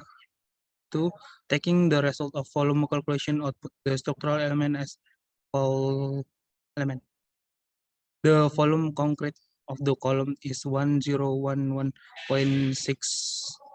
millimeter cubic and total reinforcement is 460 kilogram. The total volume concrete of the beam is 1227 millimeter cubic and total reinforcement is 6042 kilogram. The total volume concrete for the slab is 3074 and total reinforcement and recruitment is 3016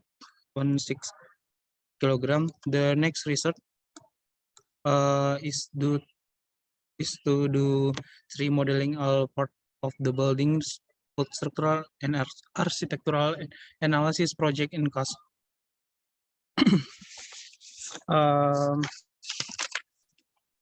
This my journal presentation. I'm sorry, English is not good. And again, I'm sorry. Thank you very much. Wassalamualaikum warahmatullahi wabarakatuh. Waalaikumsalam warahmatullahi wabarakatuh. Thank you, Mr. Rifki Awaludin. Any question for Mr. Rifki Awaludin? Okay, Mr. Rifki Awaludin, how long do you learn about BIM? Mr. Rifki, how long do you learn about BIM? Can be translate phrase and can is it expression in English? Okay. Saya akan menjelaskan dengan bahasa Indonesia. I will use bahasa to ask the question, and then I will translate it into this panel. Oke, Mas Rifki, berapa lama kamu belajar tentang BIM ini? Kurang lebih 2 semester ini. 2 semester berarti setahun ya? Ya, setahun. Okay, Mr. Rifki learned about this method, this BIM method. It's about in an hour. In a year or 12 months. Dan Mas Rifki, apakah BIM ini bisa diaplikasikan di semua proyek bangunan? Ya, BIM bisa diimplementasikan ke seluruh bangunan, mau itu bangunan building atau bangunan jembatan dan proyek-proyek lainnya. Okay, this method can be used in any kind of construction project like bridges, building, dam, etc. Oke, terima kasih Mas Rifki atas penampilannya. Thank you for your presentation. Maybe we can go to the next panel. Okay, for the next session is analysis of continuous life foundation as a substructure. Teluk Bayor Mini Olympic Stadium is Borneo, Indonesia by Muhammad Abduh, Dwi Agus Wicaksono, Yunan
the design software. PLA is used as the main material of the prototype because PLA is a type of plastic that is easy to form at a relatively low temperature. This is the block diagram representation the control of self-balancing. The measurement roll angle for IMU is used feedback and compared with the set point. In this case, the set point is 0 degree, which is corresponding to the upright position. And then this is the coding of PID, self-balancing prototype. We need to read the error value to determine PID. The error here is the difference between the prototype tilt angle and the set point. This the response of prototype with control PID without additional load. Again, value tuning is determined using trial and error, which is applied directly to the prototype. After tuning PID parameter, we get the value of the PID constant. PID constant that make two-wheel vehicles stay in upright position. We can get KP, then value of P is 3, and then value of E is 0.01 and D 100. Based on that constanta, we recorded the response rate by prototype, which can be seen oscillation occur that likely due to the parameter uncertainty of the prototype. The center gravity of the prototype is not located precisely. at the vertical z-axis. This condition makes the system fall even the immunity so 0 degree and force the control to stabilize in the opposite direction. Then this is a comparison response of the prototype by load 50 gram and 100 gram. It can be seen that the control able to maintain the prototype in the upright position despite the uncertainty given to the system. The case with the heavier load experience large oscillation. The conclusion we get experiment study of low cost self-balancing prototype using control moment gyroscope is conducted. Then the PID control stabilize the prototype at in unstable equilibrium point. For the case without and with edge load, some oscillations still occur that is likely caused by the center of gravity not precisely located at the vertical axis of the system. This is some view. This without control, we can see that it will immediately fall. And then this is with control, we can see on video, the prototype can balance with oscillation occur. This video is recorded for 1 minute and I will speed up.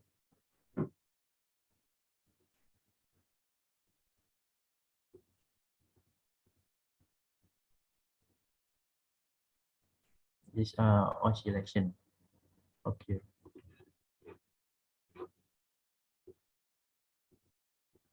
Okay, thank you. Is enough. Yeah, thank you for the presentation. So, does anyone want to ask the presenter? For those who want to ask, please raise your hand and open your mic and your camera. Okay.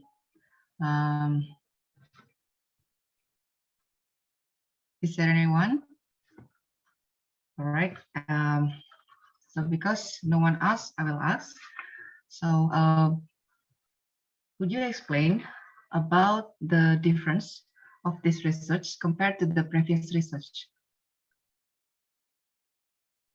Yes, in the previous research, there are just one flywheel for balance and with metal material, and it can effect in weights for stabilizing the prototype. And I used two flywheel to for balance the prototype.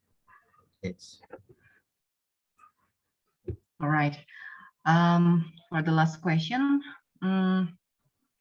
based on the results of this research, what will be the future research? yes, the future work. Yes, the future work. This is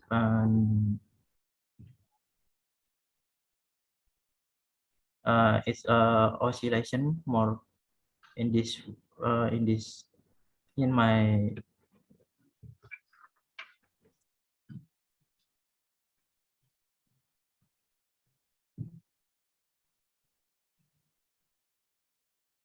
Okay.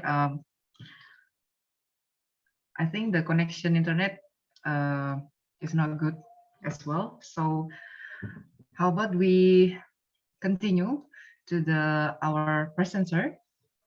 So this is the last presenter with the paper ID 3377 entitled Designing IoT Urban Farming Monitoring System for Support Smart Farming. Is the presenter of this paper ready?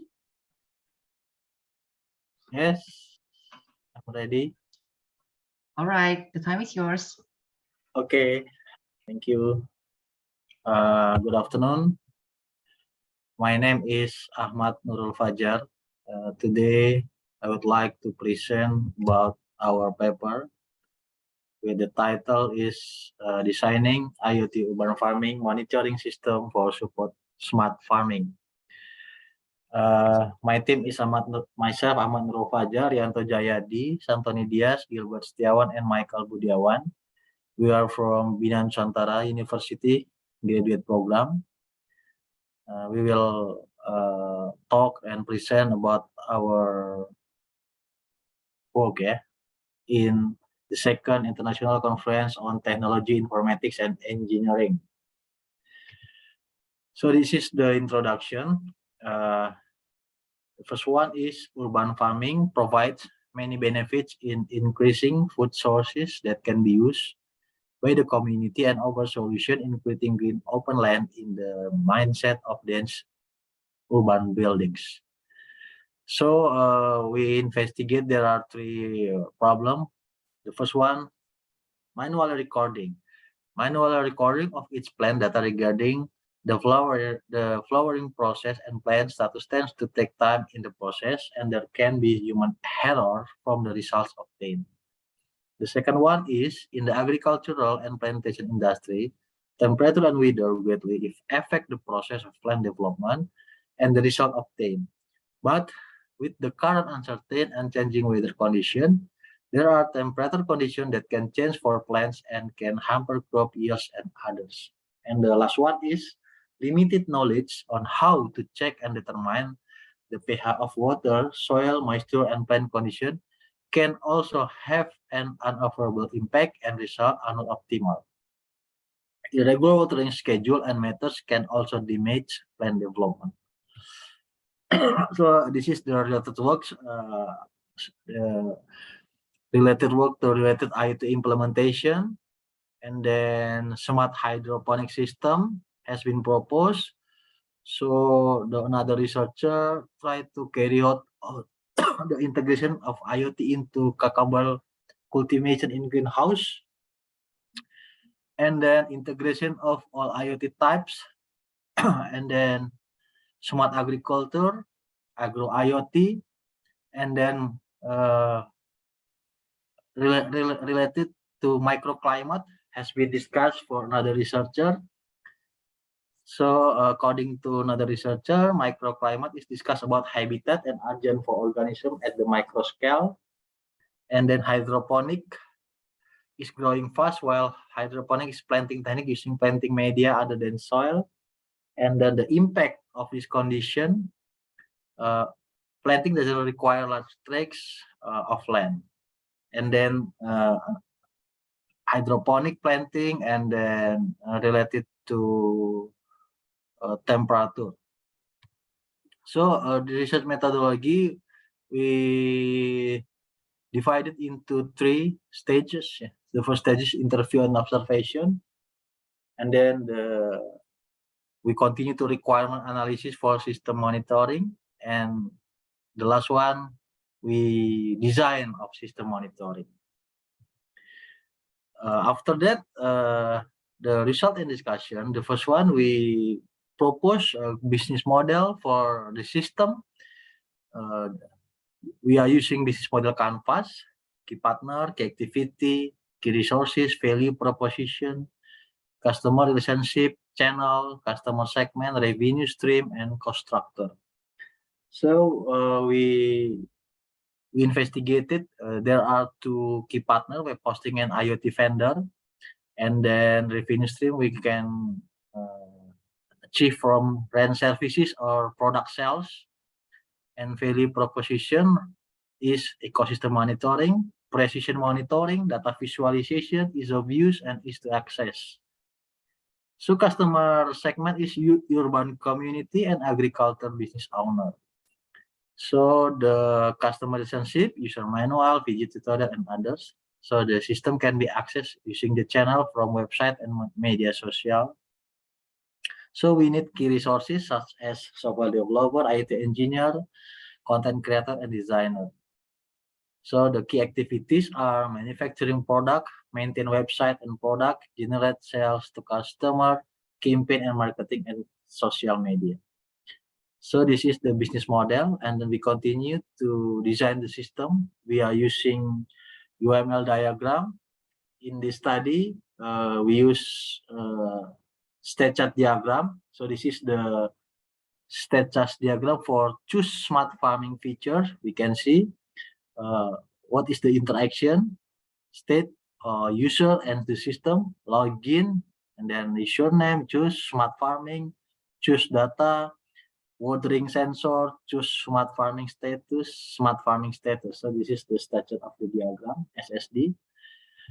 So the second one is SSD checking the sensor status. You can see how the interaction from engineer. So we can see this is our user, this is the engineer and the system. Login, and then password, choose sensor checker, view data status sensor. Then this is the status sensor. So this is the schedule and our screenshot and camera record. So this is the user is manager and the system login, and then choose user input and username. So the conclusion is IoT urban farming monitoring system is a challenge and solution in urban farming. Besides that, we can construct business model to respond to the challenge. So business model is a baseline before we design IoT urban farming monitoring system. In the study, IoT urban farming monitoring system can support for smart farming because the features and functionality has smart capability in the system. This is our difference. And thank you. All right. Thank you, Mr. Ahmad, for the presentation. So, is there any question for the presenter?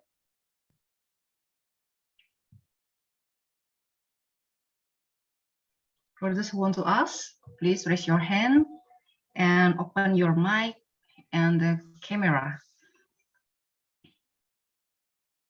Mister, can you stop the share screen? Okay. Yeah, thank you. Thank you. All right. All right. Is there any question for the presenter? Is there anyone? Don't hesitate to ask, yeah. So if not, I want to ask you. So,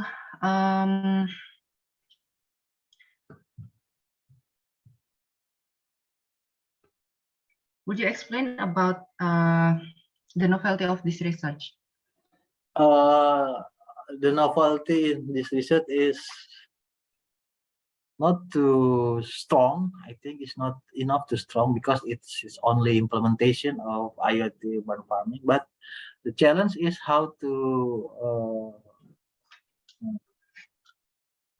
make a system that can detect to image classification after the IoT sensor can send the status of the temperature, humidity, and others related to the plants. Maybe we can continue this work in this year to achieve the strong novelty, I think. But this is I think this is not because it's only implementation only, not too strong enough novelty. Thank you. Okay, all right. Thank you for the answer. And for the last question, so what is your suggestion for the future research of your research? Okay, my suggestion is related to we are going to machine learning related to image classification, such for sensor, camera, when can capture the plan, so we can monitoring in dashboard system after we make a system for detection using machine learning. Okay, thank you. All right, thank you for the answer. So, because of the last paper of this session, so this session will end for this. But before we end this session, maybe we can take a photo session. Maybe would you like to open your camera, please? Yeah, for the operator, Ms. Putri, can you help us to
Tes 1 2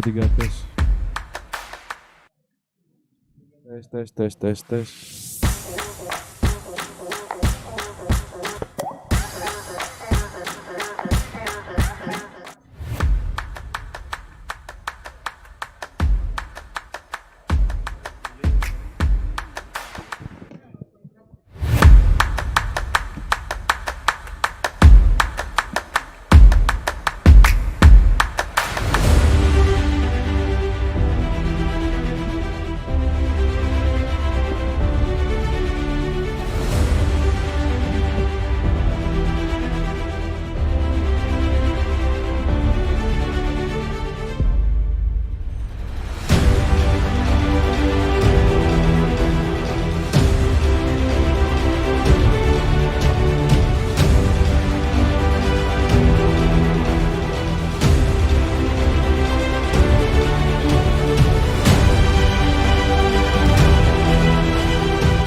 guys, this is Malang and we are students of UMM.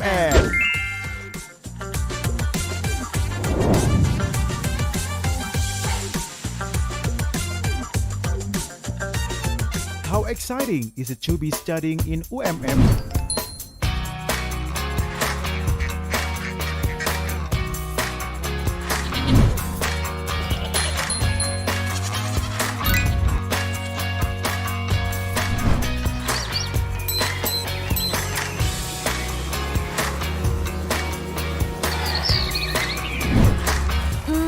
What's more? This is so exciting! Undergoing a series of processes in this wide campus resembles a commitment to excel.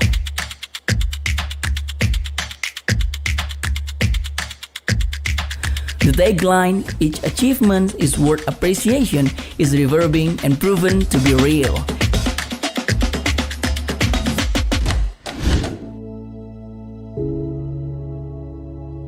International Robotic Contest winners are freed from writing theses.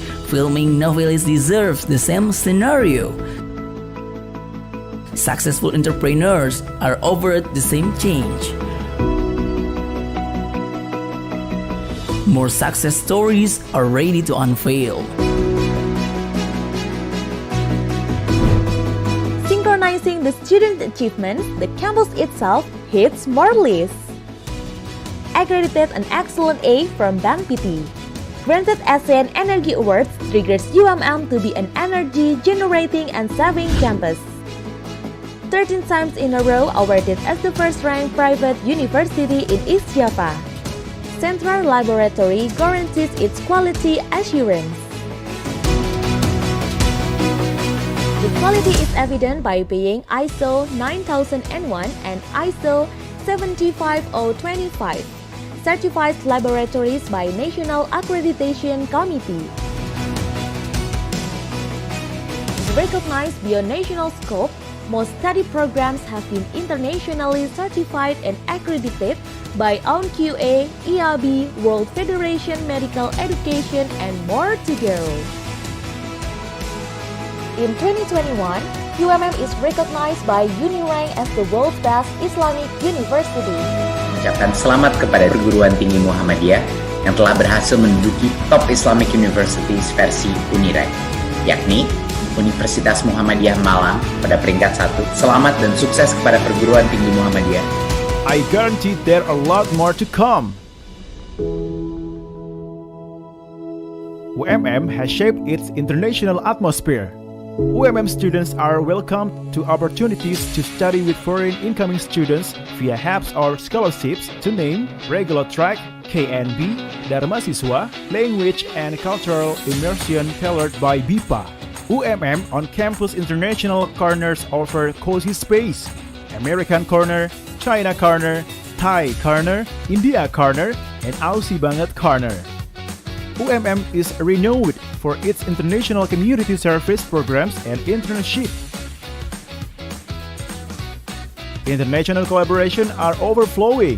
Let's say a collaboration with Temasek Foundation Singapore for community engagement in both countries, Confucius Institute China for lecturer and student exchange, ACICIS Australian inviting Australian scholars to dive into Indonesian cultures, and Midcare Japan promoting UMM graduates as a fast ticket to work in Japan. Last but not least, partnership with Erasmus+, European Union Consortium offering international studies, teaching, and research in Europe, and many more. Wow! UMM is wow! Study processes are enticing. UMM guarantees that the students will graduate in 4 years, be independent, and work. Is that all? That's not the end of the list. Character education remains the key. Character and leadership training equips freshmen with strong energy to embark their study. Islamic values are integrated during Quranic literacy program. A tailored course named Al-Islam and Muhammadiyah Studies exemplifies the vision. UMM students are home to care about their neighboring societies. Community Service and Partner Village Development Program is one of which.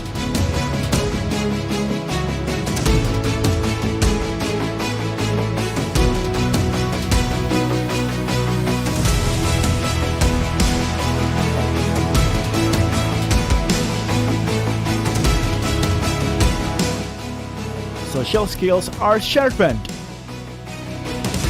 UMM lecturers also believe by their participating in community engagement programs in the areas of supervising tourism villages, agriculture, and partnerships. Student practicums are challenging. Students are to seek a real client, and together, they solve their clients' problems.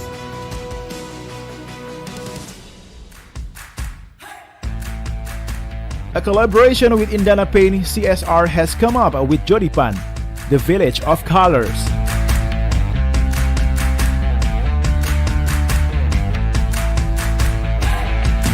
Brexane goes viral. A lot more to go viral. We want more.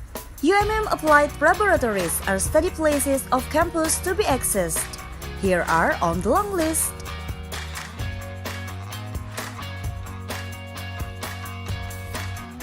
UMM General Hospital, AMF Hospital Sumbawa, Race Hotel, Kapal Garden Hotel, Rooftop Resto and Cafe, Sengkaling Recreational Park, Rinjani Auto, UMM Energy Gas Station, UMM Dome, Bumi Rinjani Syariah Bank, Micro Hydro Power Plant.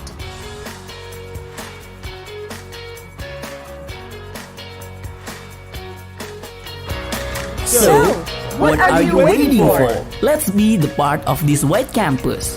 Dream, achievement, and inspiration are one of perfect combination.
Cek, cek.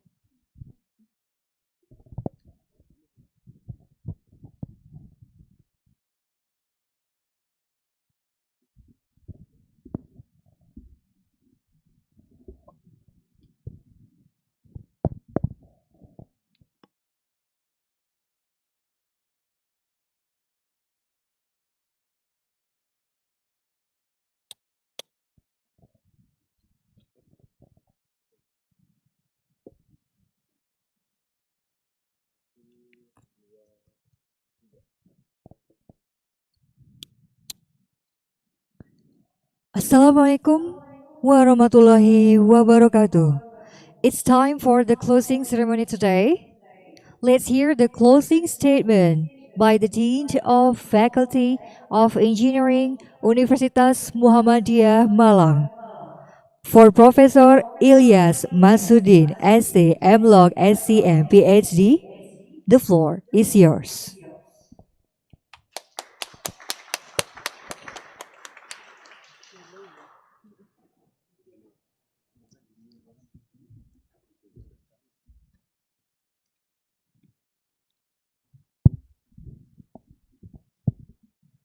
Tes, tes.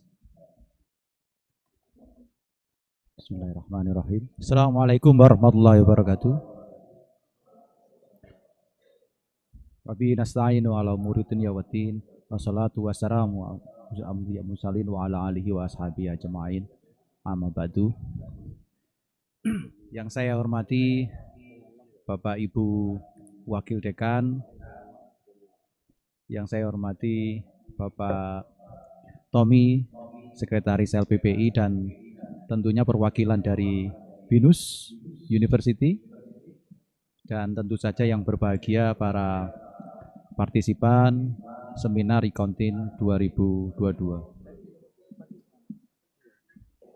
On the behalf of Engineering Faculty, University of Muhammadiyah Malang, and the organizing committee, I'm delighted to deliver this closing remark on the success of the second International Conference on Technology, Informatics, and Engineering, ICon-TINE 2022, which were held hybrid due to the extraordinary condition generated by COVID-19.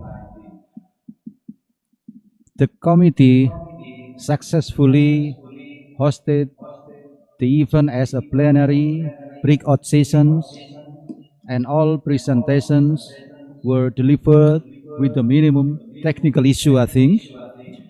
I believe that during the seminar, we have all had insightful, interactive discussions and great chance to share the outcome of the research.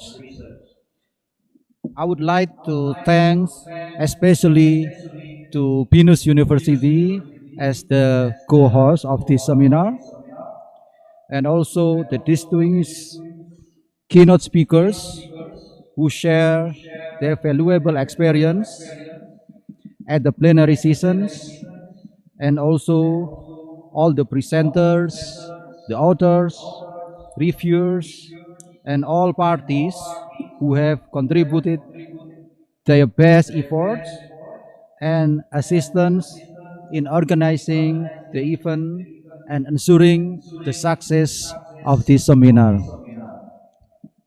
I really hope that the seminar in 2020 is able to impact all of us to greatly foster and empower the society through science and technology from sustainable engineering. Please keep in mind that we still have various seasons afterwards, especially with our partner, BINUS University. Please do enjoy the rest of the seminars before closing. To conclude, thank you for the great contributions and looking forward to seeing you in the ICon-TINE 2023. We do hope that the result of the seminar, the papers, the accepted papers, will be published soon by the publisher, and I hope that your contribution to do some revision sometimes to meet the requirement of the publishers. So please do the contributions if we want to contact you to do the revision before submitting to publish to the publishers. Finally, may God protect us, bless us, and thank you for your contributions, participations. Again, we will see you in the next year seminar in 2023. Thank you. Assalamualaikum warahmatullahi wabarakatuh.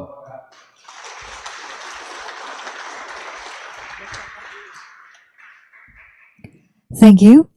It's time for announcement of the best paper and the best presenter. These are the best papers.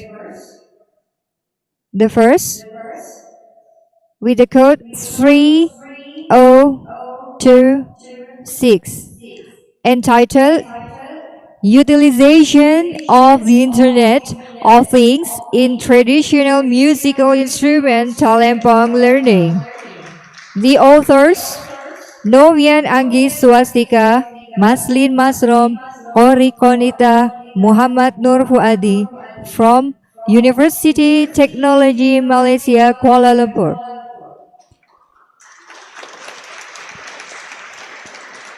The second paper, 2765, entitled Application of Sacrificial Inert Cathodic Protection in Reinforced Concrete Exposed to High Temperature Environment by Binta Astuti, Rahmita Sari Rafdinal, Daisuke Yamamoto, Hidenori Hamada from Universitas Muhammadiyah Yogyakarta.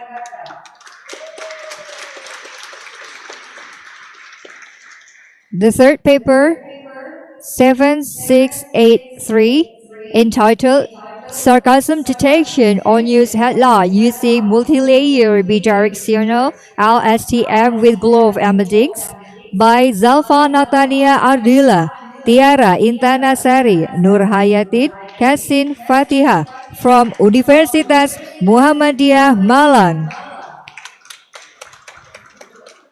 The fourth, 4155, entitled The Effect of Installing Eccentric and Concentric Pressure System on Earthquake-Resistant Buildings by Fahrian Aidil Ma'ruf Zamzami Septiropa Erwin Romel Aulia Indira Kumalasari from Universitas Muhammadiyah Malang.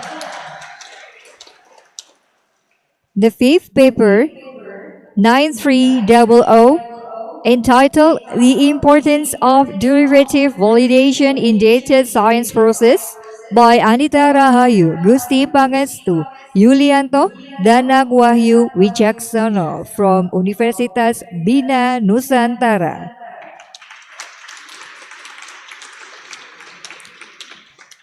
Next, for the best presenters are first, 2765, Pinta Astuti.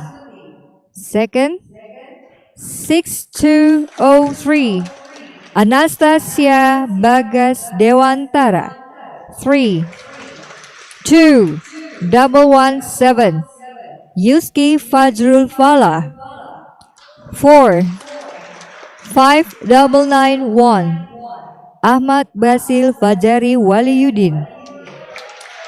5th, 8438, Lutfi Kurnia Nanda.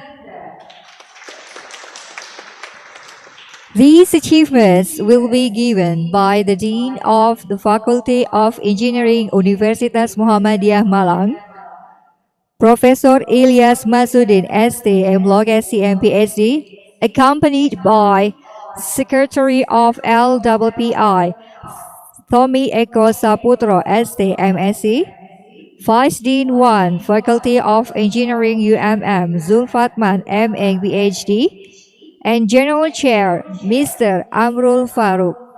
Please take a place.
Congratulations for the best paper and the best presenter today.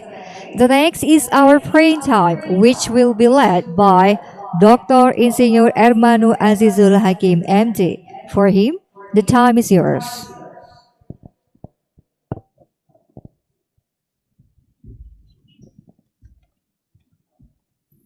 Bismillahirrahmanirrahim. Assalamualaikum warahmatullahi wabarakatuh. Ladies and gentlemen, Bapak Ibu, let us bow our head and heart for a moment. Mari kita tundukkan kepala dan hati sejenak. Pray to God, Allah Subhanahu wa Ta'ala. Berdoa kepada Allah Subhanahu wa Ta'ala, so our international conference can be precious to all of us. Agar konferensi yang sudah kita laksanakan berharga bagi kita semuanya. I will lead this prayer based on the teaching of Islam. Alhamdulillahirabbil alamin. Ya Rabbana lakal hamd kama yanbaghi li jalali wajhikal karim. Hamda yuafi ni'amahu wa yukafi mazidah. Allahumma inna nas'aluka salamatan fid din wa afiyatan fil jasad wa ziyadatan fil ilmi wa barakatan fil rizqi wa taubatan qabla al maut wa rahmatan 'inda al maut wa maghfiratan ba'da al maut. Allahumma ighfir lana wa liwalidina wa lil muslimina wal muslimat wal mu'minina wal mu'minat al ahya minhum wal amwat. Innaka sami'un qaribun mujibud da'wat ya qadiyal hajat. May this international conference as a useful science assembly, as a medium of sharing useful ID, knowledge and experience of scholar, research and student of various disciplines. May the conference we organize today benefit to our life, broaden our knowledge, sign of our idea, and lead us to be successful, productive person. Rabbana atina min ladunka rahmah, wa hayyi lana min amrina rasyada. Rabbana atina fid dunya hasanah, wa fil akhirati hasanah, wa qina adzaban nar. Subhana rabbika rabbil izzati amma yasifun. Wassalamun alal mursalin walhamdulillahi rabbil alamin. Amin ya rabbal alamin. Assalamualaikum warahmatullahi wabarakatuh. Thank you. Please be noted that the certificate of authors can be taken in the secretariat desk in front of this room. Then for the online ones, we'll get it through email. That's all for the closing ceremony. I do apologize for any words mistaken I have. Thank you for your very kind attention. I'm Widar Sitama. See you in the 3rd International Conference on Technology, Informatics and Engineering, ICon-TINE next year. Wassalamualaikum warahmatullahi wabarakatuh.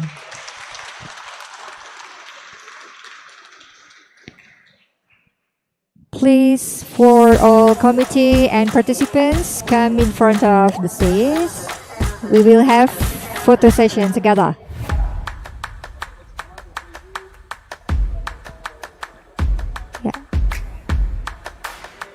Ya, diharapkan kepada seluruh panitia dan peserta untuk segera berkumpul di depan panggung. Kita lakukan sesi foto bersama. Terima kasih.